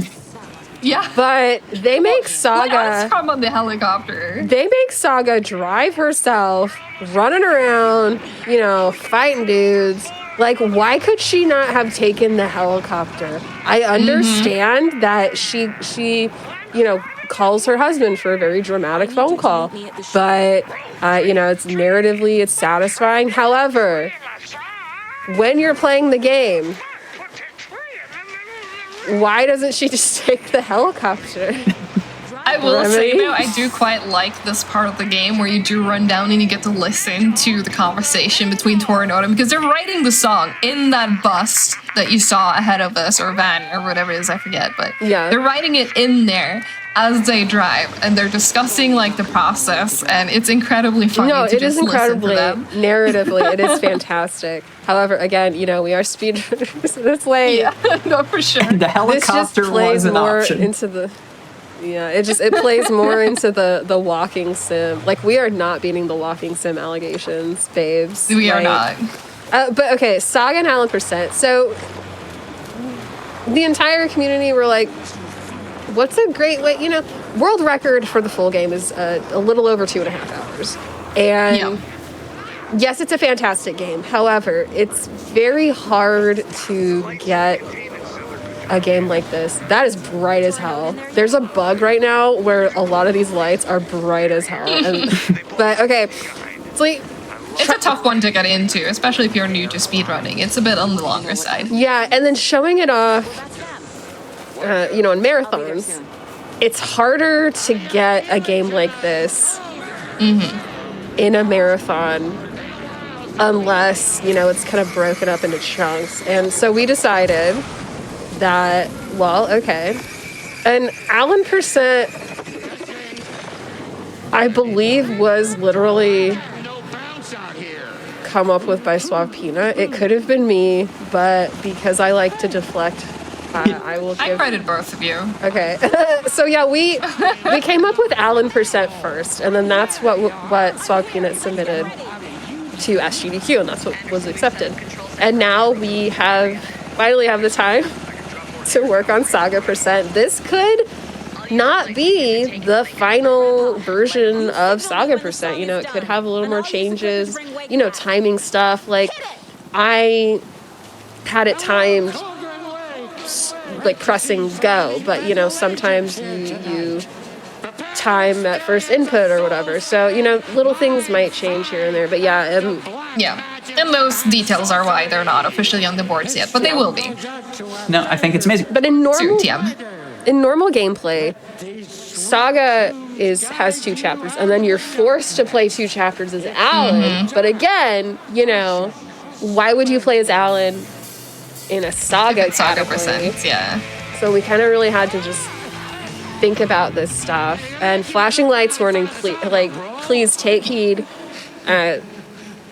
Your health is more important. And get your dance emotes ready, because as you can tell, a show's about to start. So I'm gonna need to see y'all jamming out to this music, because this song goes hard and it's incredible, and I love this part so much. And I also love just the stage show you see right now going on in the sky. That's the real band, by the way. That's Pirates of the Fall, or 3 of their members at least that get to appear in here. Canonically, or the band itself is bigger than that, but within the universe there are these 3 people. And this is just so cool. I love this part. Yeah, and thankfully, even though I have subtitles turned off, they do auto show you the lyrics in case you want to sing along. Yeah, and I am just gonna run around.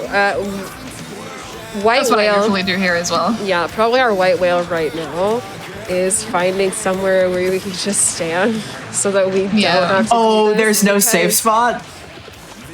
No. There's no safe spot. Because you're supposed to, it's a tower defense. As far as we know, anyway. I think it's not really tower. You know what I mean? Like, we're protecting them.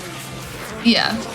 But like, the goal here is that they need to play this song to actually, complete the summoning that we're doing right now. It's quite literally a summoning. We're trying to summon Alan out of the dark place. But while that is happening, we're making a lot of noise and drawing a lot of attention to ourselves, which means the enemies are now here to try and shut down the show and try to prevent us from doing this. So, yeah, they're like the HOA, basically. So we're protecting them, ostensibly. However, you don't have to fire a shot. You don't actually need to fight them. What I usually do in here is just I run in circles while I jam. Like, that's what I do. But you can fight. Some people think it's boring to just run around in circles. You can fight. It doesn't make a difference. It's running on a timer. Hey, what's up? And chat doing their due diligence, jamming out. Thank you, chat. Hey, Grandpa. Hey, Uncle Logan. And yeah, this is also basically the finale of this category. Not the game, just this category. So as soon as we get to the end of the song, just, early heads up for tech. At the end of the song, and when we interact with the clicker and start a cutscene, that is going to be when we call time. Yeah. But it's not the end of the game. And unfortunately, this is not all of Return. So Alan Wake 2 is divided between Return and Initiation. And Alan's half is Initiation and Saga's is Return. Yeah. But there is a chapter, there are 2 chapters of Return where you play as Alan, and then you're forced to play as Alan before you can get to the actual end of the game where you play as Saga. So this is... You see the struggle of properly defining Saga percent and figuring out where our rules should be. Yeah, so it's Saga percent, parenthetical, use the clicker. Yeah. Because we are going to use the clicker once the song ends to bring our man back into the light. You seem so enthused about that fact. I mean, I've spent this whole run saying oh man, there is It's supposed to be a manless run, so it ends as soon as the man comes in. I was gonna say exactly that. There is a certain sublime beauty to picking the Alan Wake speedrun category that ends as soon as Alan shows up. I think that's beautiful. I mean, I kind of timed it out. I did rough math, including the expansions. It's like 20. I don't know. Tally, can you go to my Blue Sky account? I should have posted it. I did the math because I did some math and it was like less than 30% is how much you actually play as Alan in the speedrun, like for the main game and the 2 expansions. So it's just... How long has it been since you posted it was like yesterday or the day before. Yesterday, okay. A couple...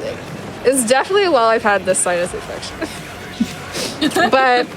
Oh, I found an Alan Wake 2 speedrun fact. The approximate breakdown of time as Alan versus Saga is 36% Alan, 63% Saga. We spend roughly twice as long as Saga than we do as Alan, and I think that's beautiful. I agree.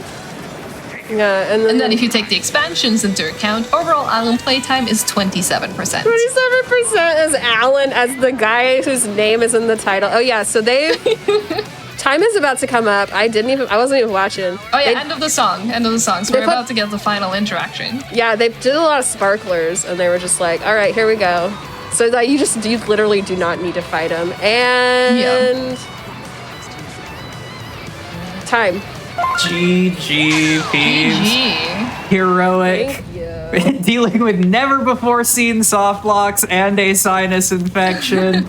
Absolute banger of a run. And still killing it, being absolutely beautiful. Thank you. Oh my, I'm just so lucky to have been able to be here with 2 beautiful women, and it's just, for this manless category. For this Alanless Alan Wake run. Well, Tally and Peeves, shout out your people and let our still jamming chat know where they can find you and what you're working on.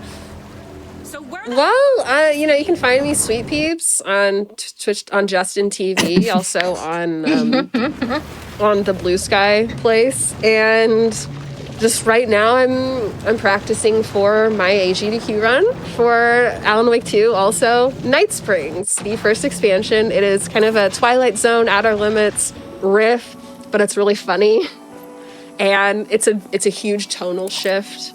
Who is this man? Let's look at him. This is your one look at Alan Wake. Oh my gosh, it's the guy from Alan Wake. It's the guy from Alan Wake. He's got his classic outfit. But shout outs to Suave Peanut, of course. My wonderful roommate who also loves Alan Wake. Who would have thought? What are the odds of that? But, you, of course, Tally, and the rest of the Alan Wake 2 speedrunners who have been so fun. And, it's a really chill community. So just, if you are at all interested in running any of the Alan Wake games, just, let us know. And you can actually find the Discord link on the SRC page. So please join us. And it's not just for Alan Wake too. Like, I'm the series mod for all of Alan Wake. Like, everything Alan Wake. Like, come join us. We're happy to show you. We're happy to share our complete normalcy for Alan Wake, Alan Wake 2 and the franchise in general. Yeah. We're so normal. Come be normal with us. Like, there's zero gatekeeping. I know, just like, shout out to communities that don't gatekeep information. That's us. Indeed. Come on. And just a quick plug for myself as well. You can find me under Tainted Tally. I'm the same username everywhere. I stream 3 times per week over on Twitch and on YouTube. I usually do retro and horror stuff. So, Alan Wake falls into that, but I also do some Resident Evil and some other cool games. So yeah, hopefully I get to see you around. Thank you all so much for tuning in and celebrating Peebs. Yeah, awesome. Thank you. The normalcy, a perfect full circle. Love it so much. It has been an honor and a pleasure to share the normalcy with you for this past speedrun. Friends, we are going to take a quick break, and then when we come back, we are going to get into the final run of Make Your Own Victory this afternoon. Don't go anywhere.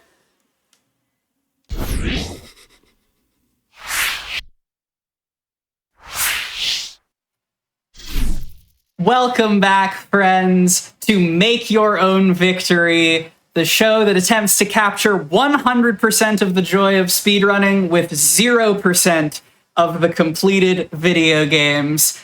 Y'all, it's been an incredible afternoon. I am so thrilled. We are coming up momentarily on our final run of the show for you. But first, a quick look ahead to the future, because y'all, there are truly so many GDQ events happening in the very near future that you are not going to want to miss. Not the least of which, AGDQ 2025 will be live from Pittsburgh, Pennsylvania from January 5th through the 12th.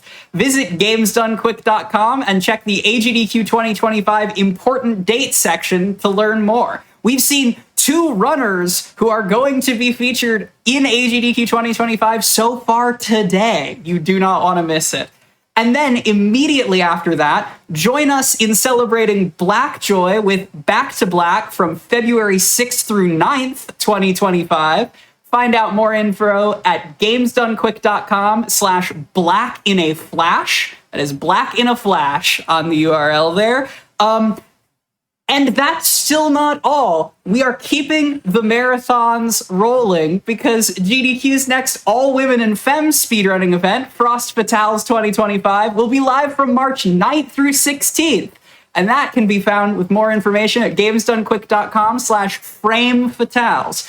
Y'all, it's 3 marathons in 3 months, each of which is going to be absolutely incomprehensibly good. I love speedrunning video games. You love speedrunning video games. And speaking of speedrunning video games, our final runner on Make Your Own Victory tonight absolutely needs no introduction, but is going to get an incredibly laudatory one anyway, because I cannot think of a better way to do the sheer game knowledge this runner has justice than the fact that this will be the 3rd different Souls-like game he performs this weekend. Please welcome to the stage a multi-talented world record holder, including but definitely not limited to Make Your Own Bed blindfolded. Your friend and mine, Mitriz, running Elden Ring Defeat Consort Glitchless. Hello! I am Mitriz.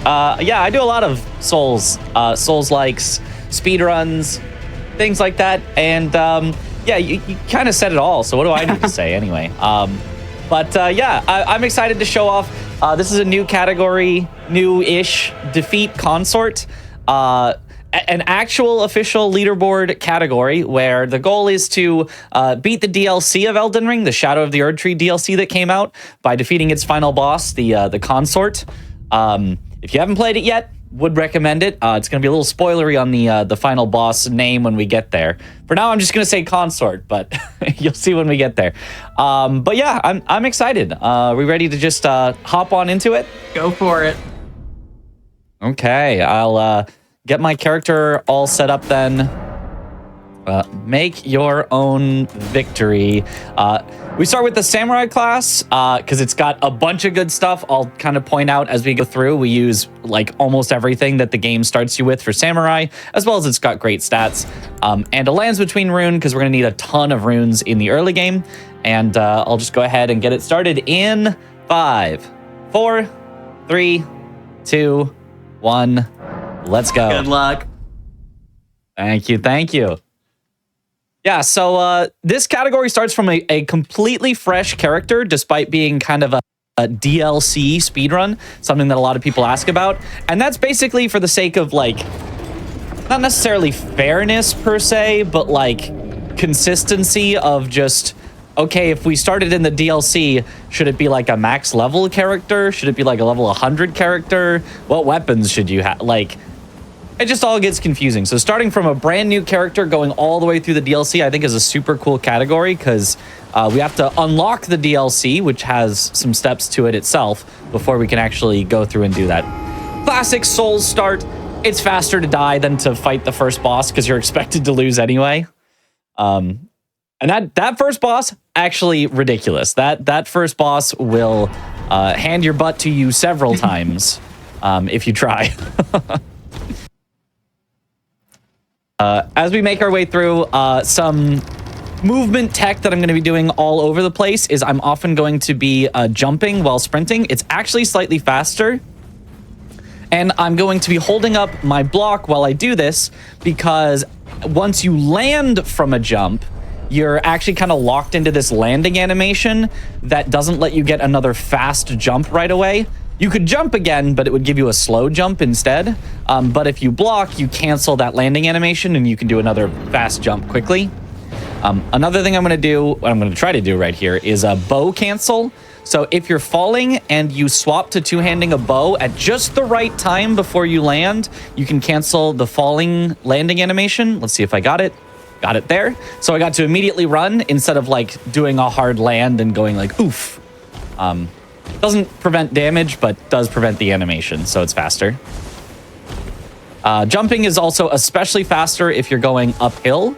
That's why I'm mostly going to do it when going uphill. If you're on flat ground, it's about even in time, and if you're going downhill, it's actually slower to jump. So I'm going to avoid jumping there.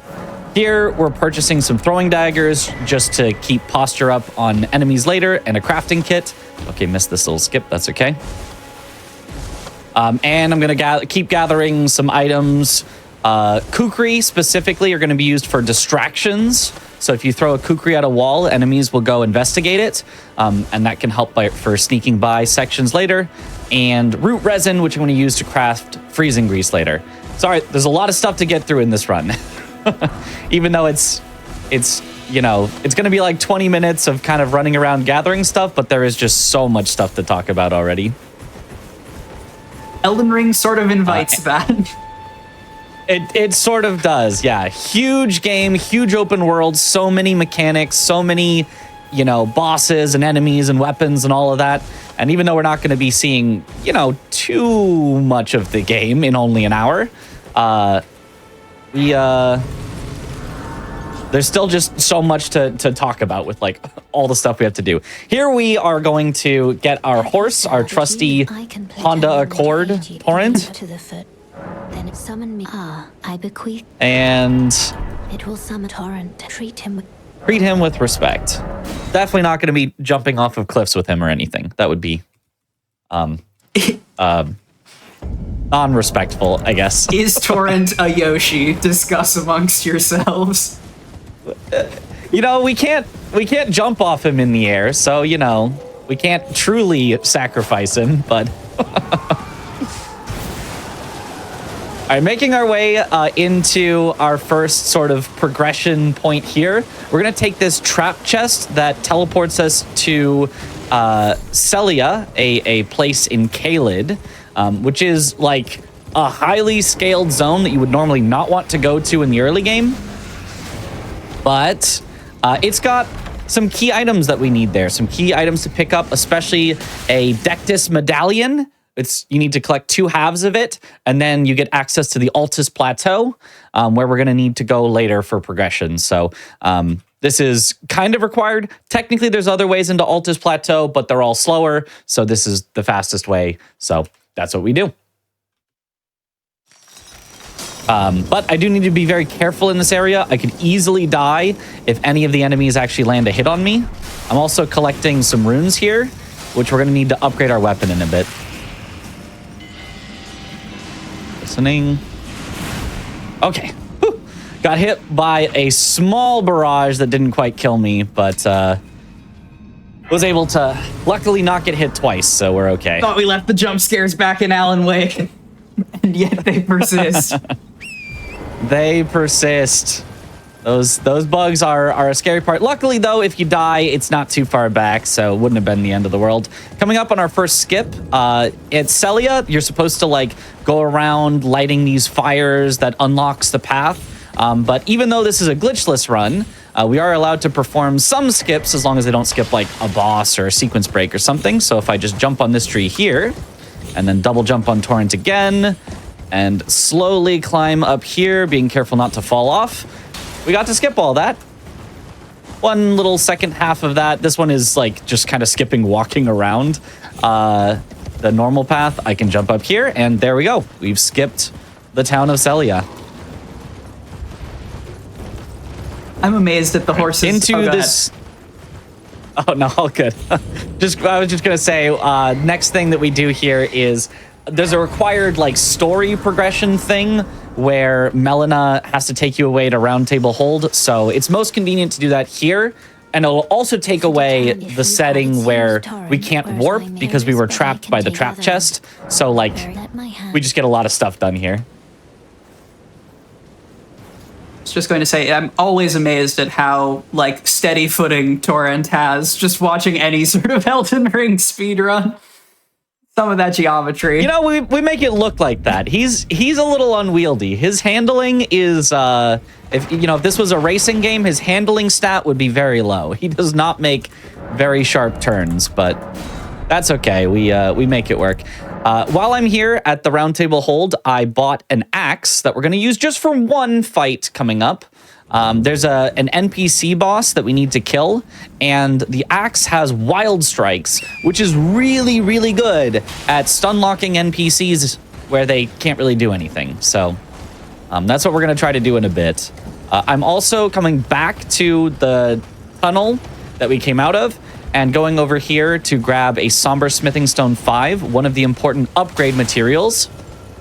If you want to upgrade a weapon to max, you need to get one of each different upgrade material. Somber Stone 1, 2, 3, 4, 5, 6, 7, 8, 9, and then Ancient is the name for the 10. And this is like the only convenient place to get a 5. It's a little out of the way, but it's just kind of what we have to do.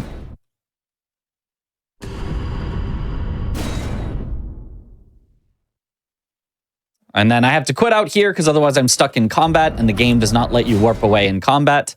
Normally this game is measured in in-game time for speedruns, so quitting out isn't that big of a deal, but for real time, obviously quit outs are a little slow. They take a while, but we are going to use them throughout the run for safety, for getting out of combat, or sometimes actually for speed. Like they can prevent some animations, such as if you're opening a door, and in this game, some doors take forever. Your character's kind of slowly pushing them. Sometimes it is faster to quit out as well.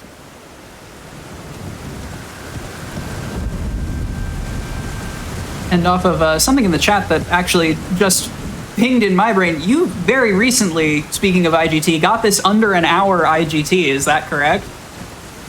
That is correct. That was, how many days ago was that? Like 4 days ago? 5 days ago? It's hard to keep track of all the things in my brain. I've been swapping around runs so much. Too many Souls likes. But yeah, too many.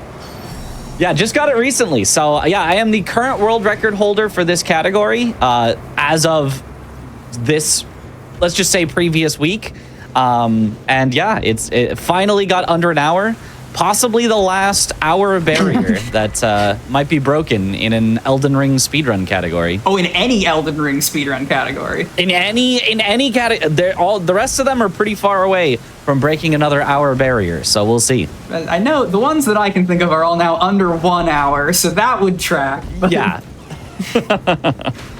Yeah, all your standard any percents have all been under an hour, so.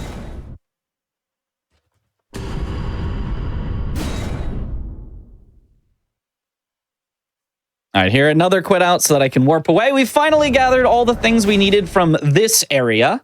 So in addition to the Dectus medallion that I mentioned earlier, we also grabbed a powerful talisman that increases all of our basically physical combat stats by 5.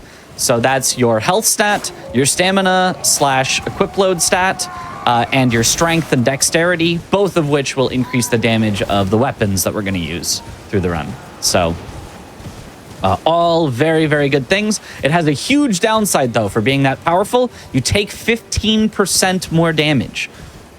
But it's a speed run. I'll just won't get hit. So no real downside there. Just don't get hit, and then it's easy. Life advice for us all. Yeah. I mean, the amount of health increase that it gives you is, at early levels, more health increase than the increased damage that you take. So it is still worth it at early levels, but yeah, if you're playing casually and wonder, why do I keep dying with this talisman equipped? That would be why. Not recommended for the late game, although we are going to use it throughout the entirety of this particular speedrun. I also gathered a bunch of runes that I'm just going to keep popping while riding around on Torrent. And this is all so that I can buy enough stones, enough of the smithing stones, to fully upgrade my weapon to +6 by the time we actually really fight anything. Because the stronger your weapon, obviously the more damage you're going to deal. And in Elden Ring, it makes a huge, huge, huge difference. There are some other Souls games where your level matters a lot and the weapon level doesn't matter as much. In this game, the weapon level matters a lot. Your level doesn't really do that much. It's just not as impactful. You'll do way more with a fully upgraded weapon at level 1 than you would do maxed out level, but with an unupgraded weapon. Welcome. Well, I'll eat these. I'm hungry. Here, I'm going to purchase a Festering Bloody Finger, which we're going to need to do a invasion later. So an invasion is going to be part of a quest to get to one of the required bosses, Moog. I would love to buy 3 so that we would have some safety, but the rune routing just doesn't allow it. So if I don't get that invasion with the one try, I will have to load a save later, but hopefully that won't happen. How often has that gone awry in the past? All the time. It's completely inconsistent. It's like most of my resets come from that exact I was gonna say, that must have been fun hunting for in the sub-hour. Yeah. It's about 20 minutes in that you like spend 20 minutes running around, gathering items. Nothing really can go too wrong. And then the whole thing can go wrong if he just won't get in the corner properly. All right, so there's the second half of the Dectus medallion. We finished all of our super early game gathering. Now we're going to use those to go get into our middle game areas. So I got to go get there. Some more riding, but there'll be a few skips along the way, so it's not all just, you know, pressing forward. One thing to note is that you can dash on Torrent, which uses up your stamina in the top left if you're in combat. That gives you a little temporary boost of speed. It's like such an unnoticeable amount of speed.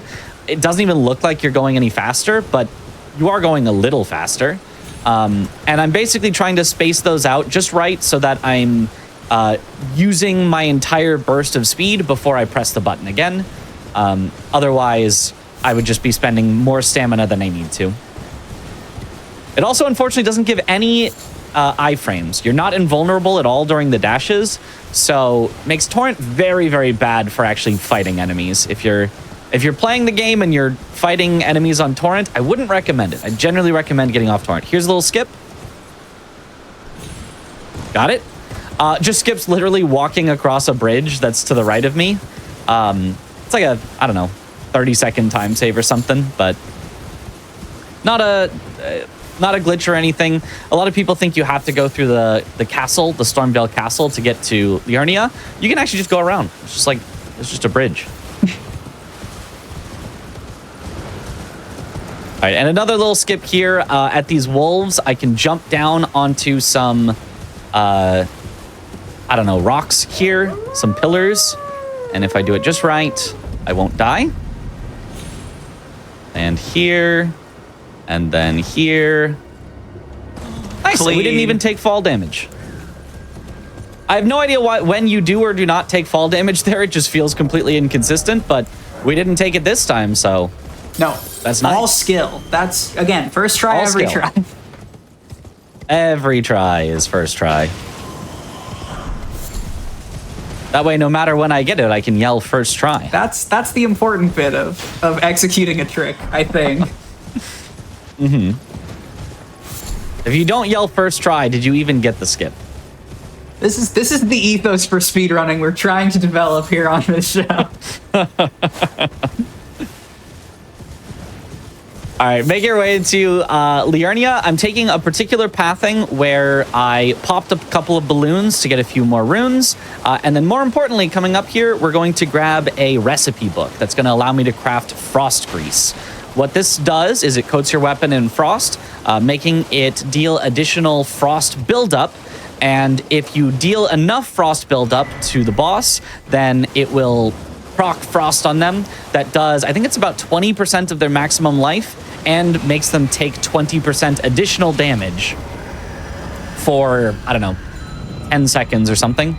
20, 30, I don't know. However long it makes them take additional damage.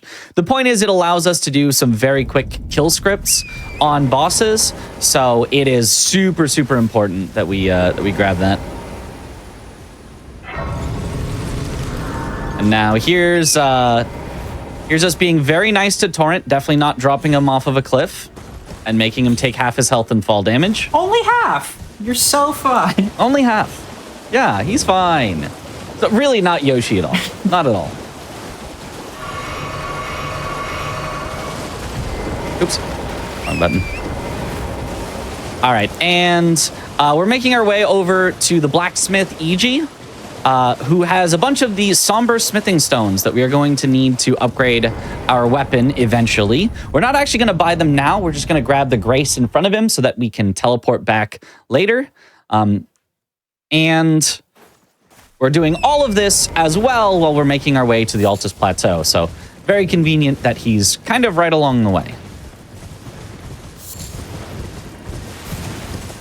So I know this category was routed pretty aggressively by a lot of people. I recall seeing like a bounty on this and stuff right as the DLC came out. How fast into the category's lifespan did these like little skips and conveniences of routing sort of come about? Well, a lot of this is basically carried over from the regular any % run. Does actually all of this as well. Also gets the Dectus Medallion, also grabs the Bloodhound Fang, also goes to Altus Plateau, also visits Iji. So most of it was found literally day one because it was we just stole the route that we had already made. Perfect.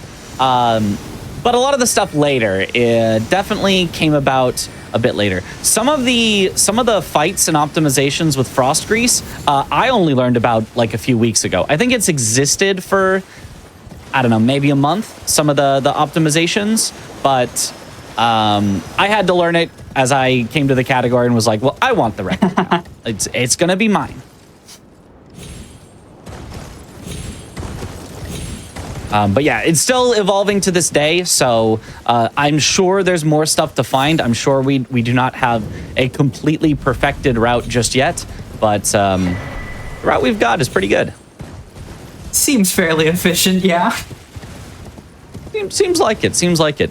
There are actually, funny enough, there is a completely different route that is also close to being sub 1 hour right now, and I think we'll get sub 1 hour pretty soon. I don't know if it's better than this route. I think it's a little slower, but it's close. That uses the Great Stars weapon. What I'm going to be using... Oh, oops. First, I'm going to be not missing the skip. I'm going to be using the Bloodhound's Fang weapon, which is the one that I am very comfortable with. There we go.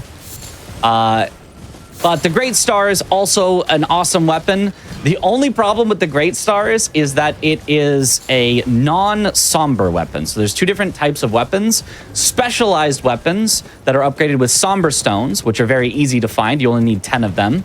And sort of generic weapons that require smithing stones, and smithing stones, you need like 97 of them or something to fully upgrade a smithing stone weapon, and just you're not going to be able to find that. So they go through with a kind of unupgraded weapon, and all the fights are really long. Saves time on the setup, but oh, the fights look brutal in that weapon. I've been watching some friends do runs of that, and oh my god, it looks so painful. So we're hoping this route stays faster in perpetuity. Yes. There's also a third possibility, although nobody has routed it yet, to my knowledge. But there's a weapon that just within the last few weeks took over the world record for the regular any percent, the base game any percent, called Death's Poker. And that one might be good for the DLC as well. The only problem is it's a weapon where you need to use the Ash of War that is very slow and hope the enemy basically just stands in it. Like, because it just leaves fire under the ground and you just hope they stand in the fire. And the DLC bosses are a lot more squirrely. They move around a lot more. So it might not end up working out. I was gonna say, but if it did, it could be very fast. Knowing only what I know about the required DLC bosses in this run, asking them to stand in fire seems like a bit of a tall order. It's tough, but if somebody could make it work, I could see them setting a new world record with it for sure. But that grind could be terrible as well. All right, so here, a bit more runes from this guy. Hopefully he doesn't fall off the cliff. Okay, got the runes before he fell. And we'll finally be coming up on our first fight of the run. So after our 20 minutes of running around, we finally get to our first fight with Magnus. I picked up some bleed grease there that we're going to use for him.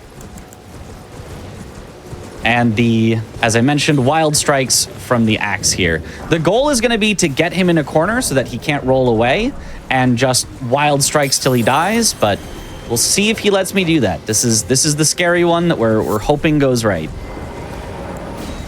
So wish me luck. Good luck. Thank you.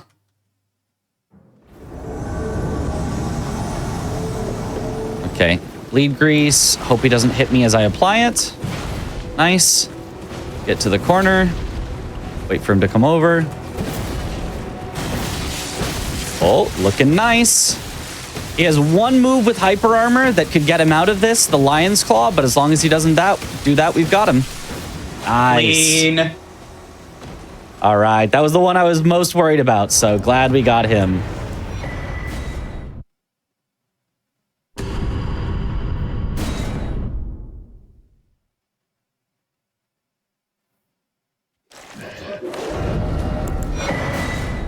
It's nice.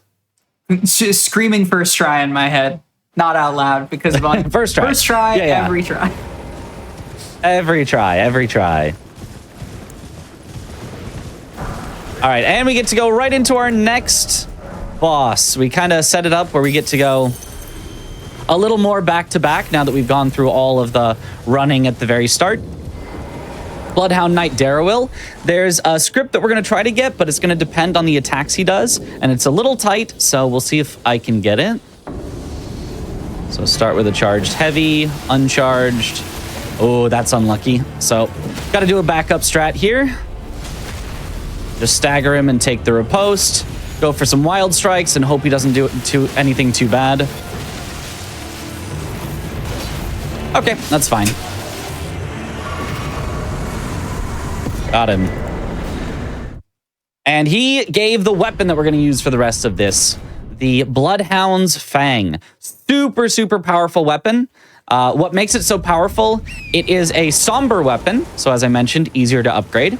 It has passive bleed on it, which bleed is a powerful status effect. And most importantly, it is one of the only somber weapons in the game that you can apply grease to. I don't know why. I don't know why you can apply grease to it. Because, like, you can't to almost any other somber weapon, but you can to the Bloodhound's Fang. So that frost grease is going to let us do both bleed passively and frost that we apply to the weapon. Double status is very powerful. I presume. I am an old crow here, perhaps. So here we head back to EG by one of the 4 smithing stones that he offers. We use the 5 we picked up earlier, and we actually got the 6 from killing Magnus. So we have all the way to a +6 weapon that is over halfway maxed before we've hardly killed anything.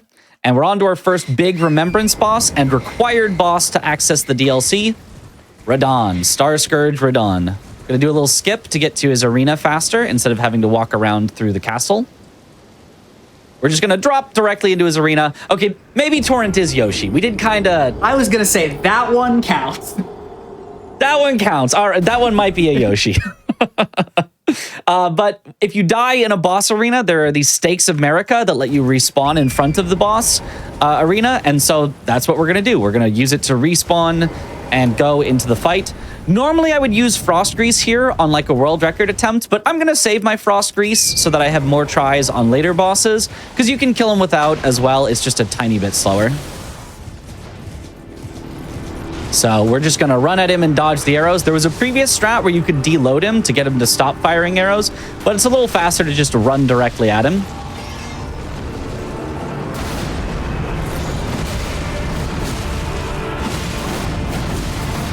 Okay, so far so good.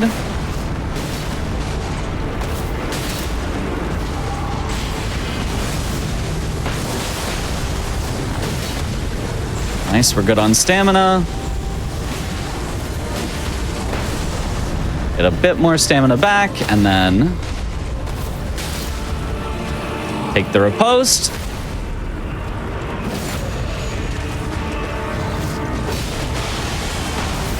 And there it is, Wow. clean one cycle. I was gonna say, how tight is it to skip the, I know there's a big cinematic phase transition there.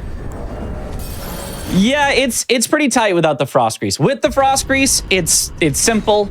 Without the Frost Grease, you have to do everything perfectly, but hey, But you know, no sweat, first try. no sweat. As long as he gives you that one opening attack, you just gotta remember the right order to do all the attacks in, and it's not so bad.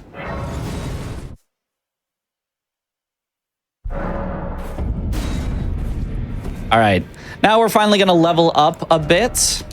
Strength and dexterity are our 2 main damage stats, so we're gonna keep ourselves on very low health for now, and I'm just not gonna get hit.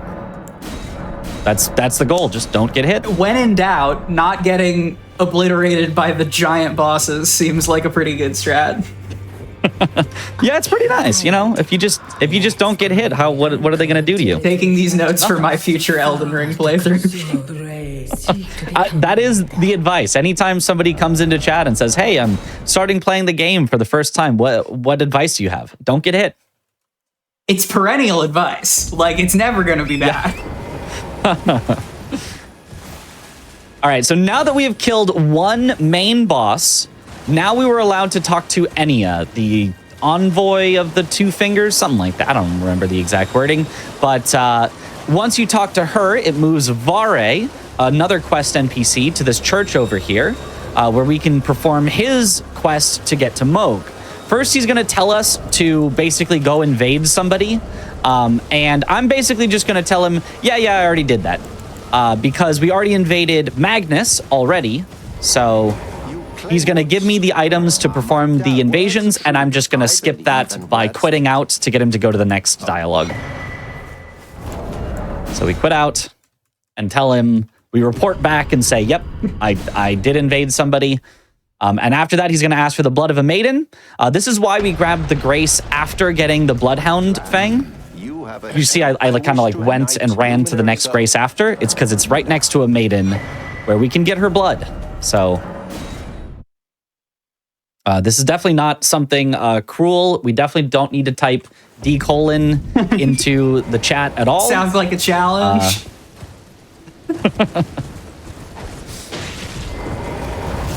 As I hit her with a dagger and get the blood of a maiden very quickly.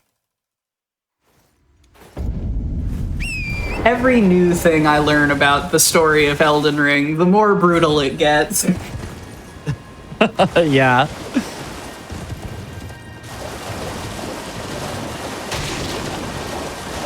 But with that, Vare will let us get to Moog, who is the other required boss to get to the DLC. The only two bosses that you need to kill to get to the DLC are Radon and Moog, and we basically book it to those two, and we will be in the DLC shortly. So in only about half an hour, we can get all the way there.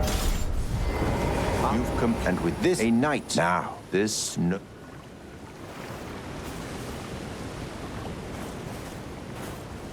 He has to, like, inject blood into our finger or something. I don't know the story of Moog and stuff. Some people claim he takes your finger and, like, cuts it off. Some people claim he just puts infected blood, blood of the blood god into it. I don't know. Either way, it convinces him to let us go to the audience grounds where we can find Moog. He tells us explicitly, don't use this right now. Only use this when the time is right, when the preparations for Moog's ascension are complete. And we just use it right away, go to Moog, and kill him. So Vare is not going to be happy about that.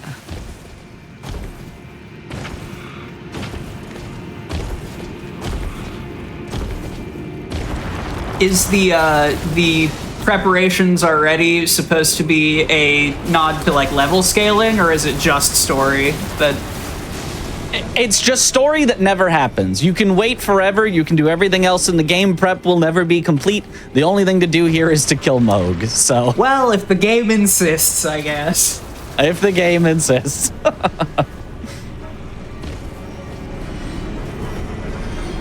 It's all sort of, it's required that you interrupt what he's doing in order for the DLC. The story of the DLC involves Moog being dead and all this, so.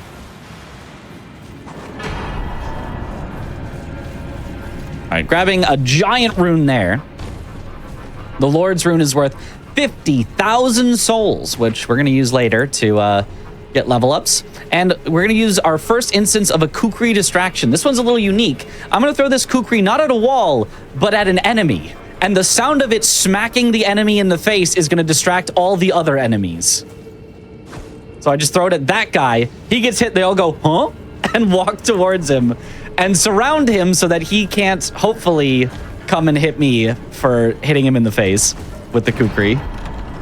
Oh, he got through, but I think we can make it around him.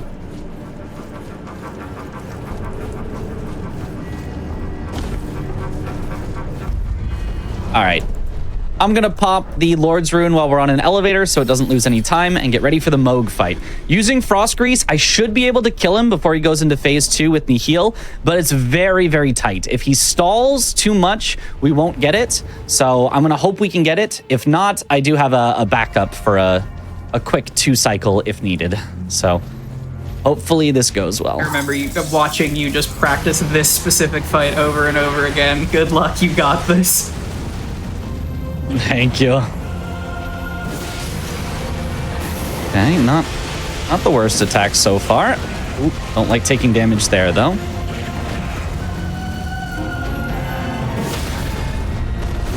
Ooh, a miss there is tough. We are not going to get a 1-cycle, that is for sure.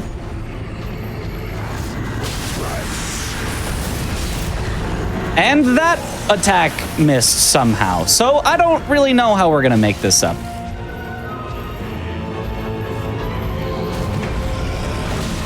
I think I'm just going to have to fight him normally. No speed strats. Alert the masses, we are simply going to have to be too good at the video game.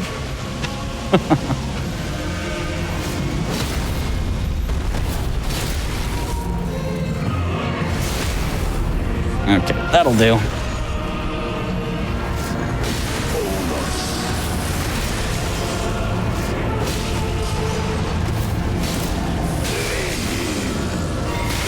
You can actually iframe the third hit of Nihil with the Bloodhound's Finesse, the special of this weapon. Little known fact, and in fact, I think it actually didn't even work before the DLC came out, but somehow got patched to work. And we have almost killed him. Oh, that's really bad.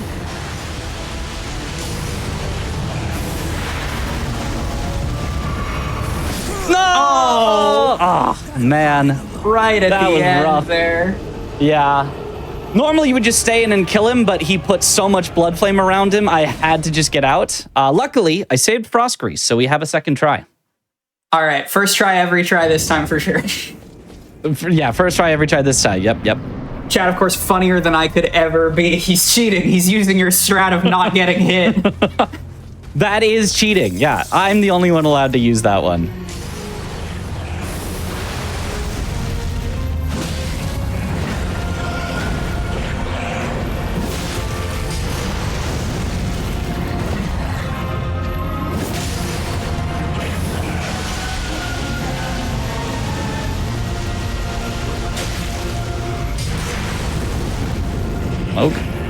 There we go.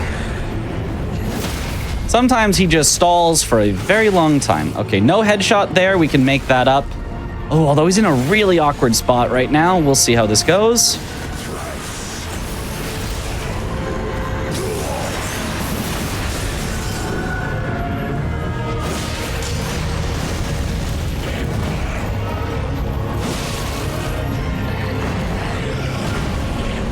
Okay, should be able to get him here.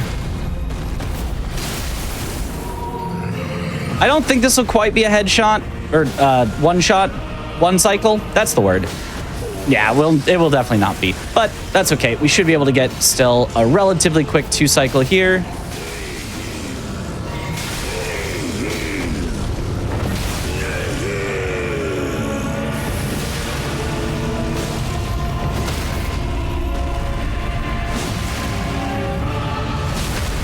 And one more hit. There we go. First try, every try. First try. Here I'm swapping around some of my equips. And the purpose of that is, for some reason, whenever you go through a load zone, your character will either stand up quickly or stand up slowly. And by having certain things equipped and not equipped, I get to just go immediately. I got to, as soon as the loading screen was over, I got to just immediately go. But if my equips were different, I would stand up slowly. We still haven't figured out why. I don't know that we ever will figure out why. Is there any logic or rhyme or reason to what items do it? Nope. Amazing. Different locations have different things that you need to do. Different load screens have different things. We thought it was equip load number, but that's not it, because changing out arrows oftentimes will affect it, and arrows don't have any equip weight. So we don't know. Sometimes it's better to have arrows equipped, sometimes it's better to have them not equipped. In that case, I had to take off the bow, but normally having the bow on doesn't affect it at all. It's weird. Maybe video games were a mistake, who knows? There we're grabbing our second talisman for the run. The Blade of Mercy. Super, super powerful talisman. It makes you do 20% more damage for 20 seconds after a critical attack, a riposte as I've been calling them. I think it's 20 seconds. I know it's 20% more damage, but the point is it's very, very powerful for a lot of the scripts we're going to do, where we're focused on staggering the enemies. So it basically is just going to be 20% more damage after the first stagger. Okay, the skip is being a little weird. There we go. Yeah, so we're actually jumping up these gravestones that are supposed to safely get you down, but you can just use them to climb up instead. And fun fact, I actually found this skip on the first day of the DLC's release, just playing around, because I was like, what if I could jump up these? Probably not, but oh, you can. That's the best kind of skip. Somebody else might have found it first, but...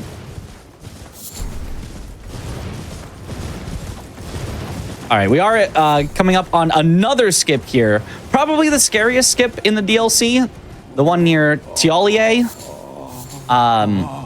I'm not too scared of it, but just in case, I am going to grab the Grace right before it. But we basically have to land on this tiny, tiny little spot on the wall that it'll let us stand. And it has to, count us as landed, so Torrent can, regain the footing. If it doesn't count you as having landed on the tiny spot, even if you did land there, then the next jump, you'll just take too much fall damage and die. So we land right here. And hopefully it counted us as landing. Good, we're safe. And then the rest of it's pretty easy. You just land on kind of these obvious rocks that are jutting out. And make our way down. Clean. Lean, yep. All right, next, we are now kind of behind or around a fort in the DLC, the Castle of Ensis. And this is actually intended. You can get here normally. I did those skips to go up and come back down instead of going around the normal way. But this is all intended. You can actually skip the Castle of Ensis with the Rilana fight and just not have to do it at all. A lot of people don't know that. But if you just destroy that pile of rocks there to unlock this Spirit Spring, you can get all the way around that castle without ever having to fight her. She is not a mandatory boss for the DLC. There are relatively few actually required DLC bosses, right? Yes, 3 required enemies that have a boss health bar, and 1 required fight that technically doesn't have a boss health bar, but like is a fight that is progression blocking and very difficult. So I'd call it a boss, but officially people don't count it in the listed number because it doesn't have the health bar specifically of a boss. Yes, earlier in the show we had glitch semantics. The second best sport is, of course, boss semantics. Boss semantics, of course. Yeah, you know, there's some glitch semantics in this game as well, like the skip down to Star Scourge Radon. Yeah, that one can be a little controversial as well. Here, I'm distracting with a Kukri again. There's a Curse Blade that would try to protect this Pot Noble, but I just distract him so I can kill him and take the Skidoo Tree fragment. It's supposed to be pronounced Shadow Tree. It's like Old English or something. Nobody says that. We say Skidoo or Scooby-Doo, Skibbity Riz fragment. Don't say that one. Don't say that one. Whatever you do, don't say one. The puns are great. The puns keep them coming. When we get to the Skibbity Riz fragments, I tap out. All right, but gonna make my way back. Oh, I forgot to pick up my runes at Moog. This is a bit of a problem. Or is it?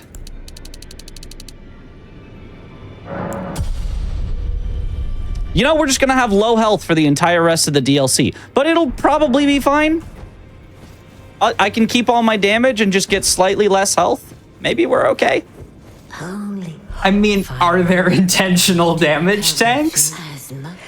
Yes, I just won't do them, I guess. Or try not to. Well, some of them are just based on luck. We just won't get that luck. We just won't get the luck where you have to tank the hit. It's fine. Just consider it a never-before-seen routing ingenuity in Defeat Consort Glitchless, premiered live here on Make Your Own Victory. Yes. Everyone give Mitch your energy right now.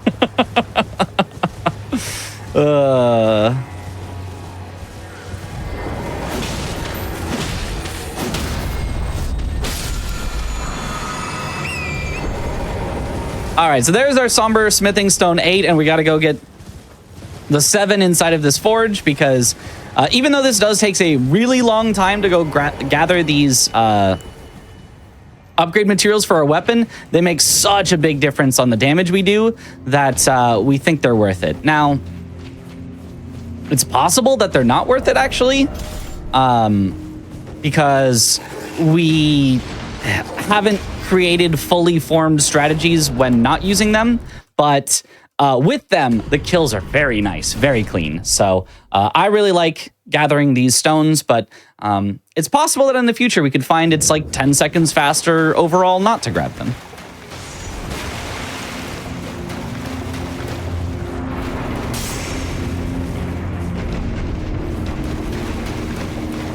Got it. All right, the last stone is all the way at the end of this, and I'm not going to be able to get out cleanly, so I'm just going to have to like intentionally die. I'm going to try to use the Memory of Grace to speed up the dying process, but yeah, it's kind of just the only way to make it out.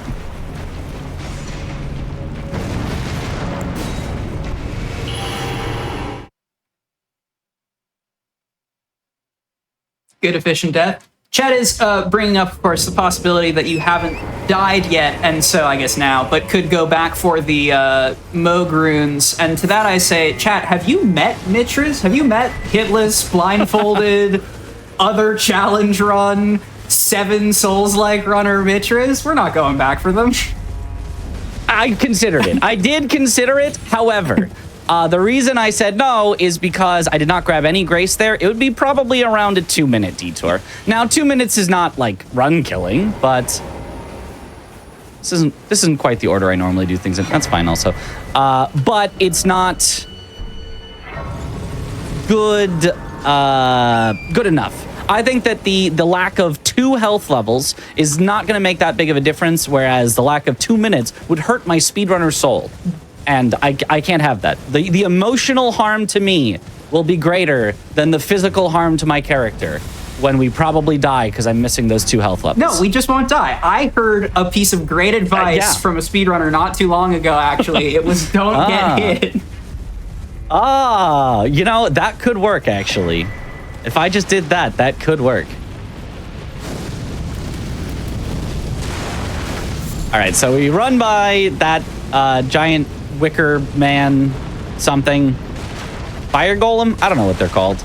But luckily we got the good attack where he just kind of like spawns a bunch of flames out of his head. And if you just run by at full speed, they don't hit you.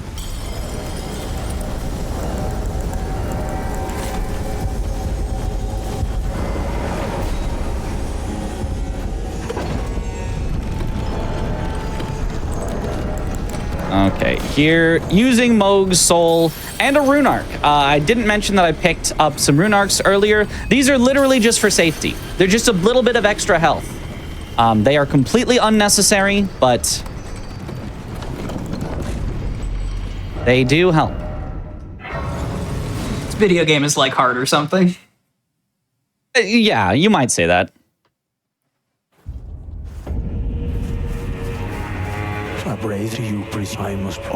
I'm talking here to Hornsent. He is the one NPC in the DLC that we complete his quest. And the reason that we complete his quest is because it prevents him from showing up to try to kill us at the end. So it's better than just not completing his quest.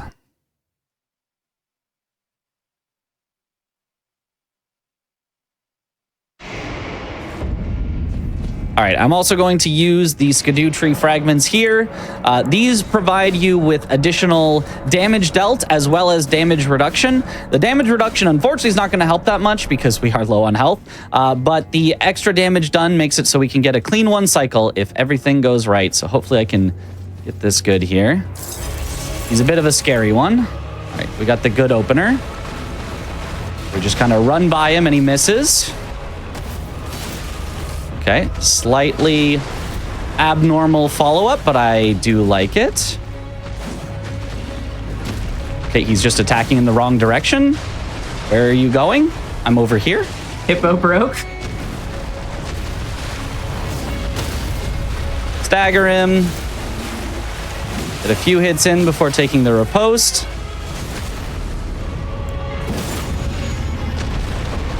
Go for another stagger.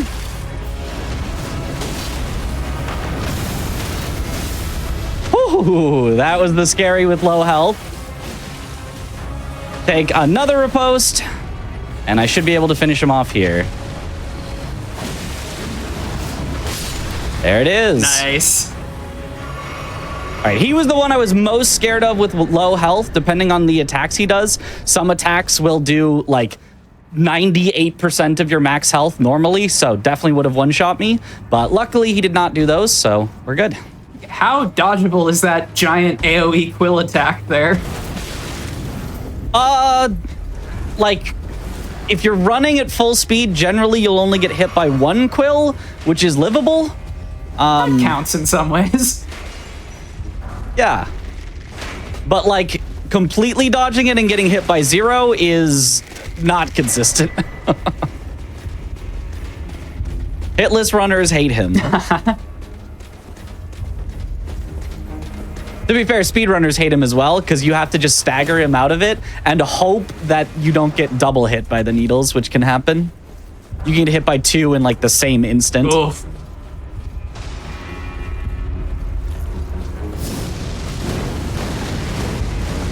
All right, gotta watch this guy so he doesn't throw fire at me.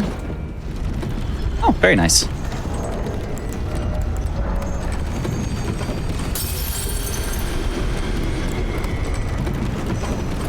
Now, I've noticed... All right. Oh, go ahead. Oh, I was just going to say here, I'm going to do a little pivot warp, which is basically while grabbing the Grace, I grab it at an off angle so that I can open the menu, and then I'm just warping to the Grace I just picked up just to refill my supplies. Makes sense. I've noticed, and I've noticed this for a moment or two now, but now having you as a guest on the show, after you cash in runes on elevators, you always spin your character 360 degrees. That's just for vibes, right? That's not relevant to the speedrun. It's RNG manipulation on all the bosses. It's if you don't do that, you're never gonna get records. Because you're you gotta spin so yourself. consistent with it. I'm like, surely not, but what if? But what if? Yeah, some sort of an animation cancel or something. That would be fun. No, just I've seen weirder you gotta strats. show off a little. I've seen weirder strats in video games before. Yeah. And Chad is asking, yes, I do play this game on keyboard and mouse. A lot of other runners use controller. It is very split down the middle on the leaderboards. Both are perfectly viable. You might say keyboard is like very slightly better by like 1 second in terms of menuing across the course of the run, but like it's like 1 second. Like they're really both basically identical.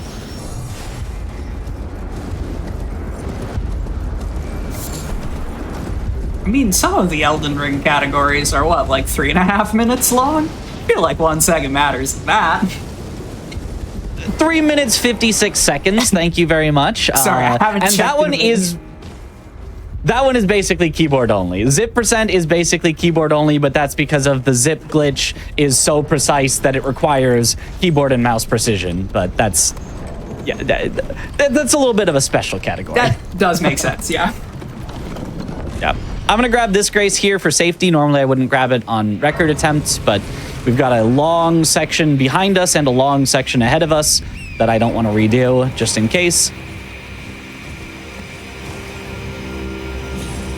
All right, little jump down here, which might be intended. I don't know if that jump was intended. It kind of looks like it is. Next bit definitely will not be, though.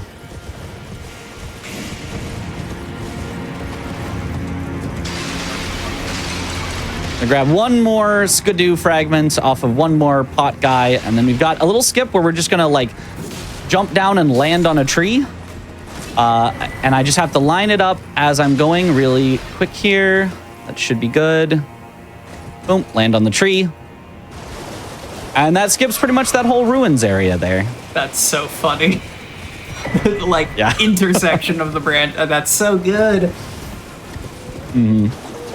It's not as precise as you'd think. You can just do it at full speed like that, but when we were first discovering it, we thought we were like lining it up like you gotta stand on this pixel and you gotta look at this compass direction, and now we just kind of you just kind of send it. You just kind of line up roughly and jump off.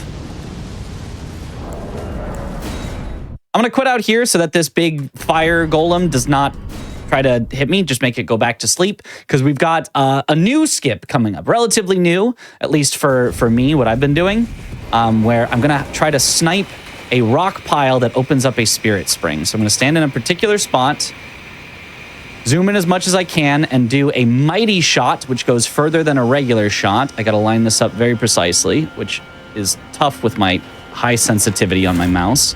That should work, but let's see, it might miss. We got it. You see, I sniped that rock pile there. Somewhere a spirit spring has been unsealed. And that lets us skip the second bit of the Rao ruins. So with those two skips, we basically skipped this entire zone here. Love the brief detour to being an FPS run. Yep. It would be nice if I lowered the sensitivity of my game so that that shot was easier to hit, but like, I can hit it eventually anyway, so it's fine. Oh gosh. We're fine. Oh. Those pest threads those are a menace. I haven't yet died to them in a run after smacking him. I got a new strat, but I'm always scared.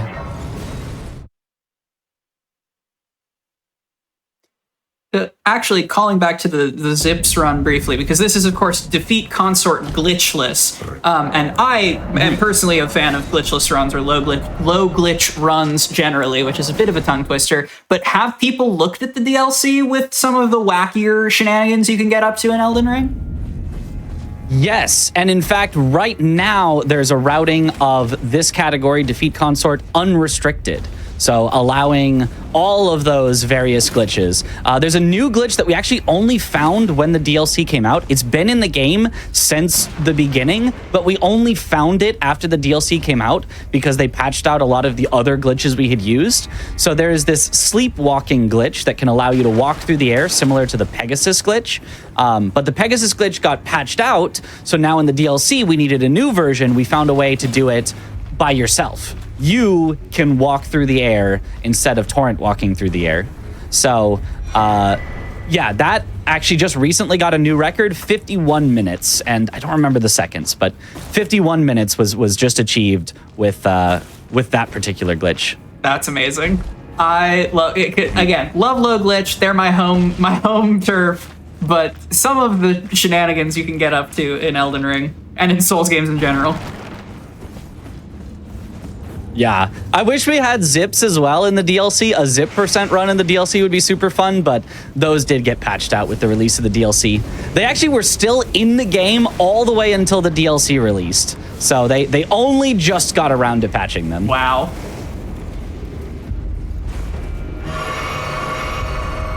Right here, I've got a somewhat precise skip that I'm gonna do, where I'm gonna pull this lever, which is gonna activate a moving platform, and then I'm gonna try to jump onto it as it's moving.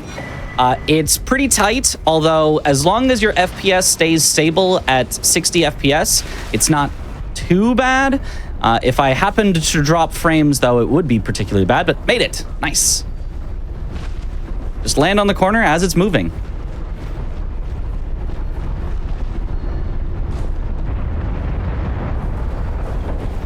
And yeah, for people asking about the Moog Shackle, that's in the sewers. We don't go anywhere near the sewers. That would take forever. There's also Margit's Shackle, which is from Patches, but we also don't go anywhere near Patches, so. Or Patches. Yep. Unfortunately, we have to snipe it with the bow, which is not that bad. It's just line up a mighty shot. Sneak by this guy by just going around the outside so he doesn't see us.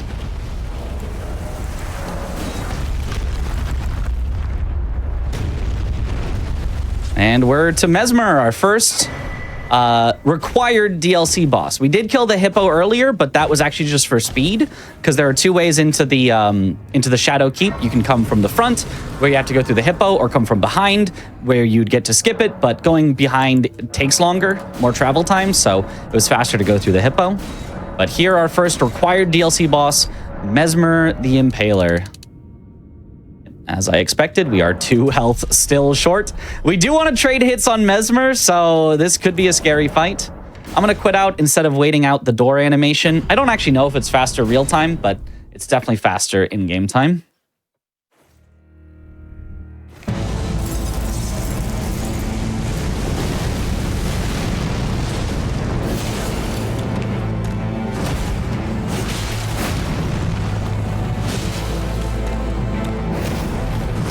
Ooh, that's really bad. Yeah, yeah. That was my bad. My bad. Just at the edge of the range there. In the embrace. Yeah. I shouldn't have healed there. This is a fight where you want to never heal, but I just got so scared with the lack of health that I decided to risk a heal and got barely caught by it. So, unfortunate. Yeah, we barely have enough frost grease left, so it is worth using on Mesmer, I think.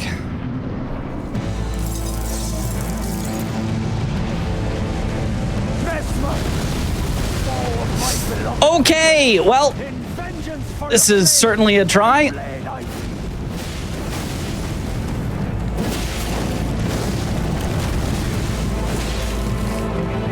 I straight up thought you died there. Probably should have, but so far we're alive.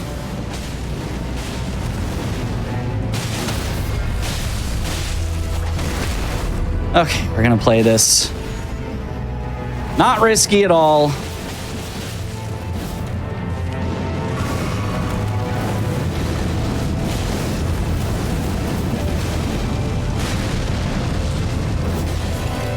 Okay, should work.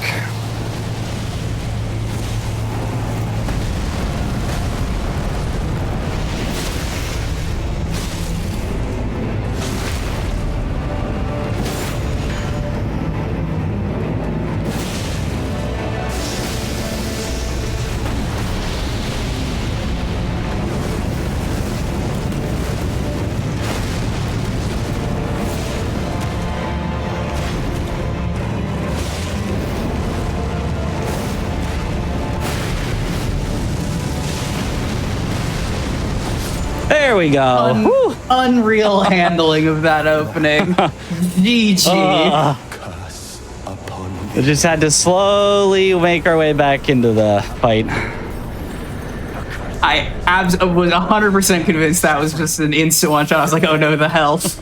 Way to claw your way back there. Understand now.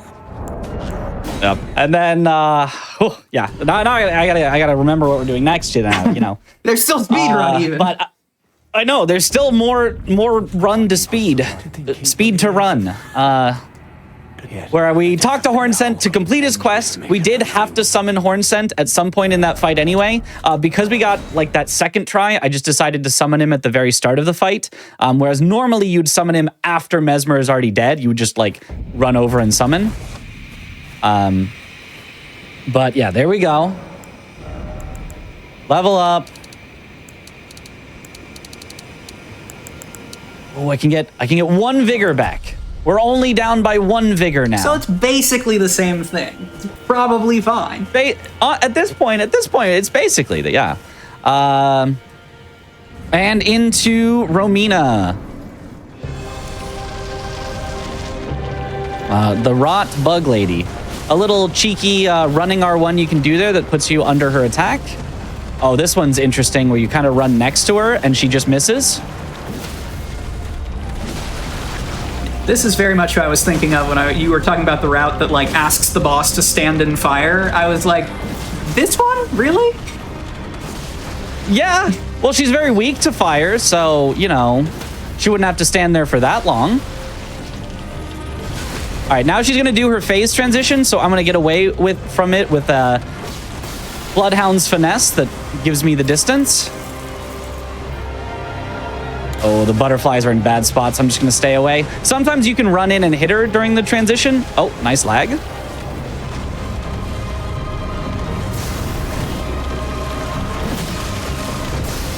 Unfortunate. This move is just kind of a big stalling move that resets her posture because it just takes that long.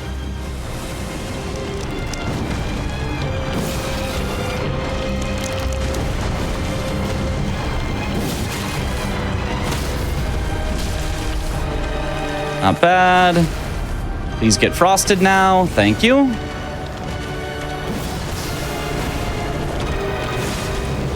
There should be a few more hits for a bleed proc, and we should be good to go. Oh, she's stalling again. That's a very stalling Romina. The bosses know. They know it's a speed run. There we go.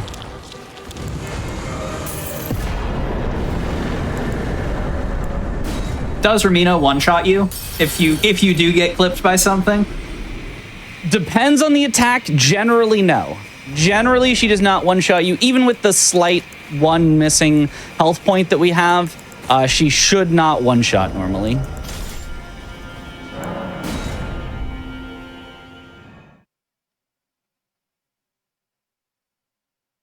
All right, into the final section of the game, Enir Illim. Not our favorite section of the game, as you'll see why from some of the enemies coming up.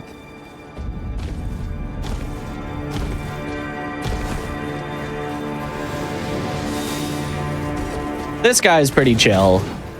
But after this, there's just a ton of enemies that have ridiculous projectiles for us to get through. And it's very inconsistent with how much they overlap. The projectiles will just like, they're just kind of everywhere, and we have to jump over and hope they don't hit us. You know, it's balance. We had a brief interlude of playing an FPS, now bullet hell. Yep. These guys luckily don't hit that hard, so I just have to heal after, but sometimes you can make it through them without getting hit. Okay, now here's the scary part. I am gonna do quit outs if I feel the need to for safety, even though it's gonna slow us down real time a little bit, but gotta quit out there to de-aggro that lightning lion behind us. Now I'm just gonna try to jump through all of these. You can hear them just bang, bang, bang, bang, bang on the ground.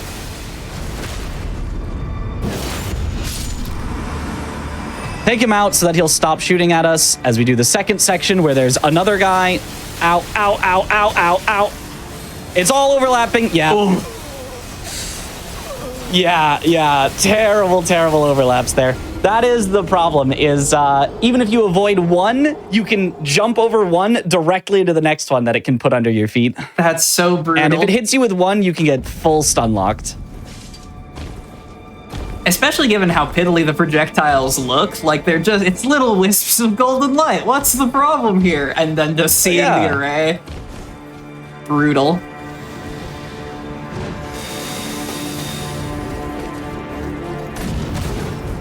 You know, I didn't say it. Normally, the second set of stairs is less bad than the first set of stairs. I didn't mention that just in case I died on the second set, but strategy. You know, this time in the run back, I'll say it. The second set of stairs way easier than the first. Way less likely that we die. Again, for the second time. I would never tempt fate in a marathon setting. Never. These guys also, their projectiles can like curve around the corner, so you can be all the way over here and the projectiles still hit you. Seems fair. Yeah. But they never do it when you're looking at them. If you look at them, their projectiles seem fair. But if you're facing away and just assume that they're not going to hit you, always smacks you in the back, every time.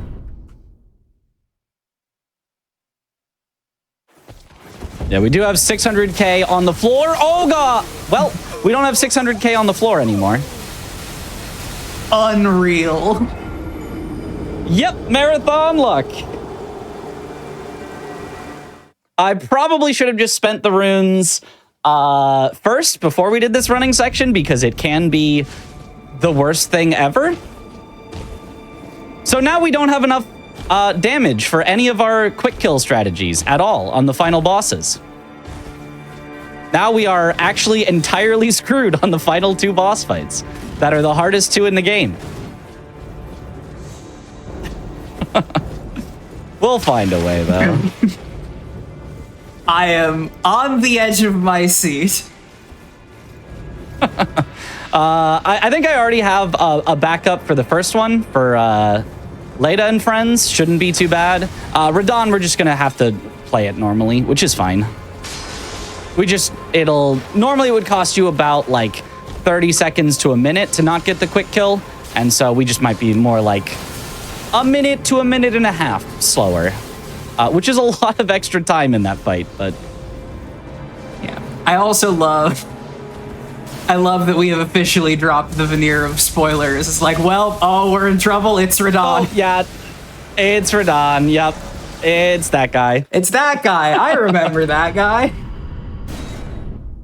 That's why he needs to be dead in the base game, so that he can be resurrected in the DLC.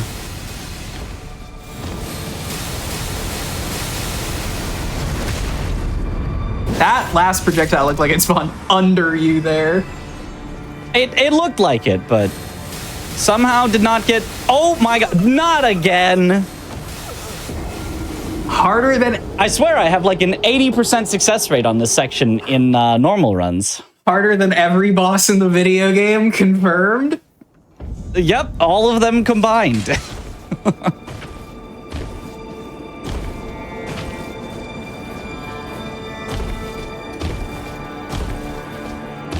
This DLC does not mess around. No.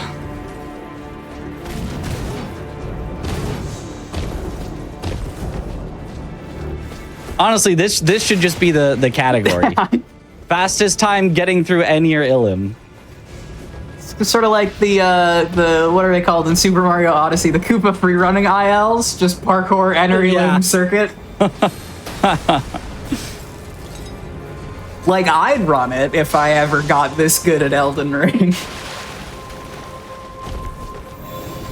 Yeah, for hitless runs, they use some stealth spells in order to reduce the detection range, and then you can kind of just like, you know, sneak around so that they won't see you, and you can get around and kill them, and it's not too bad, but yeah, we don't have time to pick those up in a speed run, so this is kind of just the only option. All right, we are once again sending you all of our collective energy. The energy doesn't happen to come in the form of light circles on the ground, does it? Because I could use less of those, actually.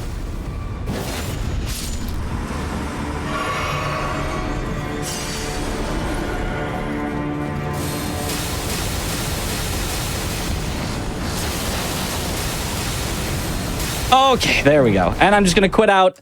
We made it to the door. GG, final if I quit boss. out here, yeah, we're safe. Whew.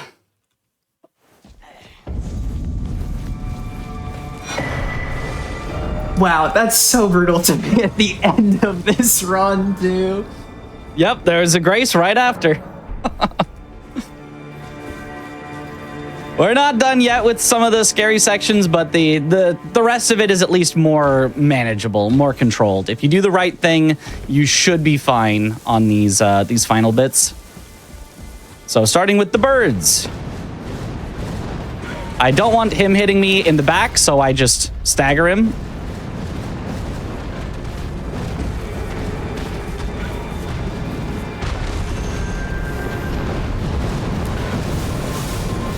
And there we go. One more. That is a scary section, but not too bad.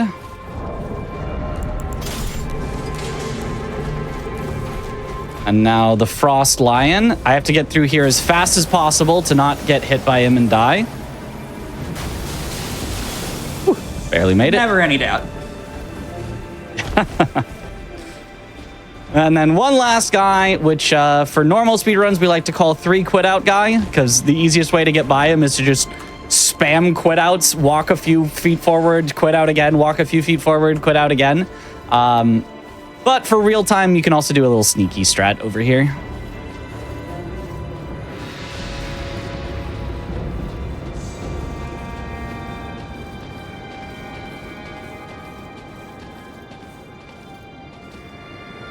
Just wait for him to go far enough forward that he won't see us. And there we go.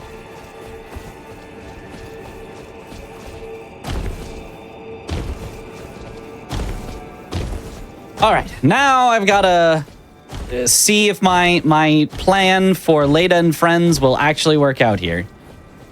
We're doing it live. We're down a lot of levels. So we're definitely going to be doing way, way, way less damage than we should. So we'll see.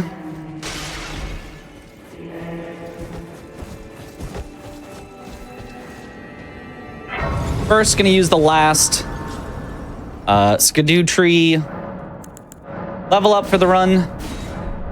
Kind of wish I had one more now.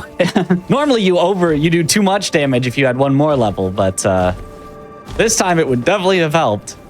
But yeah, we're going to use Freezing Grease and a Golden Vow consumable, as well as summoning our friend Natan. And see, hopefully that'll be enough.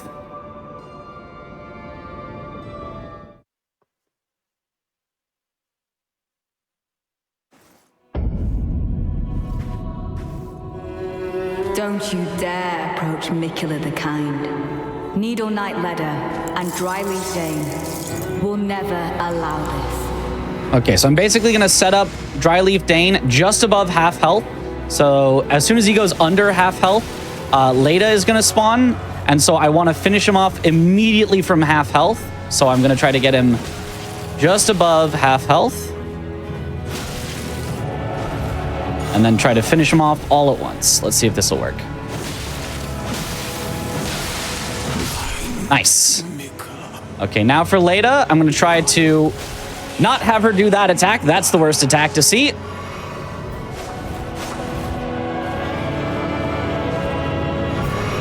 Okay, as I said, I'm going to hit her and then try to get around her attack. Oh, never mind. She's going to do her... She just does not want to do any of the good attacks, eh?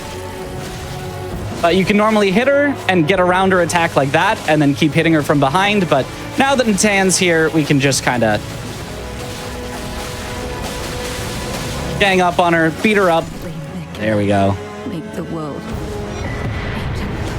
Again, you are making like the words fail to come up into my throat with some of this. Unreal. Also, the blood on the sand is such a cool effect. Yeah. Oh, yeah.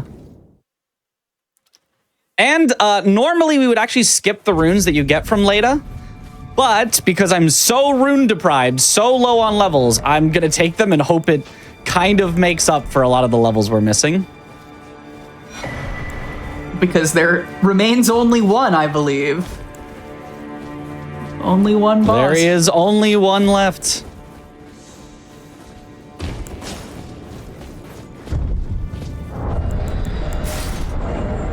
Okay. Swap around my items for easier menuing.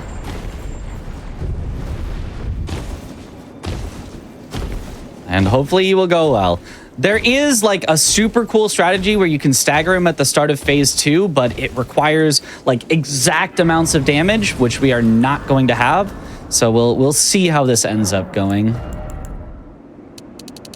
Yeah, well, we are 5 levels short. No way we can get the strat. I'm gonna try to approximate it anyway, and we'll see what happens.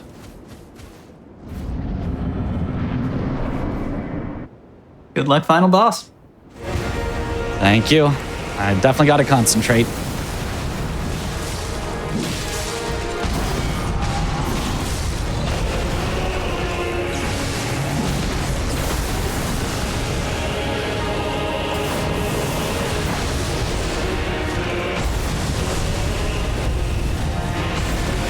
Stop.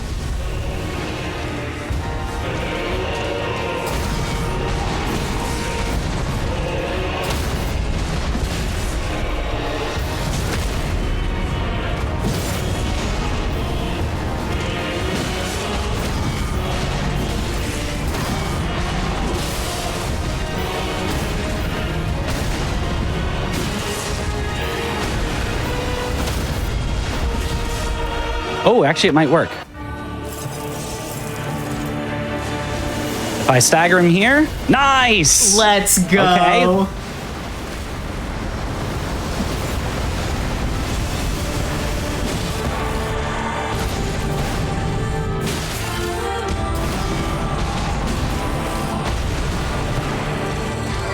Stop that.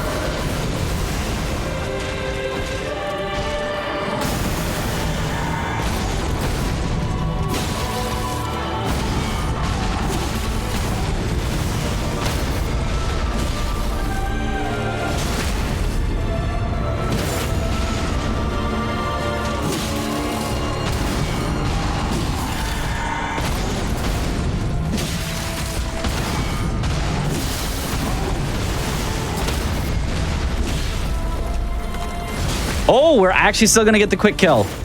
One more hit. Nice. Unreal. Nice. 5 levels down. Are you kidding me? And to end it off, not credits, but we do have a final cutscene that we like to watch. Or skip, I should say more accurately. Got our final reward of the DLC, the Circlet of Light. For a little bit of fun, equip it. And quit out for time. There it is. GG. I am in awe of you. That was some magnificent handling of an absurd run all around, both in concept and in what happened to you today. Please, you have more than earned it. Tell the people where they can find you, what you're up to. Shout out who you want to shout out here. Oh yeah, of course you can find me, twitch.tv/Mitriz. I do all sorts of Soul stuff. Done a lot of Elden Ring, done a lot of Sekiro, done a lot of Liza P. Can't wait for the DLC coming out in a few months, hopefully. And various other games. And I'm always happy to appear on any GDQ events, because I love what GDQ does. So much, fun and bringing awareness of speedrunning, and I think that's awesome. Shout out to the Souls speedrunning community. Encompasses all of Dark Souls, Elden Ring, Bloodborne. I'm pretty sure it's on there as well. I don't really frequent the Bloodborne section of it because I don't have a PlayStation. But yeah, shout outs to all the other runners that have, come up with so many of these strats. A lot of them, I came up with, but not by no means everything or the majority of the run or anything. It's always a collaborative effort, and I love all the work that everyone has put into it. And yeah, it's just awesome. If you want to try out Elden Ring speedrunning, it's really difficult. But if you still want to try it out after that warning, come to the Soul Speedrunning Discord, and we'll help you out. Awesome. Thank you so much again, Mitriz. Please make some noise in the chat. What an incredible run. And friends, that is going to bring us to the end of our first episode of Make Your Own Victory. We did it. We didn't beat the game 5 times in a row today. I am so thrilled that this show has happened and that we got to showcase so many banger runs today. That is going to be it from us here. If you missed the beginning of the show, you can stay right where you are, because we are going to be segueing towards a replay of this show from the beginning, from our incredible Kirby and the Amazing Mirror run. That'll be right here in just a little bit. And of course, there is more Hotfix coming at you all the time. Tomorrow, starting at 1 p.m. Eastern, there is going to be a special Hotfix show showing off some Trails games. That's going to be an absolute treat. You're not going to want to miss it. And from the bottom of my heart, thank you for hanging out and not beating the game with me. As I will always say, speedrunning is a beach. Thank you so much for playing in the sand with me. We'll see you next time.